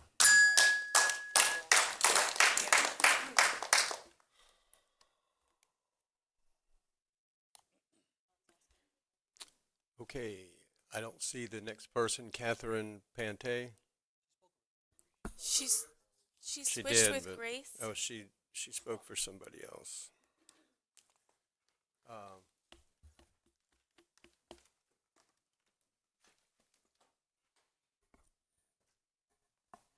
Chairman, might it be beneficial to let these people know we may comment? I was actually going to ask if we could have a 5-minute recess and talk to the county attorneys in the back room. Yeah, you might want these folks to stay if we have some comments. I don't want them to leave and miss out. Okay. All right, thanks. Okay. Counsel?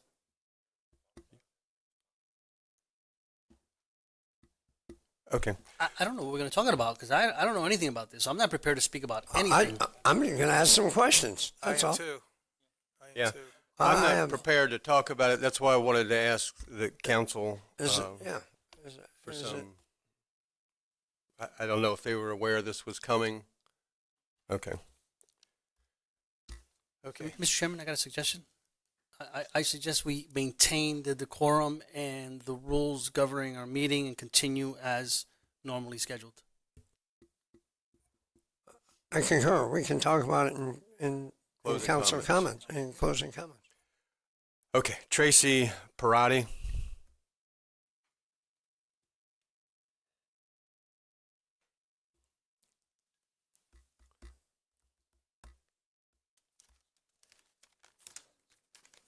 Hello, my name is Tracy Parodi. I I live in DeLand, so I'm part of Don's region. This is my first county council meeting that I've spoken at. It's been enlightening. We've learned of some extracurricular activities. We've learned of a lot of different things, but I've come to speak on the arts budget that was removed. Thank you, Chair Brower and the members of Volusia County Council. I help run Artworks DeLand. It's a small co-op gallery down the road from Athens Theater. Today I'm here as a community member to discuss the funding that was pulled from the local arts organization. Let's start with numbers. This year you decided to withhold more than $611,000 in community cultural grants. that support over 30 arts and culture organizations in Volusia County. The Athens Theater was supposed to, of course, receive $31,000 of that. That's less than the cost of repaving a small parking lot. But it would fund musicians, set building materials, and sign language interpreters. Meanwhile, your budget, weighing in at $1.3 billion, finds room for all sorts of extra options. And of course, we've talked about that tonight, the motocross recreation facility. I'm sure somewhere out here, someone out there probably loves motocross. That's great. But it's hard to tell struggling art venues that we simply don't have the money when the county's busy digging dirt tracks for bikes. Now let's talk about how the money is being managed. The county's projected $7.1 million in revenue from paid beach parking, but the actual number came in closer to about $2.9 million. That's not a rounding error. That's a did you do that math on a napkin moment. And if any small business actually ran their numbers the way that was run, we'd be laughed out of the bank. Yet somehow in county budgeting, that level of optimism seems to pass as forecasting. So when I hear we have to make tough decisions, I'd like to know tough for who? The arts are being asked to tighten their belts while discretionary projects and unrealistic projections keep sailing through. Let's also not pretend the reason this funding was pulled was purely fiscal responsibility. The public comments, the news stories, the votes, they all point to discomfort around LGBTQ inclusive or drag-related art. You can call it what you want, but to many of us it reads like selective morality disguised as bookkeeping. That's not financial stewardship, that's censorship by spreadsheet. I support good management, I support accountability, but good management doesn't mean taking aim at the easiest targets. And accountability doesn't mean punishing artists because you don't like every performance that happens in your county. So here's my ask. Reinstate the money to cultural grants. Stop pretending it's money when the numbers, the spending elsewhere tells a different story. Show us that this county values creativity, connection, and fairness over obvious fear. We claim we're the Athens of the South. I ask you, do we still deserve that title? Are we content to be the county that traded culture for carburetors? Thank you.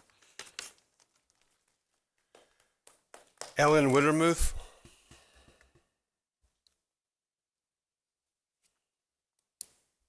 Ellen is not here. Randy Williams. Melissa Berghorst. Melissa? Yes. Thank you.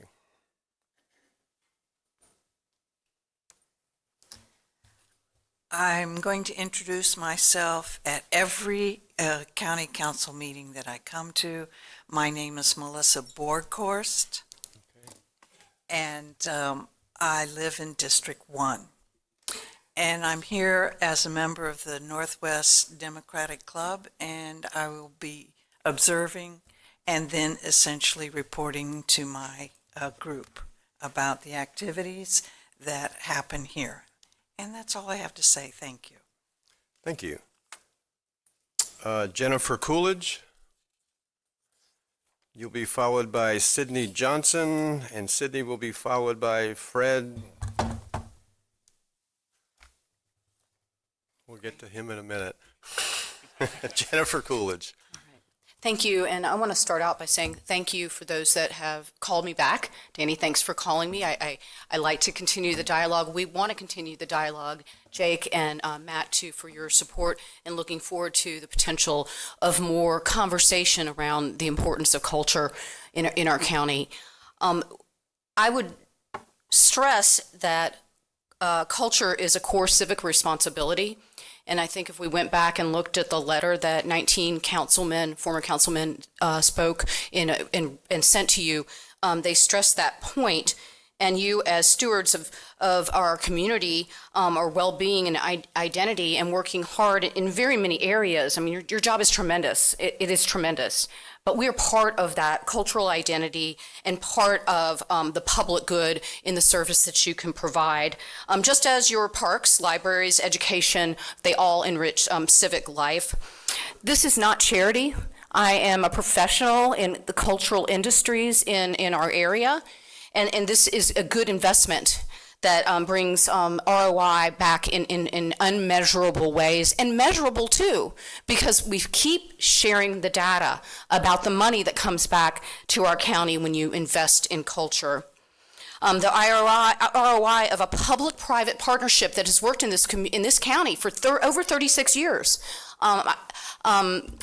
Mr. Kent talked about the contributions of Tippin Davidson for culture in our area, but that did not come at just his investment. It was a partnership with this county that enabled us to bring the London Symphony to this community, Seaside Music and others, and he was a part of establishing the cultural funding, along with our founder from Atlantic Center for the Arts, Doris Leeper.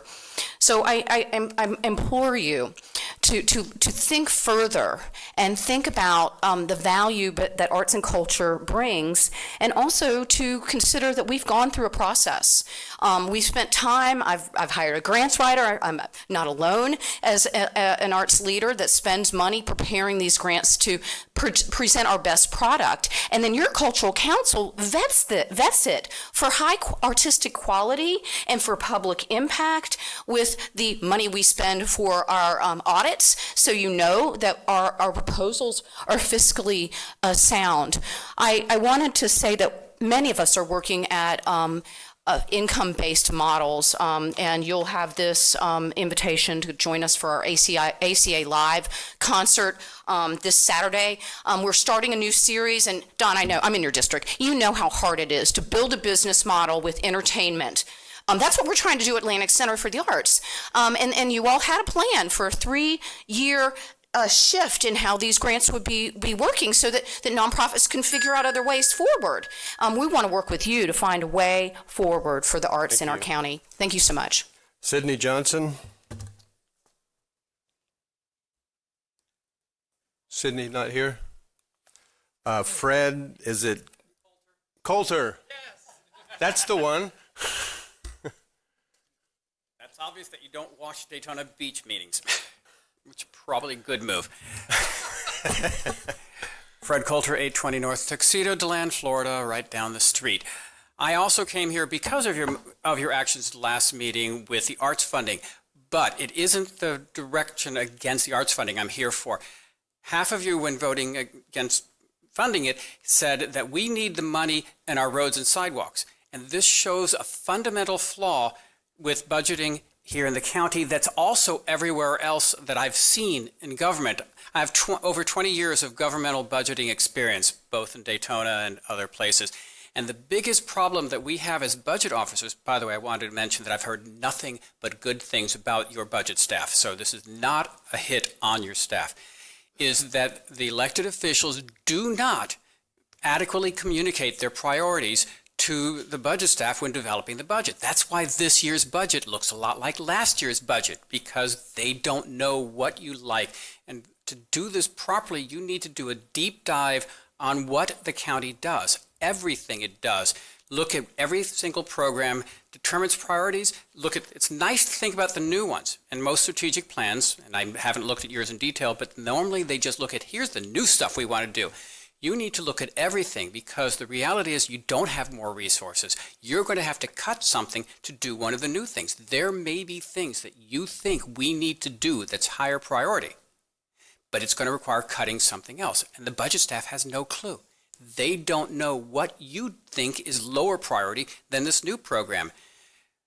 The county manager is going to be looking at waste and inefficiency. When I've seen public hearings, I've seen commissioners digging into the details of the budget. We had a budget with Public Works where the county council, not you, a different county council, spent an hour discussing whether or not they needed 2 or 3 toner cartridges. You're talking about every commissioner, 10 people on the budget staff, city manager, Public Works, spending an hour discussing a $200 item on the budget. That is not the role. You need to say, we need to stop doing this. Then the county manager can do that. We need to start doing this. And then he can look at your priorities. And if some are going to have to be cut to make others happen, he will bring that to you. But you need to communicate your priorities with the budget. There's a way of doing this, the whole strategic plan. This does not require a consultant. So we're not talking money. Unless you're horrible at hiring people, you have people on your staff who have the training to facilitate it, but it's going to require your heavy involvement in the entire process, not just the beginning when you do vision statements and that stuff. You're going to have to go and listen to what they're talking about, determine what those priorities are. Go back when they come up with plans, you're going to sit there and look at those plans and say, that's not going to work. And this would probably, my guess would be at least a year, at least once weekend a month, a whole day of you working on a workshop to build this. And that's a lot of work for you, which is probably why it's not going to happen. Sandra Cook.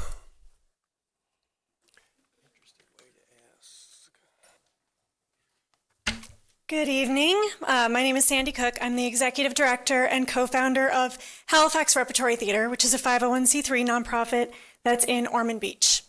I have a whole lot of stuff written down here that you've all already heard time and time and time and time and time over again. So I'm going to tell you something that's not down here on the paper. My husband and I started Halifax Repertory Theater a few years ago. We use that HRT for heart. We feel like arts are the heart of the community. We put up productions, we rent the theaters. We personally put in $250,000 a year of our own money in order to make our dreams come true and bring outstanding productions and education for the arts to our community. We have every intention of continuing to do that. We don't ask or get this grant, but the devastation that it causes by this grant being taken away just kind of shows that it's a trust thing. It's a trust thing that, you know, the entire community needs the arts. Everyone has spoken about it. Everyone has said why they should be revitalized. The amount that is put out and put forth through these grants is so minimal in comparison to the cost of what it actually takes to put these things together and to continue to have it grow. And it does bring in more people. I can tell you right now, people like my husband and I, we lived in Orlando for 20 years. We grew up in Daytona. We were here for the Seaside Days, and we want to bring that fabulousness back. That was our goal when we started this. Stuff like this being stripped away by the county, in my opinion, is going to make people like us that return to Ormond or return to Volusia County to try to help revitalize it and get it back to the glory days that it used to be for arts here. It's going to make us want to move out of the county. And that's a shame because it's a fantastic place to live. We're trying to grow something outstanding for our community. And we hope that you will reconsider reinstating that $611,000 grant for those organizations that desperately need that help. Thank you. Thank you. Jade Sujavanich.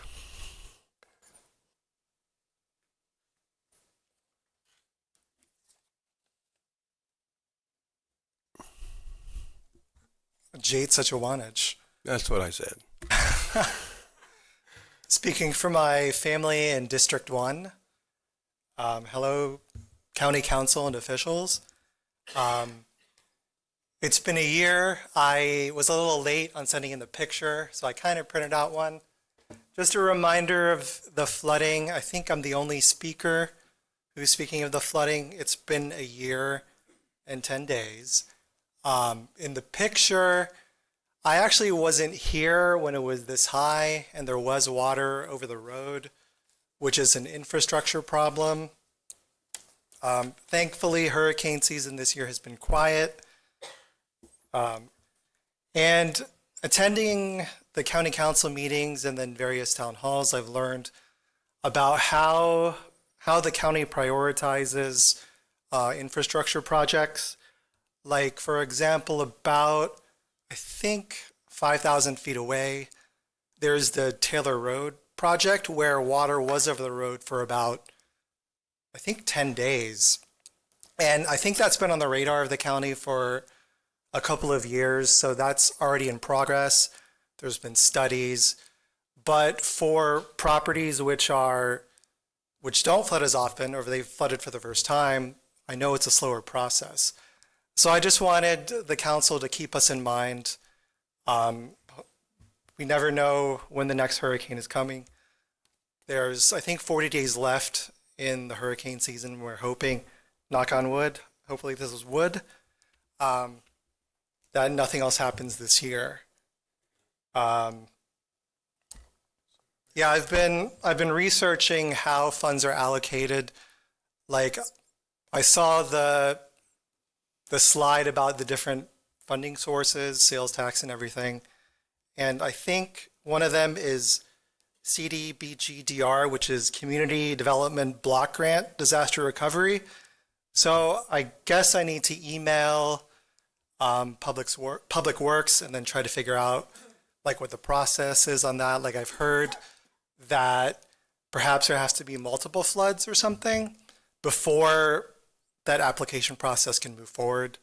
I'm just trying to learn as much as I can to help out my family. And if anybody's listening, then they can also hopefully learn from it as well.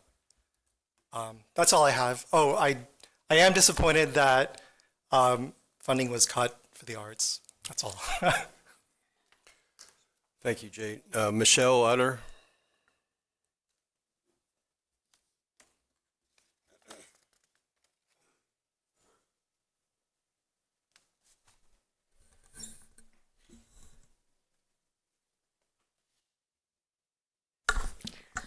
I know you guys love it when I come up here and speak. I bless you every month. But I'm going to talk to you again about the issues that I'm having. We talk about crimes. There's been a crime, and actually, I'm dying from it, from the Pfizer vaccine, but nobody wants to talk about it. I'm censored by news media, newspapers, my government, everyone, including the hospital that I worked at in my own county that terminated me because they didn't believe that vaccine injuries happen. And it is Vaccine Injury Awareness Week.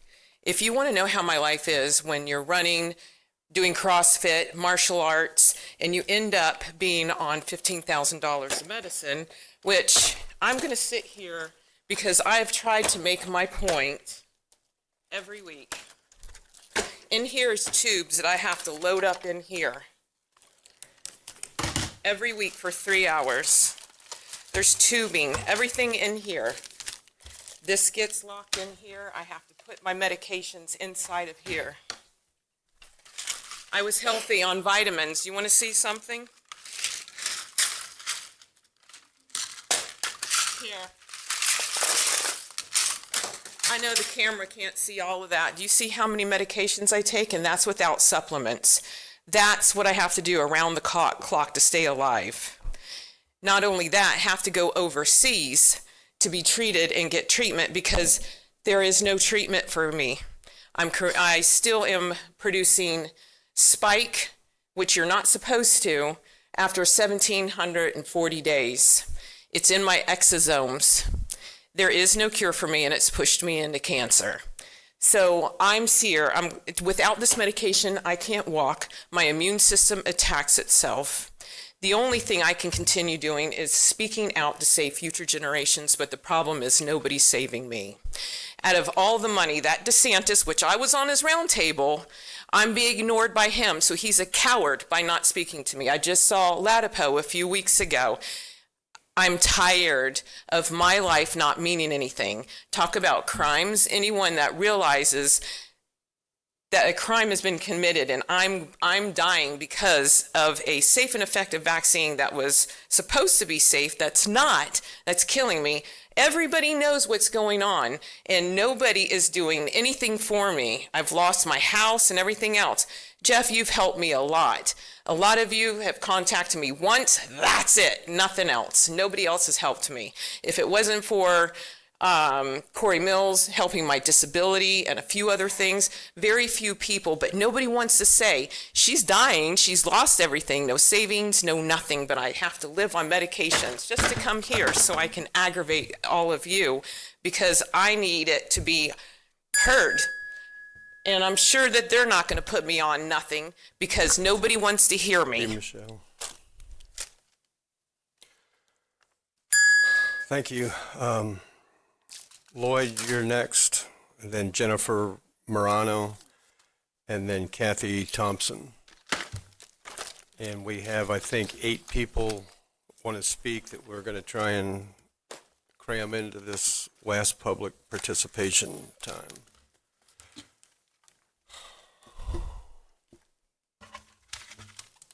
Sorry I'm taking so long, I'm done. It's okay. This is my life. I hope you guys like it.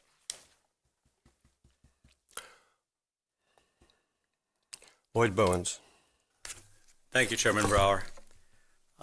There have been many issues discussed tonight. I now need to bring you back to the decision you made regarding cultural funding. I was present at the last meeting and spoke at the last meeting. My name is Lloyd Bowers, by the way. I know you all know me, and I'm from the beachside, Daytona Beach. But I also have the pleasure of serving as Councilman Reinhardt's member of the Cultural Council, a position I've held since 2012. And I also have the pleasure of this year being the recipient of the Tippin Davidson Award, which was a great honor by the Volusia County Cultural Alliance. And Councilman Kent, in the last meeting, you paid tribute to Mark and Julia Davidson Cirillo and the contributions that Tippin had made to this community. But you failed to mention the Cultural Grant Program. That was started by Tippin, Gary Libby, and Frank Bruno in 1989 and has been a part of the county's funding since 1989 and is now an integral part of our cultural arts organizations in this county. Three of you mentioned that you didn't want to pull the rug out from under these organizations, but that's exactly what you did, because none of us know where we are now, including myself as a member of the Cultural Council. Do we still have a Cultural Council? What do? We do license plates, we do art in public places, but what else do we do, if anything? And I referenced that February 18th, we had finished your work from last year at this year's February 18th meeting and provided you with the program that you requested us to bring back to you for cultural funding, totally revamping it, and also spending the dollars down for you over the next 3 years. And based on that, the Cultural Council contributed their time, the arts agencies did their time as well, in submitting those grants, reviewing those grants, grading those grants, and then bringing you the recommendations here.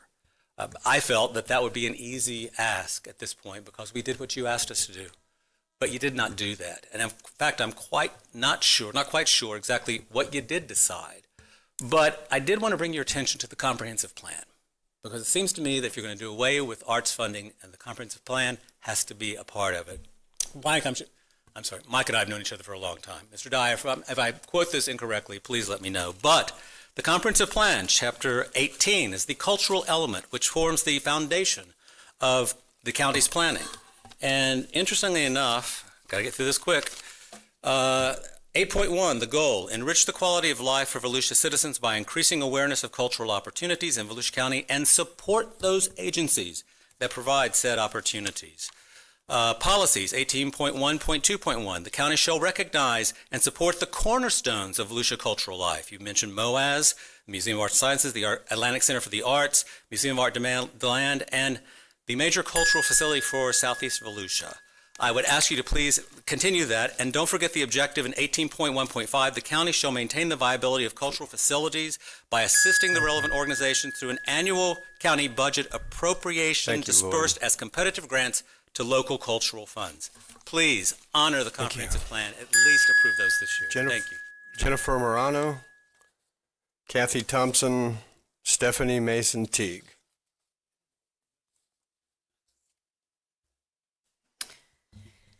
Good evening, Jennifer Morano, Executive Director of the Hub on Canal.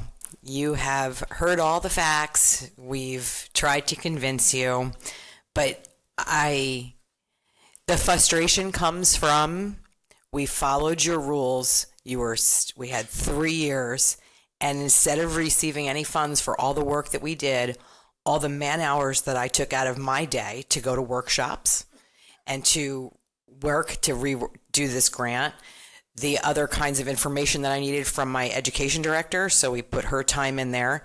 And then since we had such a short window, we had to hire a grant writer. So we're in the red at this point. It cost us money. But I do want to just tell you, because everybody else has been wonderful, just what the Hub is cutting and also what Art House is cutting. And I also do want to make a quick note that there's a video circulating with all sorts of Hub content that we have nothing to do with. So just so you know, that's viral. It's kind of going all over the place. And it is on all our information that it is not, the Hub's not responsible for that. So there will be no Thanksgiving and holiday camp scholarships. We're cutting right now 65% of our summer camp scholarships. We canceled our Teen Clay Outreach Initiative. We're scaling back our Hub on the Run by 50%, and that's a program that supports at-risk youth, ESE students, and the underserved adolescents of East Volusia. I am now looking, we currently are open 7 days a week. I'm looking to drop that to 5 days a week. We have got to just shut down the operations a little bit. Art House is losing 217 youth scholarships. Their Down Under Mural series on Dunlawton Bridge is in jeopardy. They will have reduced youth classes and also staff layoffs.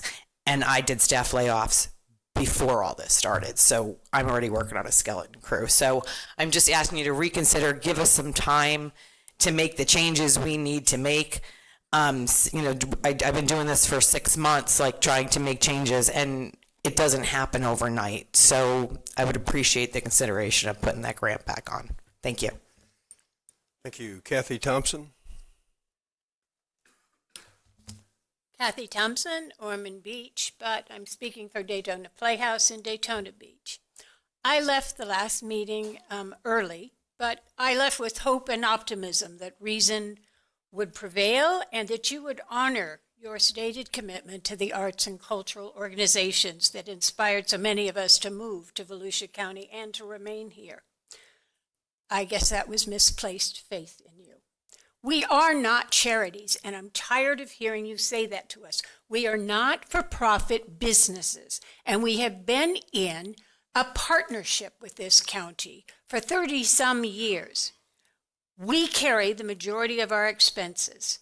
We carry the majority and all of the expense for our facilities.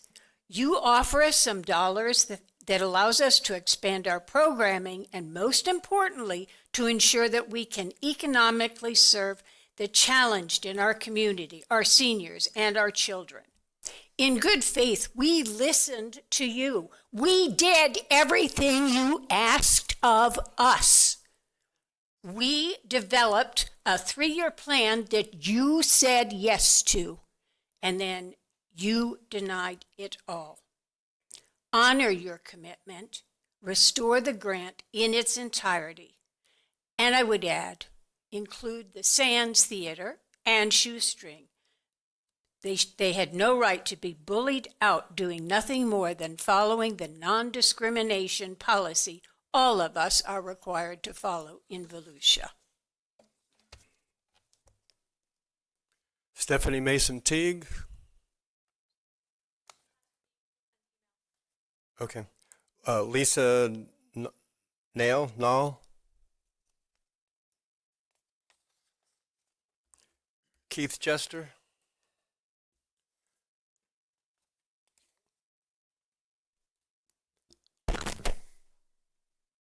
So if you were one of those deceived into voting for Echo, as most were, or you were one of those involved in the deception, you shouldn't be complaining now about how Echo funds are being spent on a motocross facility.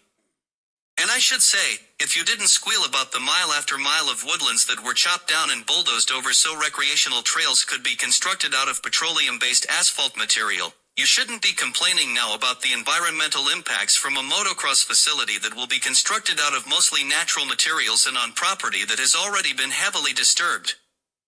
And if you are one of those who are here in support of the cultural funding, I will remind you that the taxpayers have already been forced to spend many millions of dollars on cultural facilities through Echo. So end the hypocrisy and move on. I should also note, unlike the Echo program, the cultural grant program was not approved by the voters. It was another one of those spending programs that politicians added to gain favor from a special group, and once government programs are started, they almost never end. The cultural funding program is another program that wastes money on non-core governmental responsibilities, no matter how some will attempt to spin it. It needs to end, and the funds need to be reallocated. I have a friend who, with his 2 sons, owns a small business that is operated out of a 3,600 square foot barn that is located on a small lot that is well off any main road in a relatively rural area.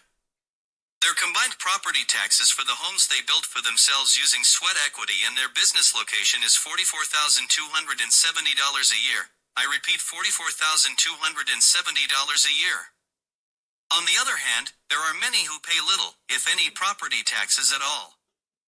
So when people start tossing about that fuzzy math saying this program or that program only cost this or that small amount per household on average, it is a disingenuous way to deflect the truth. Because the truth is, about half of the taxpayers pick up the burdens of the other half and are younger hardworking people who are just starting out or being hit the hardest with high property taxes. Counsel, when someone quotes some study that says the return on investments for the government providing taxpayer handouts to this or that cause, please consider what the return on investments would be into having better designed, built, and maintained roads, sidewalks, and infrastructure for everyone to include veterans, single moms, minorities, marginalized groups, and poor children trying to get to school safely. Everyone benefits when governments do their core governmental responsibilities well. Quote from Mr. Vic Baker. Separate needs from wants. Address the needs. Let the private sector address the wants. Government should not be confused with charity. Thank you. John Nicholson. We have two more speakers. We'll be a little more than out of time for this segment of public input, but John and then Troy Millwater. With regard to the ad litem, I had personal knowledge of that. I used to go every morning or every Sunday morning to IHOP, and one of the women there went through that. And what she went through, you would not believe. So please listen to those people. Secondly, with the arts, I had hoped by this time, you would have had somebody on the opposing side reconsider. And I'm hoping that during your individual comments that would happen. Because you really never, from what I have been, and I come to several meetings, the core issues. What's the core purpose of the government? What is the core? So I know Dempsey got this often, his $3 million for his son's motocross, and that Troy got $40 million for his family so they don't have to go to St. Augustine. Well, yeah, that's true, but they're not. But when Don says this, he's talking about all of our children that go into motocross. When Kent wanted the $40 million, he wanted the maximum use of a facility that we already had. So what is the core area? And these people have an issue. I have an issue. I don't know what your core area is. It seemed like logical that if we have baseball fields and we have ballet classes, they're equal. One is intellectual, one is physical, but they're equal. So I would ask that we discuss the core before we cut all of this stuff out. Third, the city got sued again. We got sued last year on our redistricting. We got sued again. So I'm asking you guys to pay attention to the city of Daytona Beach. It is valuable to the whole community. They just had Biketoberfest, which was a very good event, but everybody benefits from it. So please, I'm asking you in the CRA that for 30 years they had a county councilman on that board. I'm asking you to put somebody back in on the board. And lastly, doesn't anybody know a Republican? For God's sake, somebody's got to know a Republican somewhere. And what's happening in Daytona Beach, and a Democratic representative came here last week, and I asked her, are you aware of the corruption on our city commission? She said, oh, yeah, but anything that'll give us a Democrat. Well, no, I don't like that philosophy. If there's something wrong, I would rather you fix it. So if anybody knows a Republican, ask them to contact their board to look at Doge and look at our figures, our numbers, because they're playing games. Thank you. Troy, you're the last speaker. Troy Millwater from Orange City. Hi, my name is Troy. I'm originally from DeLand. Lived in the area my entire life. I originally wasn't going to come out. I didn't know that these meetings even happen. I don't necessarily get involved in the community very often, and I feel like that's probably one of the reasons why so many things get overlooked by the community. It seems like there were two topics that really dominated this meeting. One of them being there's apparently a kidnapping issue for the courts, As someone who grew up, unfortunately, going through the judicial system, I would recommend that if there's anything within your power to keep kids out of that system, to do it. There's never a time where it's better that they're not with their family. All right. And then as far as the arts go, the only comment that I have to make on that particular topic would be, it seems like the entire focus has been on the cost of this funding. $600,000 is a lot of money. No one's going to dispute that.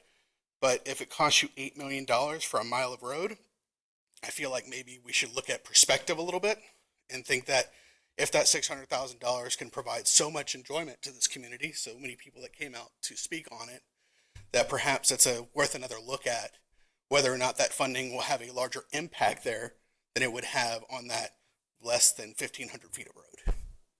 Thank you. Thank you. And that ends public participation. We will go to closing comments by the county manager. Thank you, Mr. Chair and Council. One thing I need to share is kind of a good news, but not always good news. But we fully committed all of our $2.2 million provided by the DEP to upgrade the septic systems in the De Leon Springs area. So we were able to help 163 homeowners in upgrading their systems. Some homeowners are still completing the construction, and a rebate will be issued to their contractor once the work is finished. So this program provided rebates of up to $14,000. If you recall, we went to bat to get that raised up to directly licensed and approved county contractors. We're going to explore future funding opportunities through the FDEP competitive grant program in 2026. But for now, that program is fully committed and over with. So just needed to announce that today. Question regarding that, Mr. Chair? Sure. Hey, George, what was the, can you help me identify to the council and members of the public, why was it just the Gemini Springs? Because, you know, we have Blue Springs. Springs. It was the De Leon Springs. De Leon Springs. It was special to that particular watershed. My understanding is there'll be more that will come in the various other spring sheds when they're various times as they come up. And I know Blue Springs is really a big one that'll be coming in the future. So. Yeah, I mean, because constituent in my district that is in the Blue Springs BMAP, right? I believe that's what it's called. And she has to replace hers, from what I understand. I don't know the particulars, but she communicated that, you know, she had a $24,000 bill to replace that. I mean, in that case, some people say, hook me up to sewer, right? I mean, remember back in the days, it was like sewer's too much to connect to for at 6,000 or 8,000, whatever it might be. But so well, that is actually, you know, we're working on studies. You mentioned Gemini. We are partnering with the city of DeBary to have a septic to sewer conversion in the area around Gemini Springs. And just what you're saying, I mean, the connection now is competitive with some of the, you know, what you have to do to have a septic system in some of those areas. Is Volusia County unique in this type of program, or how are we affected compared to the other 66 counties? You think well, in this case, and if Suzanne, you want to jump in, but in this case, we're affected because we have those springs, which are important and seen as a very important natural resource. So therefore, you know, we have BMAPs in and around to protect those springs. What I'm trying to get to is possibly, and maybe you all can look into this, is if Volusia County is subjected to these requirements, more so than, say, the average county, could we make a case to the legislature for a direct allocation for Volusia County because of our circumstances, requesting some direct funding of matching dollars for this BMAP issue? Well, in a manner we have. I think Ben might come around here and speak, but that's one of the reasons you've got, we had huge grants given to us to expand the southwest and southeast sewer plants, and we're able to put in advanced treatment. And then the idea there is you know, those are urban enough areas to have sewer connections and eliminate, wherever they can, eliminate septics and go onto that sewer. So we had to have the capacity expanded in order to even do that. So that was step one in that process. So they have been big partners and have given us millions of dollars for those plants. Yes, exactly what Mr. Rechtenwald said. I will note that specifically for DeLeon Springs, when they do the feasibility analysis, specifically for spring shed BMAPs, they're looking at what's causing the loading. So DeLeon Springs was mostly a rural area, and so septic to sewer conversion is a lot more difficult because there's not really service up there. We did participate with the state in funding a project that ran sewer service up the corridor to get the businesses and a couple of neighborhoods online.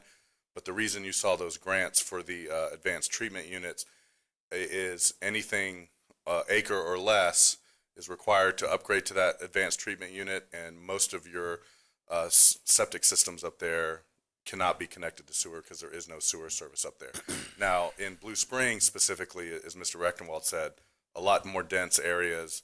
Same with Gemini Springs in the DeBerry area. We've worked with the city as their utility provider to identify areas where we can do septic to sewer conversion. That's where you're going to get more of your load reduction in places like that. And then the Blue Springs BMAP is not yet finalized, and when it does, you will see those requirements come in, and that's going to be a tremendous amount of load reduction that's going to be required of Deltona, Orange City, and DeLand, and portions of the unincorporated area. And it's going to be all those utility providers that are going to have to work together.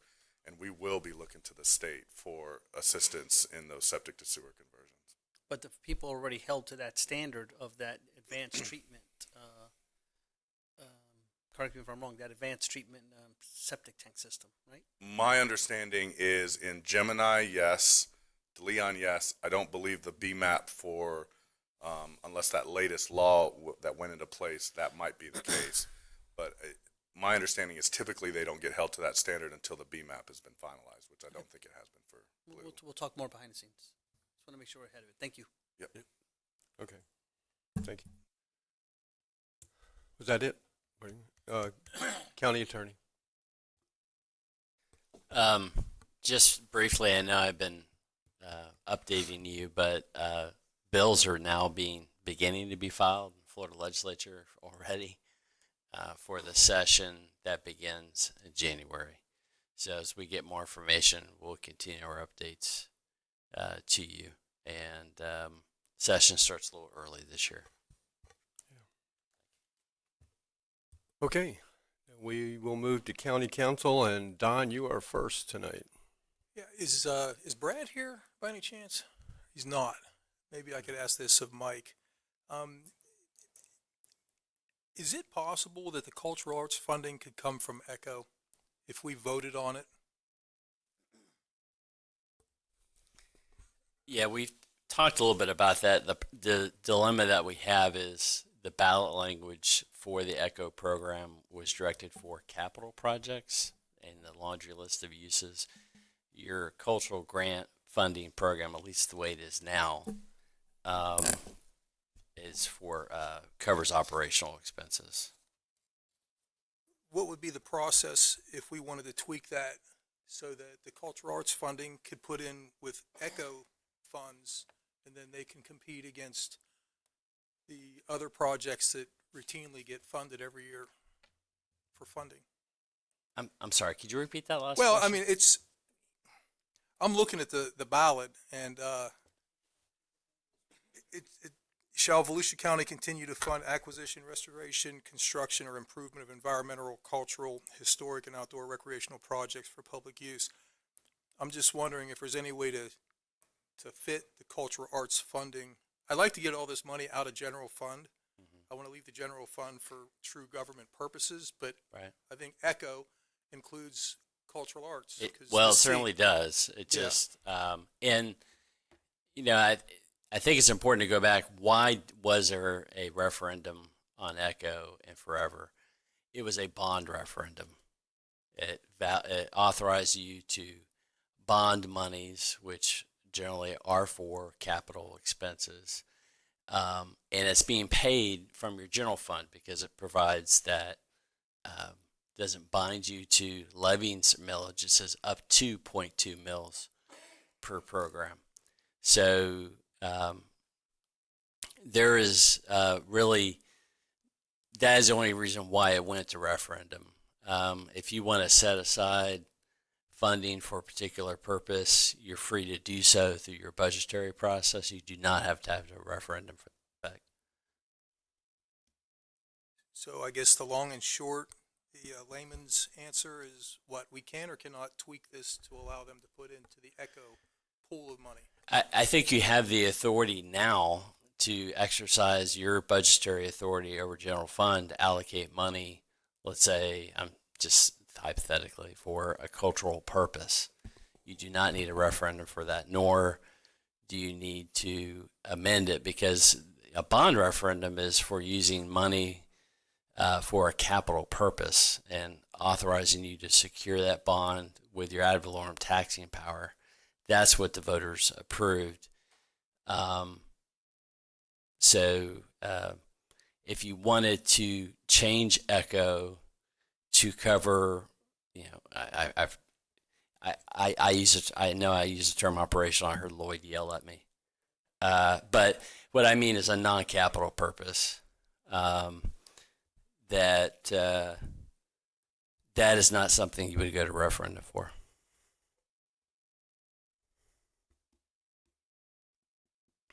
Now, I think it's important now that you've, you know, even ECHO and Forever, that comes out of your general fund.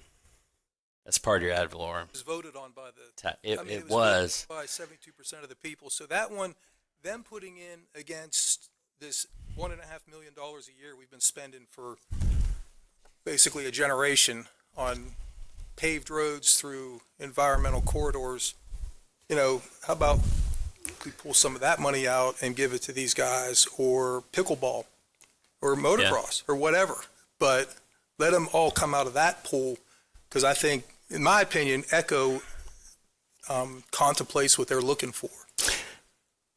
Well, ECHO, I mean, certainly ECHO has a strong cultural component, no doubt about it. It's just and how it's used. If you wanted to get some kind of voter approval for using your general fund for supporting an operational purpose, of course, everything you do has to have a valid public purpose. That goes for anything. But you can have a straw poll, which state law does authorize you to do. You have to pay for it to go up for an election, but you know, your budgetary power rests with the council and how you spend that money. Somebody had mentioned earlier that with Volusia Forever, we had actually made it operational, I think is what Lloyd said, that we kind of tweaked Volusia Forever to make it include operational costs. Is that doable with ECHO? George, do you want to add to this as well? Yeah, well, I think your last point, well, that was in the second iteration of Forever. So it went out and the voters voted, and that language was part of that. They made it more clear in the second iteration about the Forever. Yeah, it was for maintenance of the properties. So, which is, now, to your first question you were talking about, trying to make it sound a little easier without, so you for ECHO, it's up to 0.2 mils, right?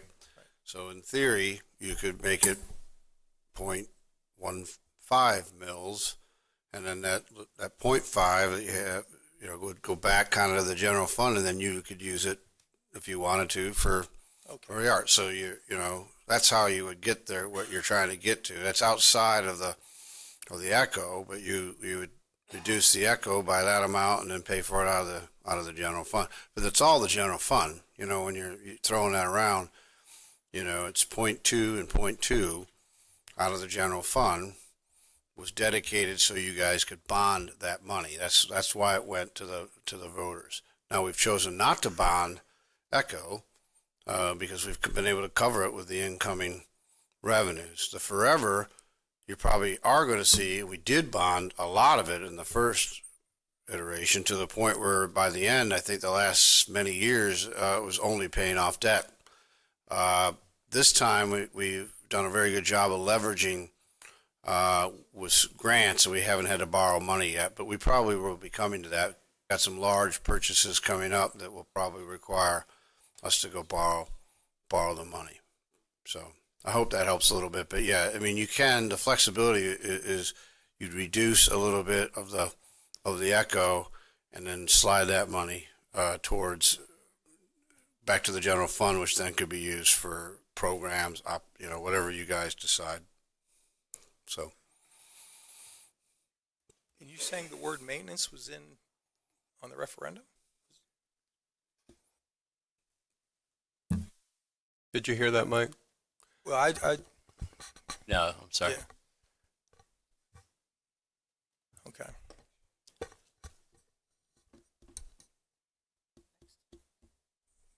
I'll just wait and hear what my colleagues might have to say on this, or if it's not going to be discussed.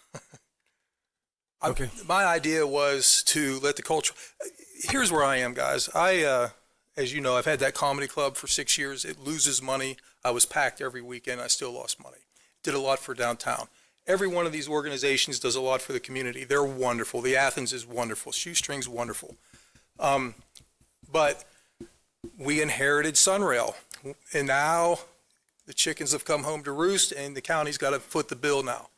All right, we got flooding that we've inherited because of purported development over the last few decades, let's say.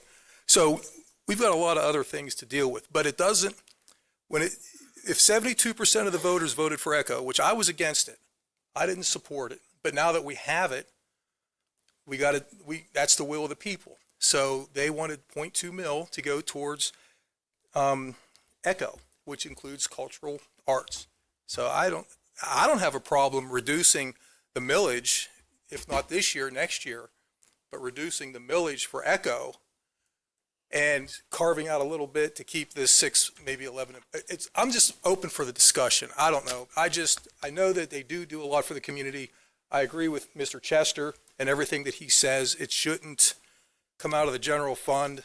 I just know that these things are good for the community. I've run them. You lose money. Although the Athens makes money, they've shown a pretty good track record, and that's awesome. But I don't know if we should be subsidizing everything that's good for downtown. There's a lot of good restaurants downtown. That doesn't mean the government should be sending them checks every month.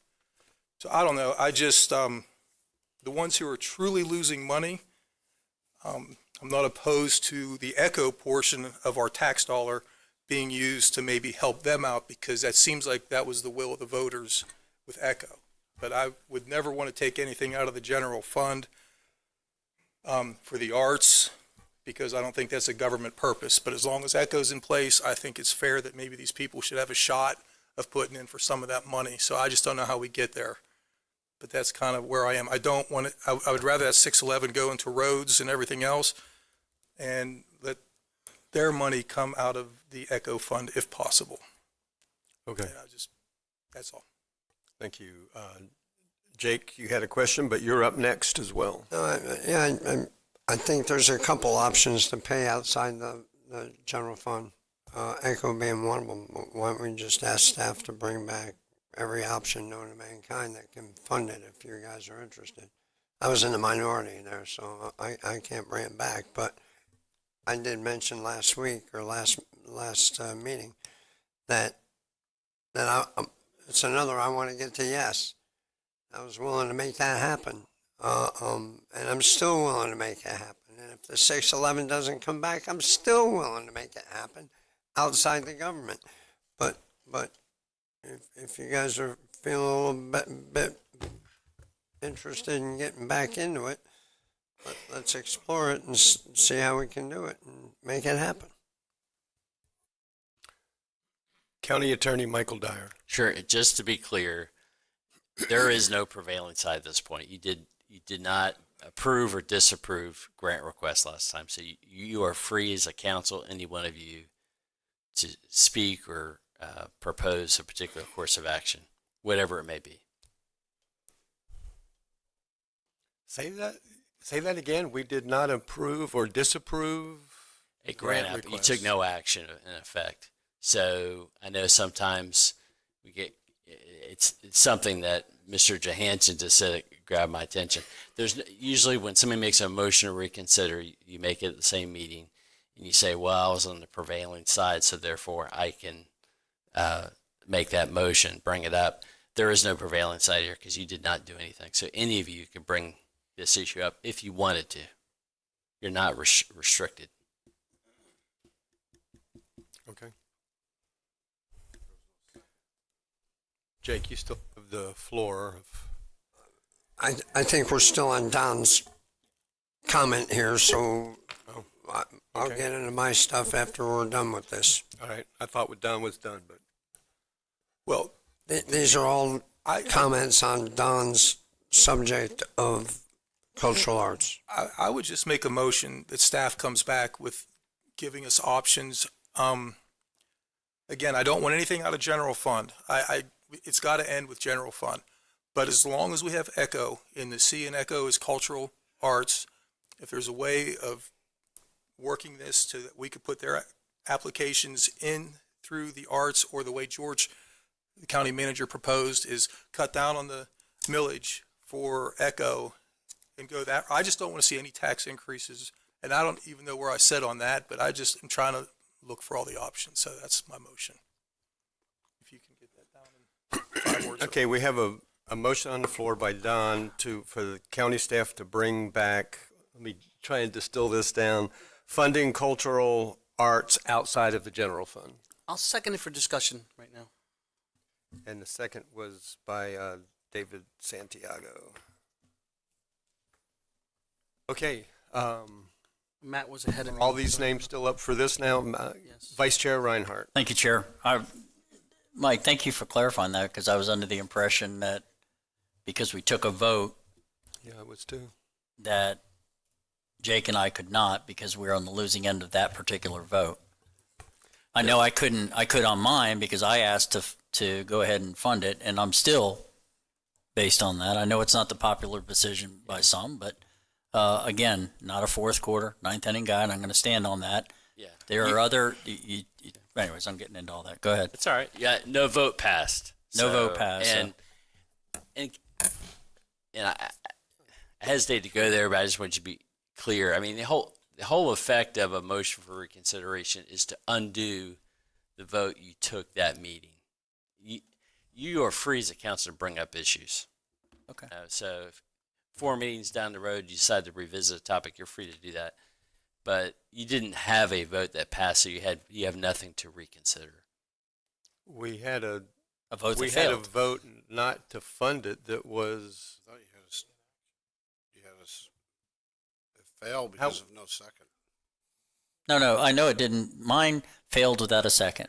But then Jake made a motion.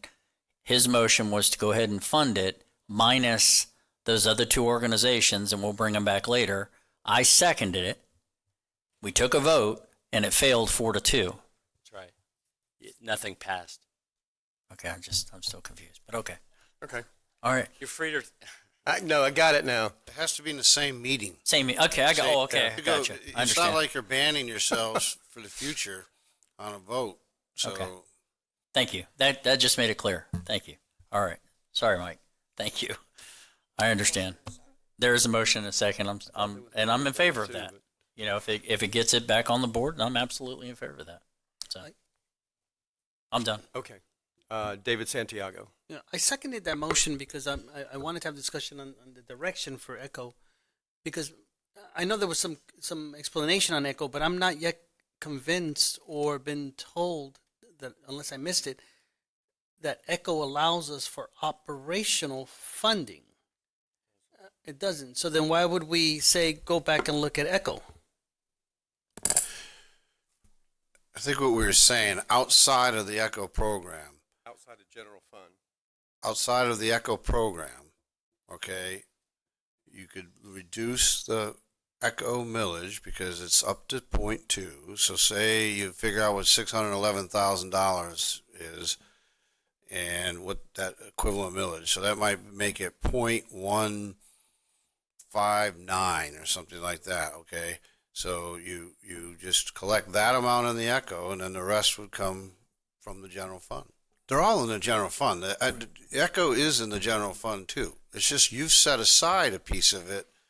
So there's a mechanism to do For it. bonding purposes is why you set it aside. So it sounds like there's a You mechanism. could have an Echo without even doing that. Understand. Just what you were talking about earlier about the roads. You could just make a decision to decide and say, Mr. Manager, I want a road program of X amount of millage.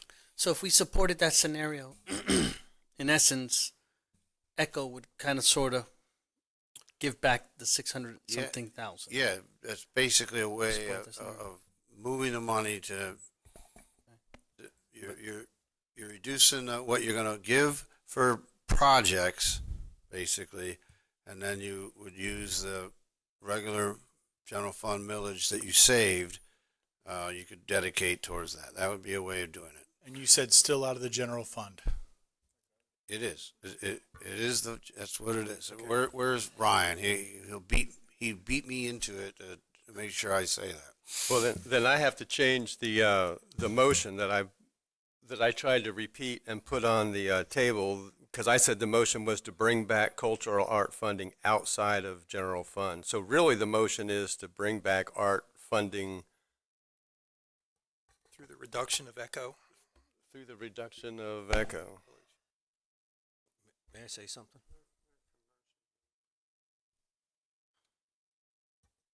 Who just asked if they could say something? Yes, Councilman Robbins. You know, and something to think about, guys, too.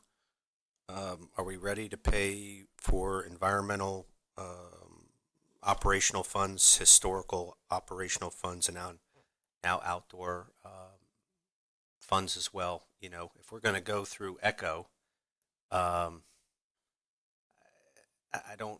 think we're opening ourselves up when it comes to, instead of no, but the operational, the Echo pays for facilities, right, Don? Okay, but you want to, but you got, so what you're saying, and I think what I'm trying to understand is you want Echo to pay for operational portions for culture, I guess, and arts. Is that what you want?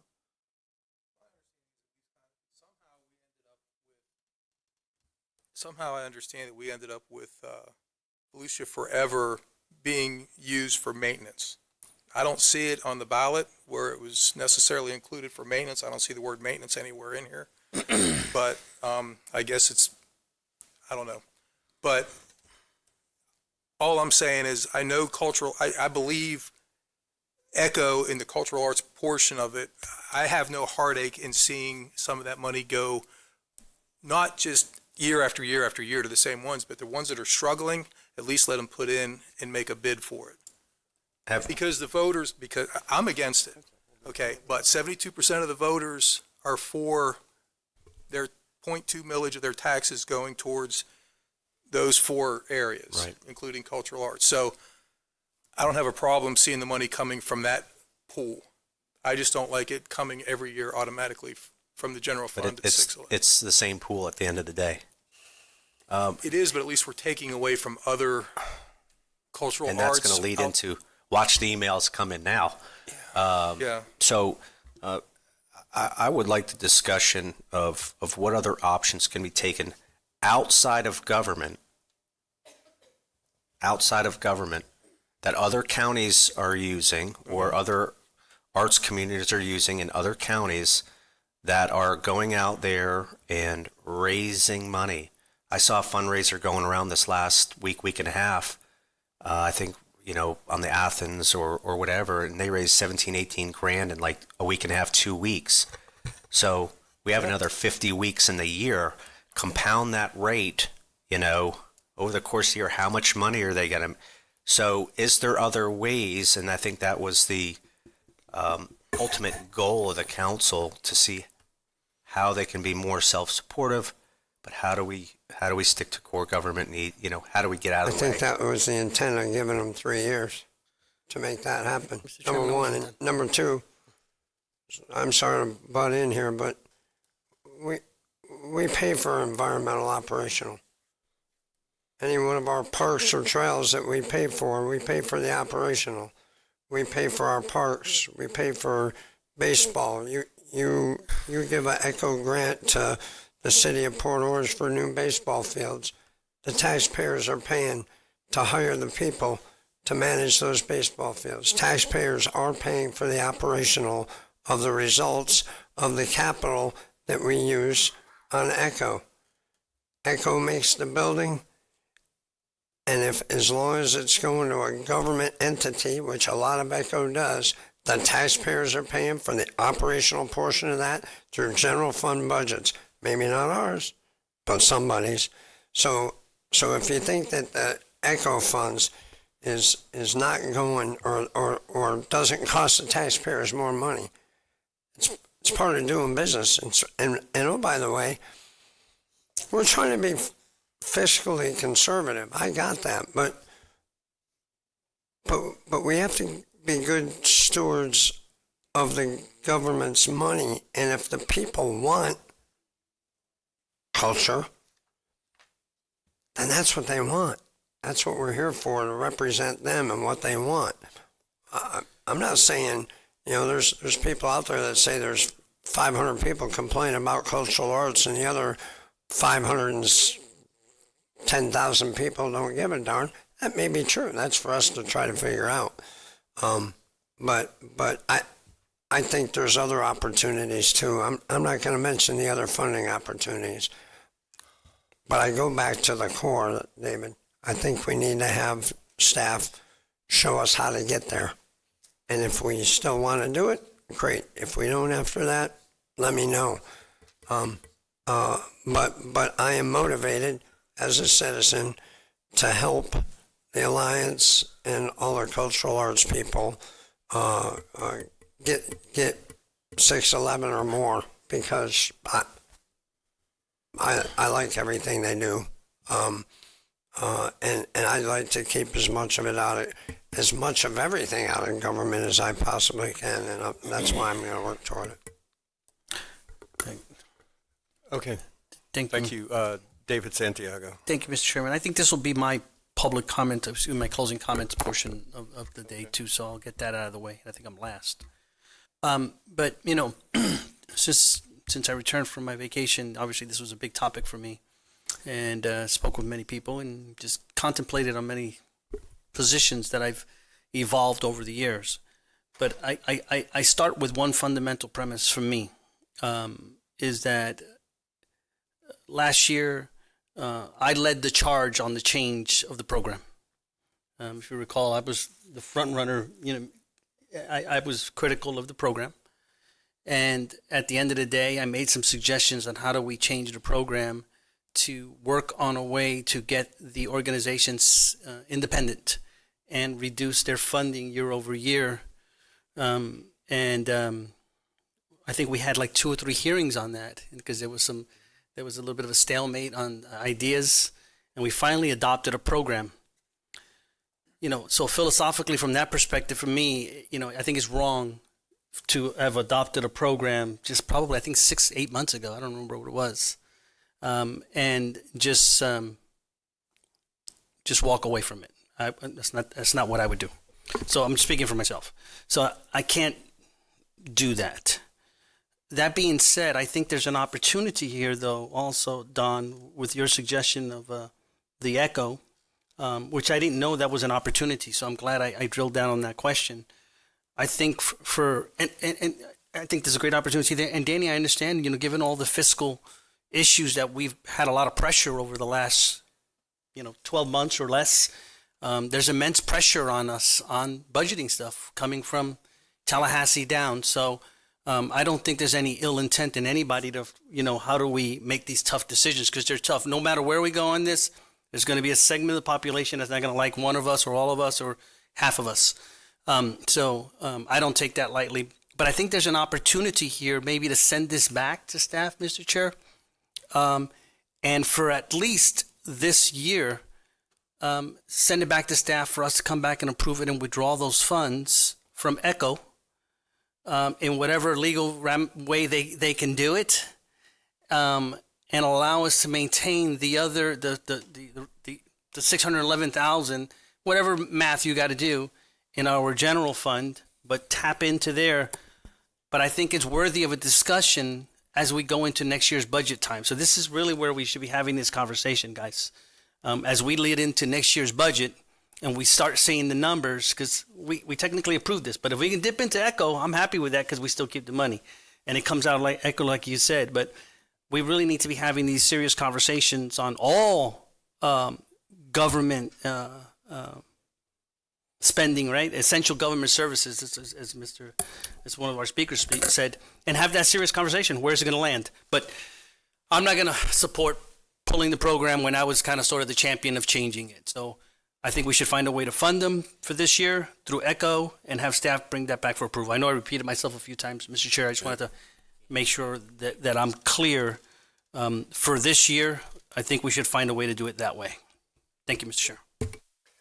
Okay. I'll call on George in just a minute. I was just going to say I'm trying to see if that fits into the motion that's on the table. Yeah. Can I add one thing, Mr. Chair?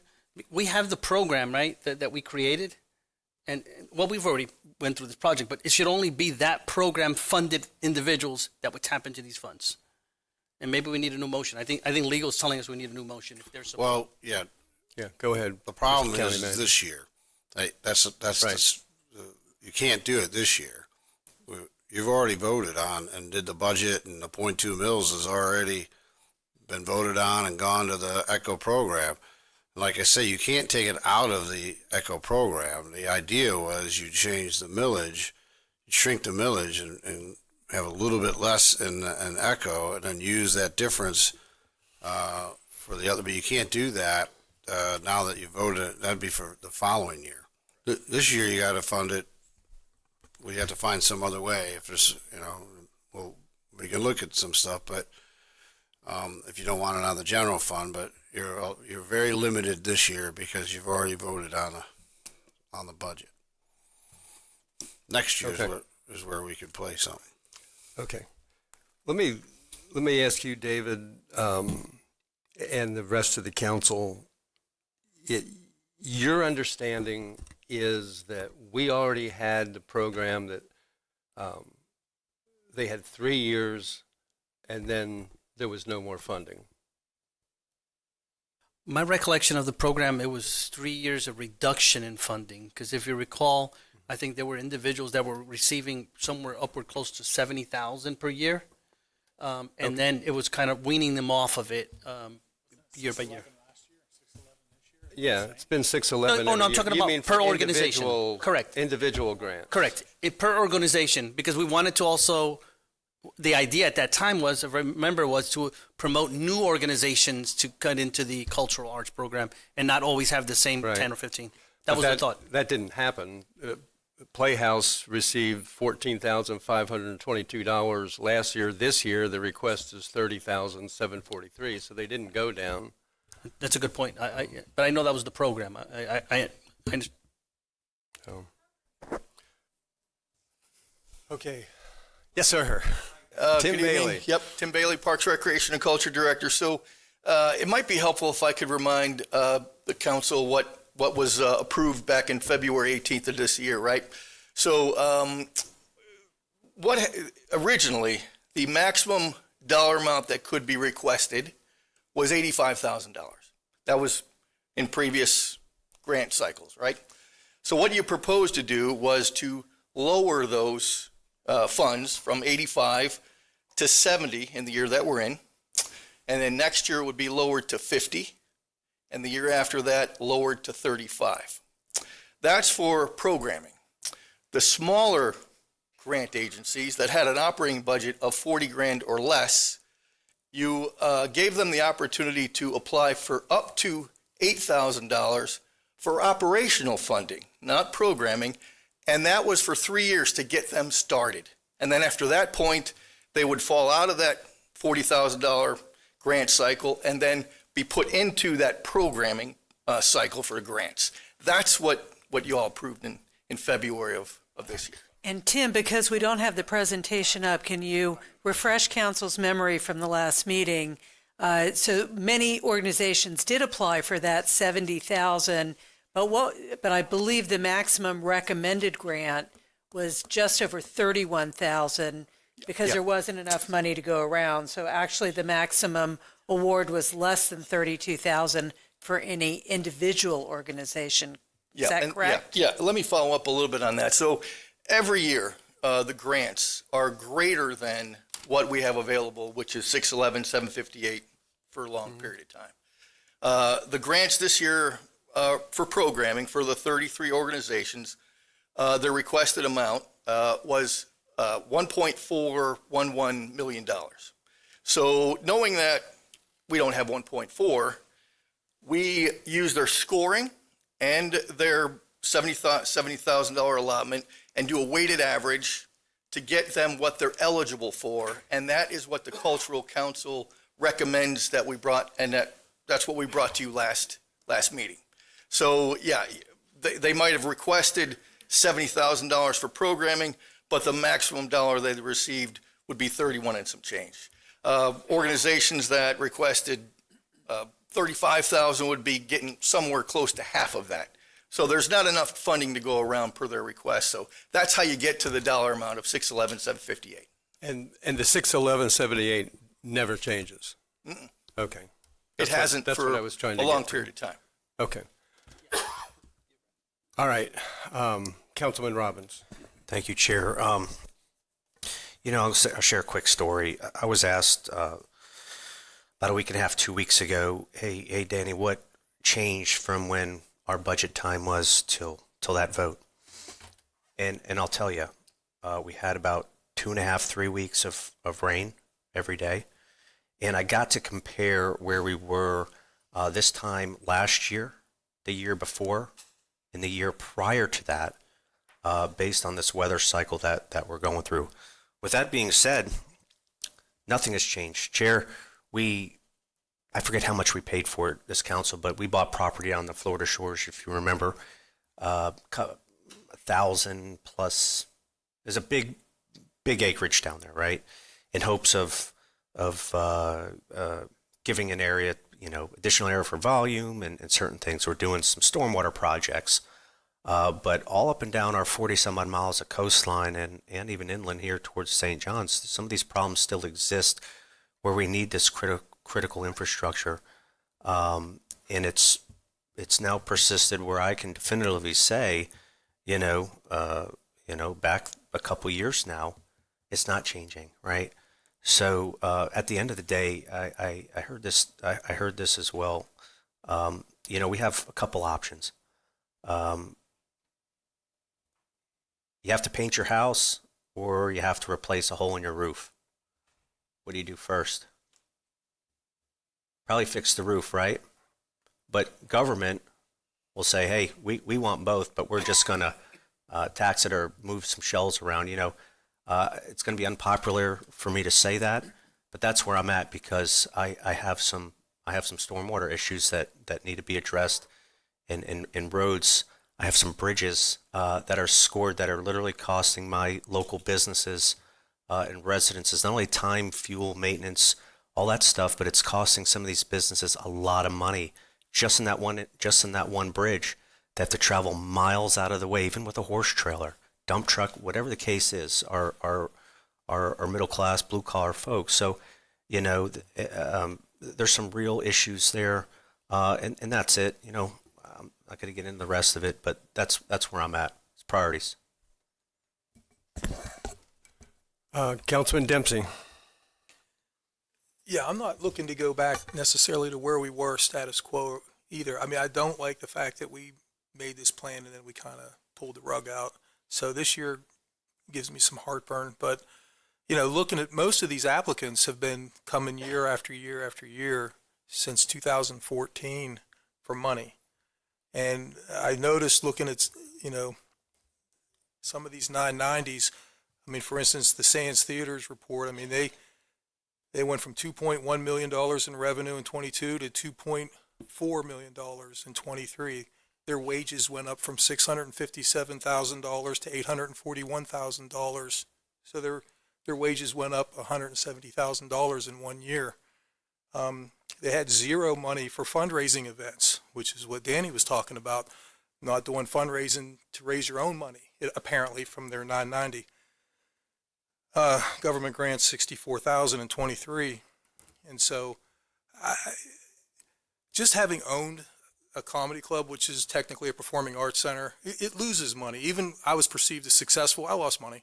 I did it. I never thought to ask the government to give me money. I just did it because I thought it'd be good for the town. Got to meet a lot of people, had fun, but it lost money and I shut the doors after 6 years. Some of these guys, it's their lifelong passion and they're going to lose money. Like the DeLand Naval Arts or the air station or whatever, the museum, that's going to lose money. So my heart breaks for organizations like that they're not going to make money. The Sands Theater, they're making money. So then with their hands out, and they're crying about 1% of a cut that really, by looking at their books, isn't going to make a hill of beans difference. They're not going to shut their doors over 1%. Those organizations, I don't think deserve, they're not in need of it. Let's just put it that way. They do a lot for the community though. But these other organizations, those are the ones that have been kind of on my mind recently. So I just want to explore ways of helping them out with, but coming out of ECHO, because the taxpayers, 72% of the voters said we want money to go to these types of things, and cultural arts is one of them. So that doesn't give me any heartburn. If we didn't have ECHO, I'd be a no on this. Just like if motocross was coming out of the general fund and we didn't have ECHO, I wouldn't even be asking for it. When I tried to do a motocross track 25 years ago, I was going to pay for it out of my own pocket. And I didn't even think to try and get it through government funding. But as long as there's a program, ECHO, I'm all about, hey, if you want pickleball, I'm not in favor of pickleball, but hey, they pay for it. We got over nearly $20 million putting an asphalt paved road, petroleum-based road through the wildlife corridor that nobody seems to care about year after year, $1.5 million. Hey, it's out of ECHO. So this money coming to help the cultural arts that are truly in need of the money and don't just have their hand out. I want to help. I'd like to see if we could help them and say yes, like Jake says, with, but through the 72% of the voter approval funded ECHO, either the way George proposed it or some other fashion. Thanks. You're welcome, I think. The problem is that's not what we're being asked to do. We are funding Athens. We are funding people that are asking for more money each year. And I'm not sure I don't think I can support reducing ECHO after 72% of the population voted for that without asking them. So, yes, Mr. David Santiago. Thank you, Mr. Chair. Hey, Don, do you think you could get there today with the funding that's already been approved, with the exception of the two entities that you said that you don't think should receive funding? I think Shoestring was only asking, well, no, I wasn't, Shoestring I think made a profit last year too. Yeah, let me just be clear, and staff can correct me. My understanding is you had two applicants withdraw. Right. Right. So they're not pending. So absent those two, could you get there today? Get where? Meaning get to a yes with the absent those two? But that's coming out of the general fund, not out of. Yeah, that's correct. I'm just curious. I'm just asking you a question. I'm not trying to put you on the spot. The thing that would get me there is because we did kind of give our word, and I don't, as much as I don't like the spending, and I was in agreement with the vote. Actually, to be honest with you, it still has been on my heart that we, just like you said, we kind of made this promise, and it's kind of, I hear them what they're saying too. They went through the hoops. We got two more on board.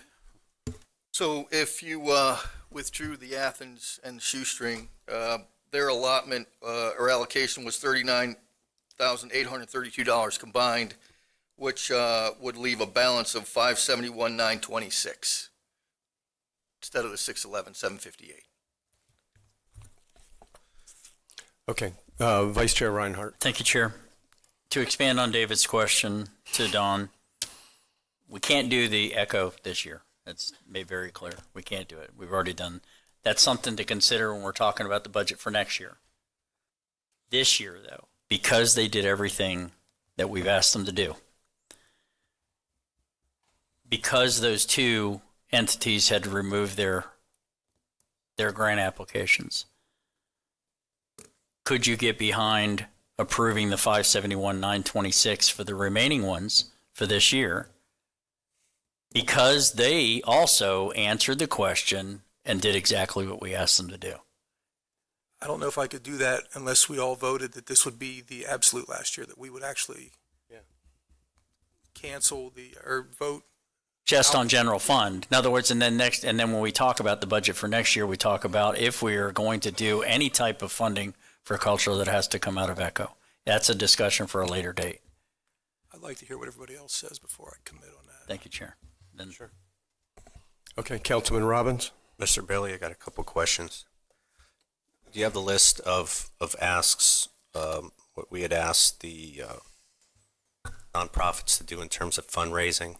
I'm pretty sure we had asked the nonprofits, hey, you guys need to fundraise. Yes, in their application, they identify what they do to try to drum up more business, to try to lower their use of general fund dollars. How many of them did fundraisers?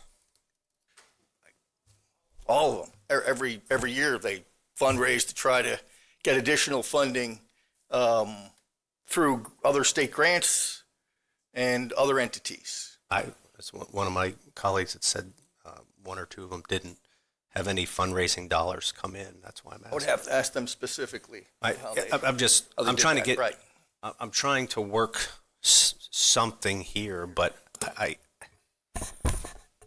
that's it. Councilman Johansson. Yeah, so one of the entities said that they invite other people in to bring in revenue, to fundraise. That's not gonna, I don't think that's going to appear on the 990 as fundraising. It's going to be revenue. So when Tim says fundraising, he's talking about bringing in extra revenue to try to get off the government dole. When Don's talking about fundraising, he's talking about fundraisers, as in selling brownies and claiming that money is fundraising money. That's what I mean. That's a fundraiser. Hiring an entity to come in and use the Athens Theater is not a fundraiser, but it does raise funds. So I just want to make sure that we're not, again, trying to interpret what a government document says and says, see, they don't raise funds. I'm not saying they do. I don't know either. But you know, I think at some point we got to cut to the chase and decide whether we're going to vote on this or not. Councilman Santiago. Yeah, I'm going to see if I can get us to cut to the chase, Jake. But to answer your question, Don, to reiterate briefly, to me, it's the drive that I did last year. I feel compelled to stand behind it in creating that program. And that's the biggest driving factor for me. I understand the fiscal side of it. We budgeted for it. I would be okay with releasing the funds for the existing applicants that we have right now. I think 2 have dropped out, but with the intent of figuring a solution. Maybe in January we start talking about solutions for this. What we're going to do. Another tough decision that we're going to have to do. This January is going to be several tough decisions. So I'm okay with releasing the funds to the applicants that we have right now. Matter of fact, Mr. Chair, I move that we have a motion. motion We have a on the motion. floor. Sorry. So Oh, wait. Don would have to remove his motion to start another one, or we vote on it and vote it up or down. Oh, and right now the motion on the floor is to pay the 579.26 this year by downsizing of ECHO. Can't do that this year. Okay, Don withdraws his motion. Mr. Chair, if I may, You may. I move that we approve the list of current applicants for the Cultural Arts Fund and direct staff to prepare options for our January strategy session for future cultural funding options. Second. Okay, the motion is to approve the list of current applicants for this year, minus the two that have withdrawn, so the total is 579.26, and then, excuse me, bring it back up for other funding mechanisms during the budget. And it's 571,926. 570. 926. 571,926. Okay. Yes. Do we have public speaking and closing comments? Don't recall that's our protocol, Mr. Chair. That's But why- you've got an item that we're voting on, so I don't think you can not allow the public to weigh in on this. Sorry, Mike, not trying to do your job. Send you my bill later. Yeah, there's a couple. God, I hate being the bad guy because I love the arts. I'm not against the arts, but there's two things that I'm really struggling. One is that according to our rules, we shouldn't even be voting on this tonight. We should send this vote back to staff and have them bring it at the next meeting. That's our rules, that we don't vote on the fly, that we give the public time to respond. And if you want to do that, then that's fine. I think according to our rules, that's the only way that we can do it. We can break to set our rules aside for this.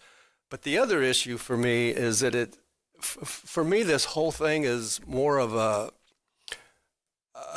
philosophical, a principled argument that somebody said we're not a charity, and I understand where she's coming from, but a nonprofit is by definition a charitable organization that you can give money to and then take a tax deduction for it. So we are making charitable contribution decisions out of public taxpayer money, and I don't feel comfortable doing that when we have people that are flooded out, roads, sidewalks that need problems, people that can't afford rent and mortgage.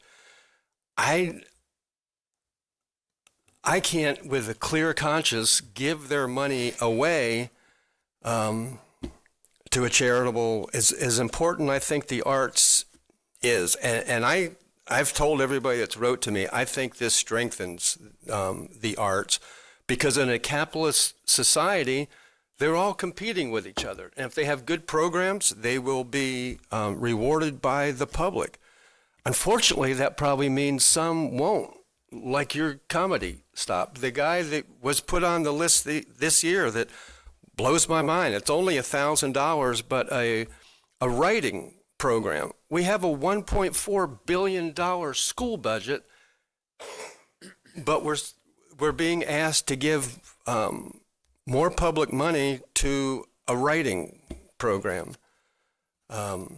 There's only so much money that we can take from the public. So the problem that I see with this is if we approve this, okay, we'll give it to them. And I do, where'd you go? I do agree with Mr. Santiago. I had somebody email me today and said they agree completely that this shouldn't be a taxpayer funded. But he said, I feel like you went back on your word that you told him this was the last year. And I said, I don't remember saying that this was the last year. David just said it was, and then I think he withdrew it. I'm not in favor of reducing ECHO. If the council wants to vote for this, that it's the final payment and that's it, I can do that, but I think we're just going in perpetuity with spending taxpayer money for this. So that's my struggle. Your name is Yeah, up. Is that left over? No, and I just want to clarify, Mr. Sheriff. I think the proposal that's before us has nothing to do with reducing echo. It doesn't. Okay, I just but- want to make sure for clarity purposes. No. We'll decide that But in the it's to future. pay it this year and then bring it up the next budget season, Decide what we want to do. It could, it cannot. We don't know what we'll do then. right? Yeah. Well, maybe. I'm good. Thank you. Okay. Anyone else? Okay, 2 public comments. Guess who? Keith, you were, actually, both of them say that you were the second person. So Keith Chester and then John Nicholson. Oh, Jesus. I just remind y'all that. I'm sorry. She did just give me a third. I just remind y'all that same way with the roads, it's been pushed down the road time and time again. The old adage, can kick down the road. I've watched it for a very long time here. If you bring it back next year to discuss again, I'm afraid we're going to end up probably where we're at now. And we're still going to end up with all the other needs. Some point, somebody's got to pull their britches up, be the big boy, and make the hard decisions and put your foot down. It's like Councilmember Robbins said, if your roof's leaking, do you paint your house? That's where we're at. I mean, staff went over all of the needs, and some say, well, it's only $611,000, but over the last 10 years, that's $6 million. How many feet of sidewalk would $6 million have done? What water issues could have been helped with $6 million? So, every time we always talk about how the government's handing out the money, it's always just a little tiny amount in the bigger picture, but it all adds up. At some point, you've got to decide where to cut. Somebody's got to be the dad, you got to be the dads up here, and you got to say no at some point because you've got these other things that you're responsible for. And again, if you don't take care of them as this council, you're going to be as guilty as the last 10 councils before you who didn't take care of our core needs. And now we're at a critical juncture. Somebody's got to make a decision that's a tough decision, but it's got to be made for our future. Everybody talks about the kids and the veterans. We want to help all these different things, but we all benefit from good roads, sidewalks, and infrastructure. Every single one of us, including businesses. So there's no group you can add to make your poster child that does not benefit from the government doing its core responsibilities well, being roads, sidewalks, public safety, fire, all those things. That's where you need to be investing our money. Thank you. John Nicholson.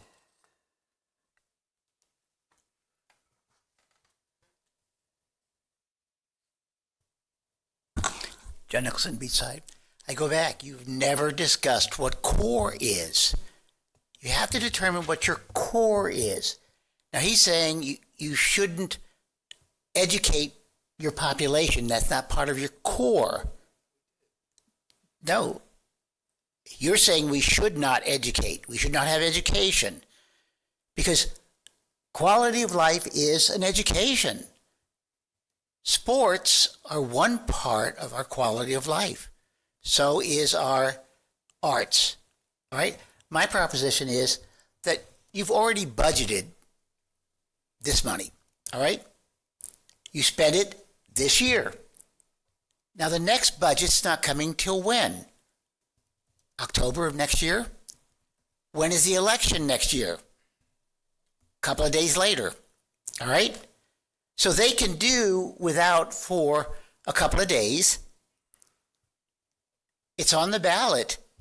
It makes it very easy for Lisa to add one item to the ballot. Do you approve of using ECHO funds for the maintenance of those buildings that you paid for over the last 40 years?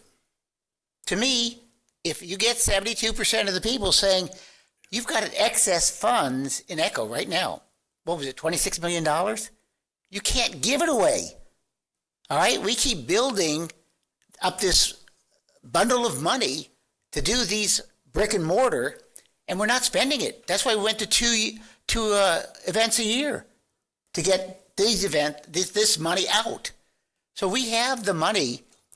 So why not spend it on the maintenance? If we're spending it on the roads for Volusia Forever, because there's no sense in having these areas and not using them. There's no sense in having these facilities, these opportunities.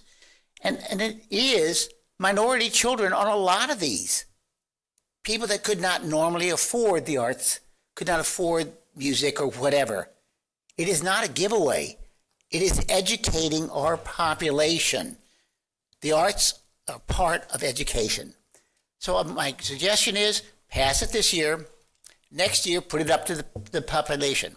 If they want ECHO and if they want Volusia Ever at the 70%, and they vote for using this funds in the 70%, you're clear. This is exactly what the population wants. Thank you. Cameron Vinson.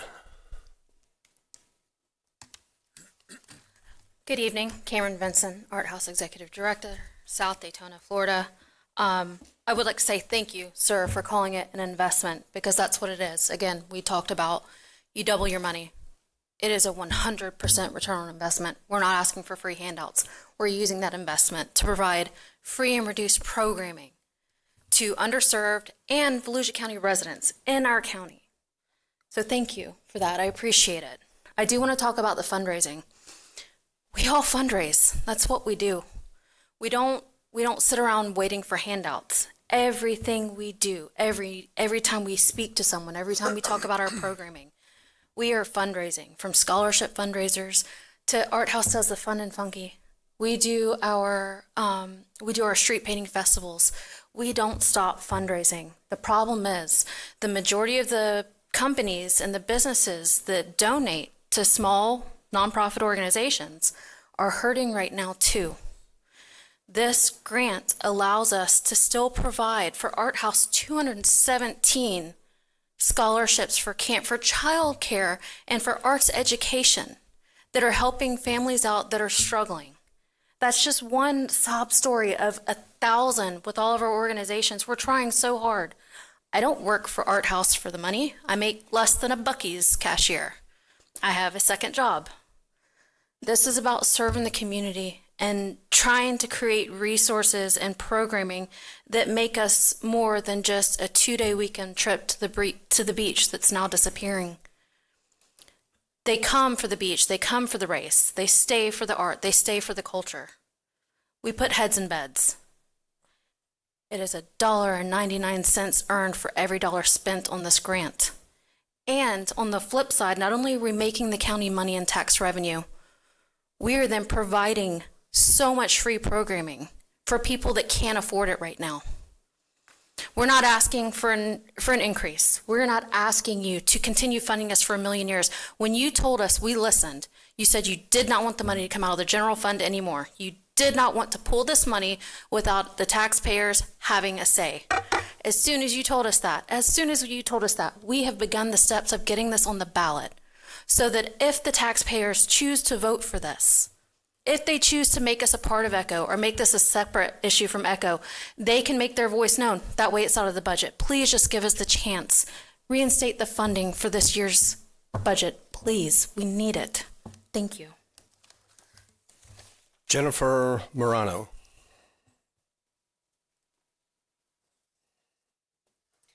Hello again. Thank you for continuing the conversation. Jennifer Morano, the Hub on Canal. It hurts me that some of you may have the impression that we don't fundraise. We fundraise nonstop. We are the biggest penny pinchers you will ever see. We have staff that works for free half the time. My salaried staff, if you figure it out, they're making less than a Buc-ee's cashier or less than, a kid coming out of school, or a summer job. The passion is there. The fundraising is there. We meet with potential donors regularly. When you're cultivating a relationship with somebody, you can't just walk up to them and say, hey, I'm Jen from the Hub and I need money, and they're going to hand you a $100,000 check. Like, we hustle all the time. We're always out there talking about our programs, trying to get individuals and donors invested in us. This is not, I don't like a handout. I'm going to tell you right now. That's not who I am. We will work for every dollar we have. But we're giving, when we do outreach, that's, in my case, $100,000 out to the community. We're not receiving any funds for that. So we have to, all these programs, we have to pay for and keep the roof on and keep the, the roof fixed and the lights on. So please don't have the impression that we are just waiting for a check. We work 24/7. We go to bed thinking about how how can we raise more money, and we wake up in the morning and we're ready to go again. That's what nonprofits do. That's what nonprofit staff people do. It's all about the passion, and we work for it. So thank you. Thank you. And that's the end of the public comment on this. Councilman Kent. Thank you, Chairman. I've not waited on this, so I appreciate the latitude in allowing me to speak at this time. I'm not going to bore the people that are here or this council anymore talking about how much my family and I enjoy the arts, and we go and spend our money where we want to when we're enjoying the arts. But I'm sitting here and I'm thinking, how many times has this come before us in the 3 years we've been here? Why? Why does it keep coming up? I didn't bring it up. Other council members did. Because I believe there's been some indigestion, some concern with this coming out of the general fund. And I have a problem taking taxpayer dollars and holding it here and then handing it out over here and choosing the winners and the losers. I told you all the story. I got beat up. I had 3 people run against me for this seat, and I think most of it was because I would not commit Ormond Beach taxpayers to spend $10,000 on a Mary McLeod Bethune statue in Daytona Beach. Did you hear that? I was an Ormond Beach City Commissioner, and I got beat up because I would not take and vote to spend Ormond Beach taxpayer dollars on a statue in Daytona Beach. Troy and Heather Kent wrote a personal check to the Mary McLeod Bethune Statuary Fund in Daytona Beach because that's how much I believed in it. But I didn't think it should have come from the taxpayers. That's not my call. By the way, I lost 4-1 on that vote. Ormond Beach sent 10 grand. Okay? They wanted to send 25. But because I barked a little bit, it only went to 10 grand. True story. Go back and check the records. So this has been indigestion and issues for several members up here. Not all of them, but several. Why have you all brought this up? Why? You're just going to give them the money again? Why are you putting them through this? We've been yelled at tonight, fear-mongered tonight. One group's talking about everything they're going to get rid of. It was everything for kids, by the way. Did you hear that? Everything for the kids. They were pulling 50% of this from the kids and 47% of this from the kids. That's not accurate, but it's what it sounded like to me. It's fear-mongering. Because of you 7 gentlemen, we're going to have to cut these programs. Because that's your decision. You decide what programs you're going to cut. You want to cut from the kids? That's on you, not on me. So I'm for the arts, but I'm for the arts, me paying for it, and me giving what I want to give out of what I make and I bring home after the government hasn't already taken 50+% of my wages that I've made. Okay? So I just ask this. If you all want to vote on this tonight and it goes, please just do me a favor. While I serve with you, don't bring it up again. Don't make me go through this again. Don't make these fine people go through this. And they're fine people, even though they got up and yelled at us and fear-mongered us. I think they're fine people. They're passionate about it. How dare you take what's mine? What? That's not yours. That's the taxpayers. But it feels like that when it's been 36 years. 36 years, gentlemen. When do you say, I appreciate what you give the community and I want to support you privately, but it's not my role to hand out taxpayer dollars to you. That's just not my role. So they can beat me up on social media, call me disgusting, terrible names. That's on you.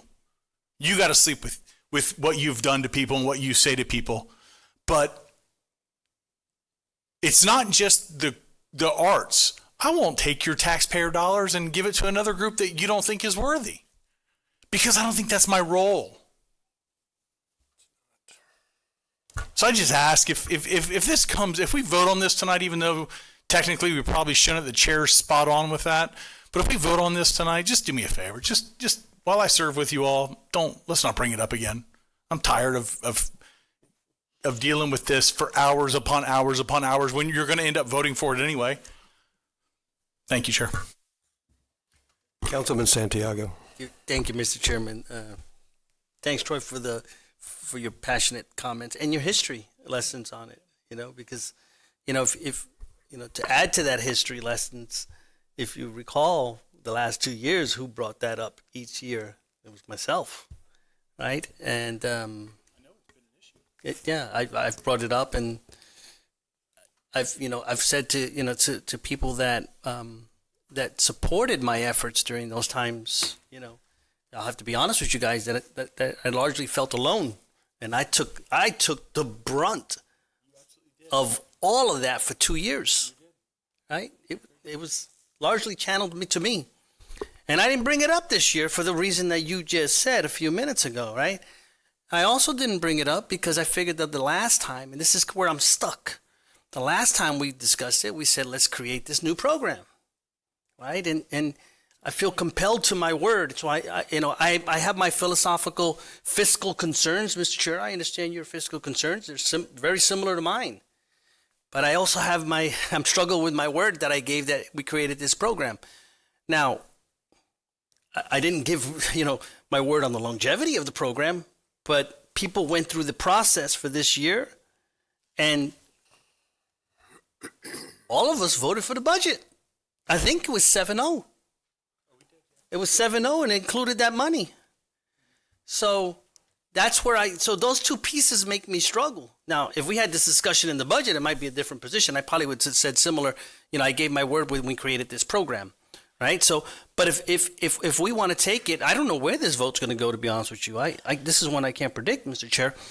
But if, the deal maker in me often says, how do we strike a balance here?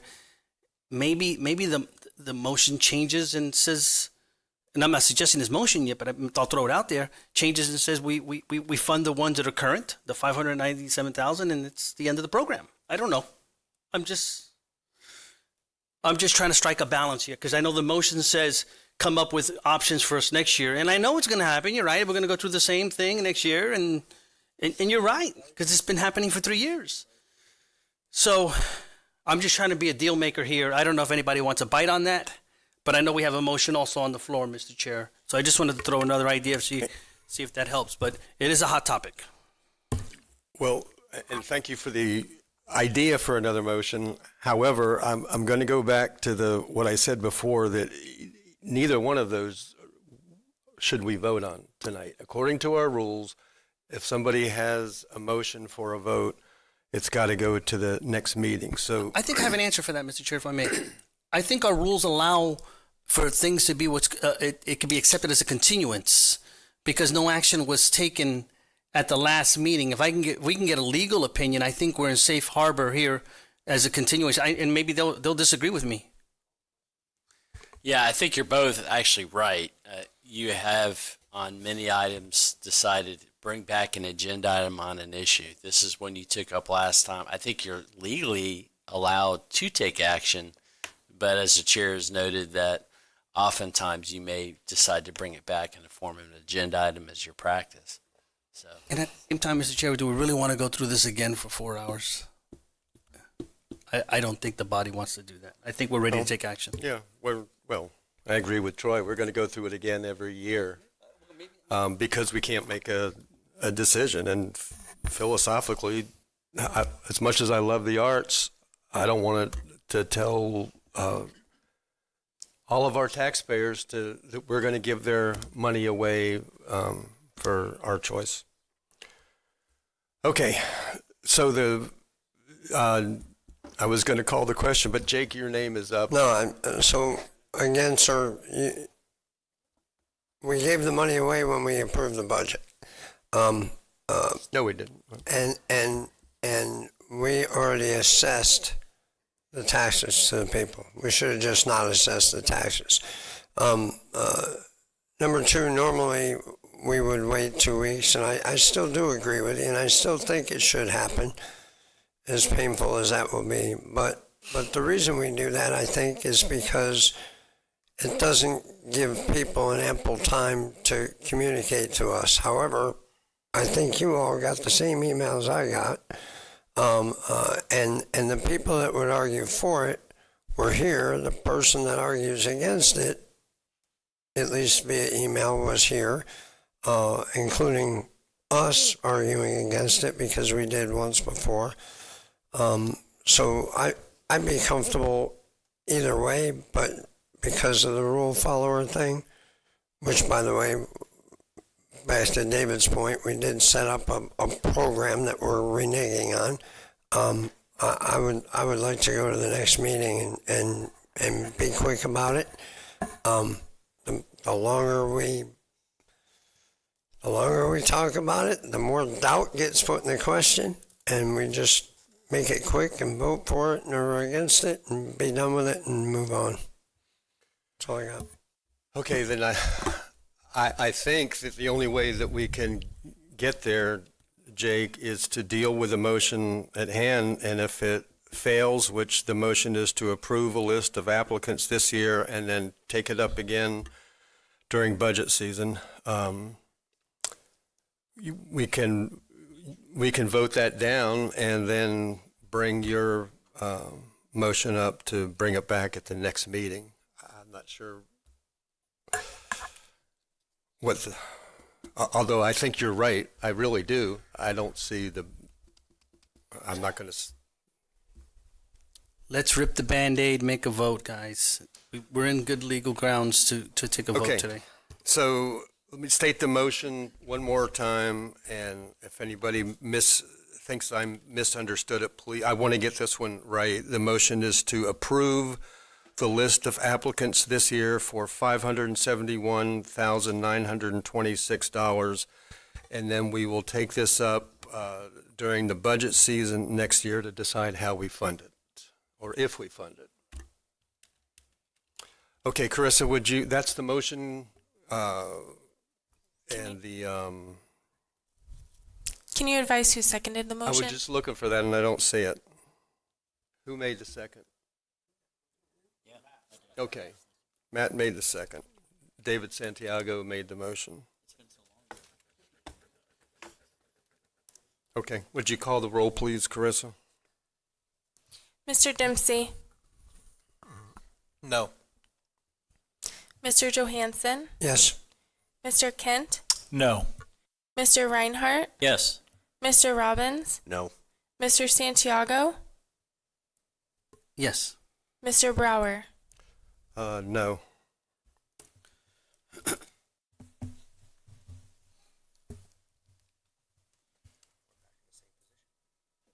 What is your total? I have that the motion failed 4-3, 4-3. with Dempsey, Mr. Kent, Mr. Robbins, and Mr. Brower against. Okay. So again, Chairman, we're back in the same position as the last vote, where it's just going to come back again. Yeah. So.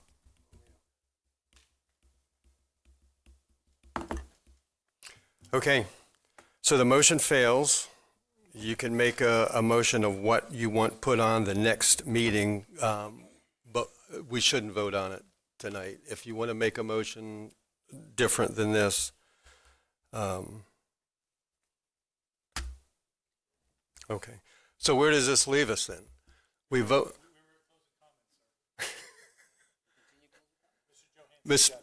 Yeah, I'm asking the county attorney, because you said we didn't make a decision last time. Right. And No I think we grant, made it. no grant applications have been approved. Right. Okay. And David, you went ahead. Are you done with your council comments? Yes, sir. Thank you. Oh, I'm sorry. I did remember one thing, if I may. Yeah. I just wanted to bring up to the council, share that the legislature is working again this year on affordable housing initiatives, including ADU law legislation on removing red tape mostly on ADUs. And I think this year is definitely going to be a part of it. If I recall, this council about a year ago, maybe shy of a year ago, we had suggested some changes also on our policies regarding ADUs and some flexibility there in helping to promote ADU capabilities and removing barriers. So I just wanted to put it on the radar. If we can, unless there's objection, I want to see if we can get staff to give us an update on that, so we can. I want to be a leader. I want us to be leaders in that area. So unless there's objection, I think we've already given direction. We're just waiting for it to come back. Deputy County Manager Suzanne Concha. Yeah, Mr. Santiago, members of council, I think that from all of the draft legislation we've seen come out of committee week, we already comply because we have modified our ADU provisions significantly in Volusia County. How about if I ask our team to prepare a summary of how our regulations currently exist? We'll send it to all of council, and if you'd like to talk about it more, happy to bring Yeah, and I that wanted back. to add fee barriers that are included there, because there are fee barriers. Remember, the concept here is affordable capabilities, and there's barriers in our process, I think, that make it difficult for people. Okay. For the council's information to decide. Okay, good. So that was your closing comment? Yes, sir. Thank you. The end Appreciate of it. your closing Yes. comments. Okay, Jake, did you ever get finished with yours? I never got started. Sir. Okay. I asked the lawyers from D.C. who served us notice to stay. Are they back there somewhere that I can't see them? I'm going to ask for the public and for the record for Ryan to come up and explain to me how we pay for the judges and everybody on the judges' staff and things of that nature. The judges, Ryan Osowski, Chief Financial Officer, the judges are employees of the state and paid for by the state. There are some optional programs, local funded programs, that we pay some court service officers for, like pretrial services, drug court, that type of stuff. Right. But, the judges are Do we pay for the guardian ad litem? There are some expenses that we reimburse related to the guardian ad litem. Is it a pass-through? The secretary, some property insurance, cell phone bills, some like very similar to Article 5 responsibilities. Administration. Yeah. Got it. Thank you. I think that was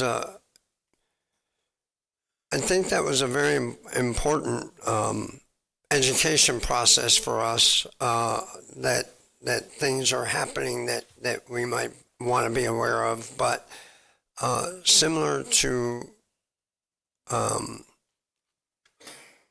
name escapes me, Michelle Utter. I struggle because I want to help, but there's not much we can do. So you ask yourself, after every one, I'd go to the department directors and say, hey, can you help her? Can you help them?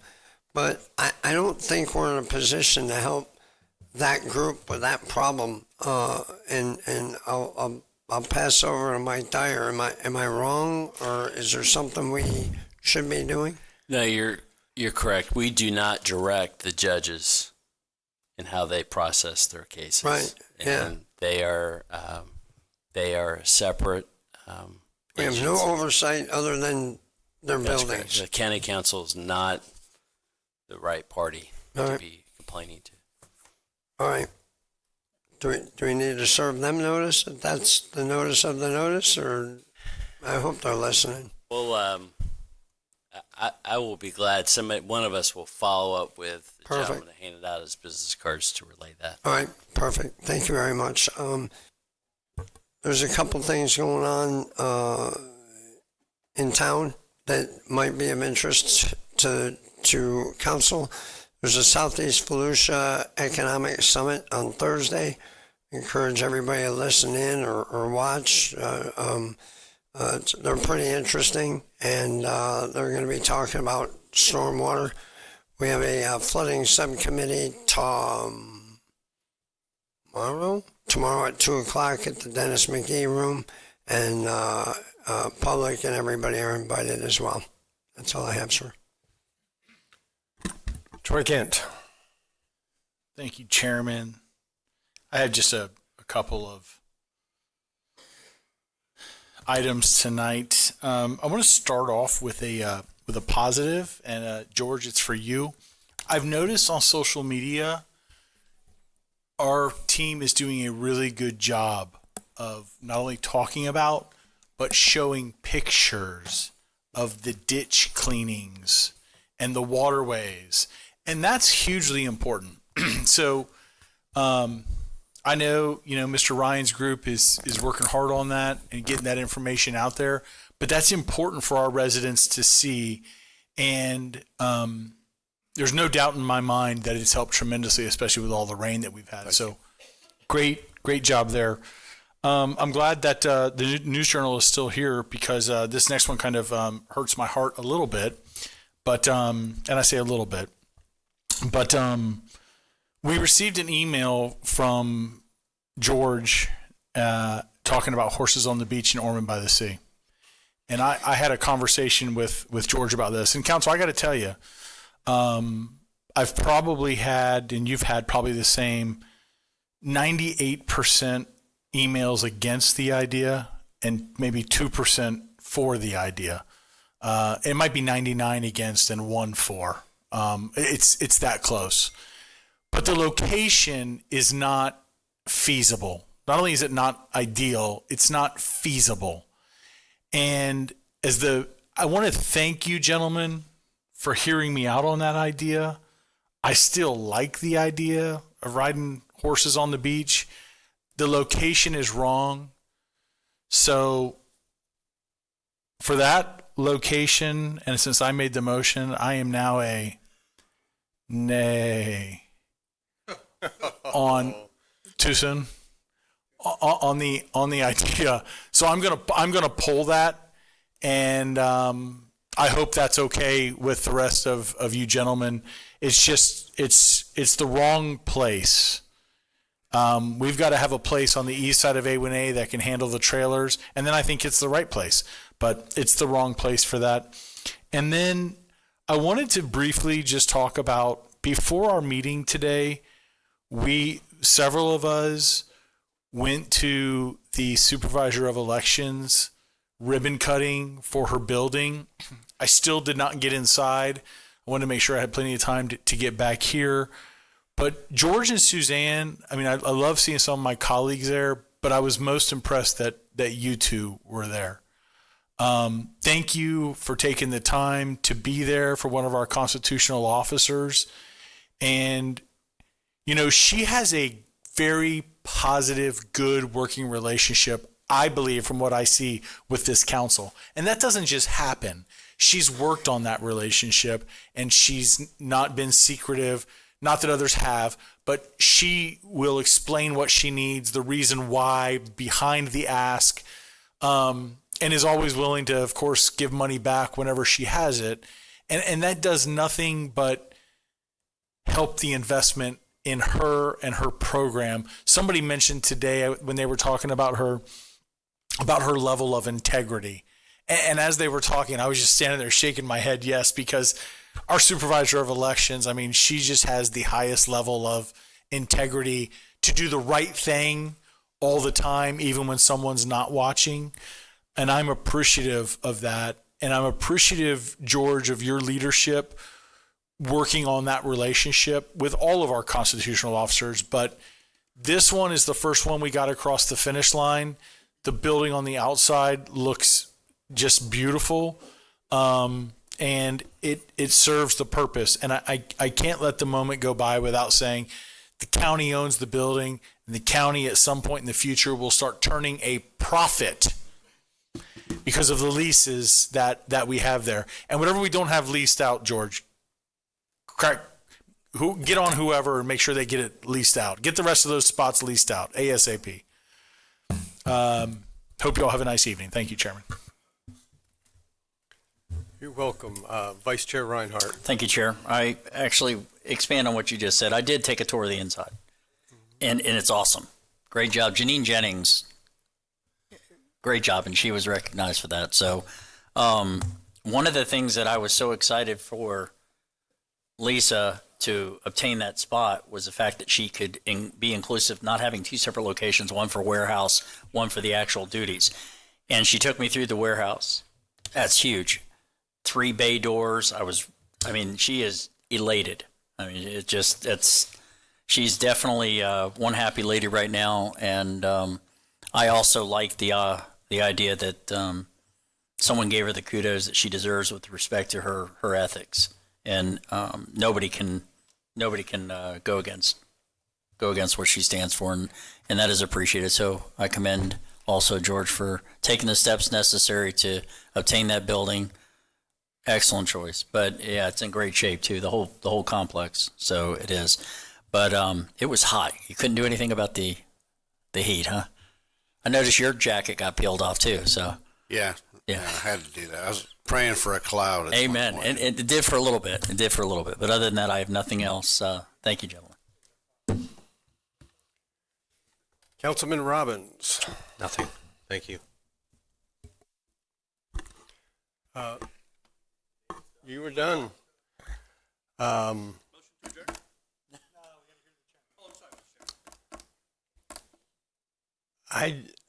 I just had one thing, and that was going to be to make a motion to adjourn. No, I wanted to say one thing to Troy. I know that was painful for you, but I think you made the right decision. I think the 1% that wrote to you were 3 of my daughters against my best advice, and maybe Don Dempsey's daughter. But they clean barns, and I said, picture what you're doing and then the beach. But they still said we should do it, Dad. And so anyway, we are adjourned at 9:02.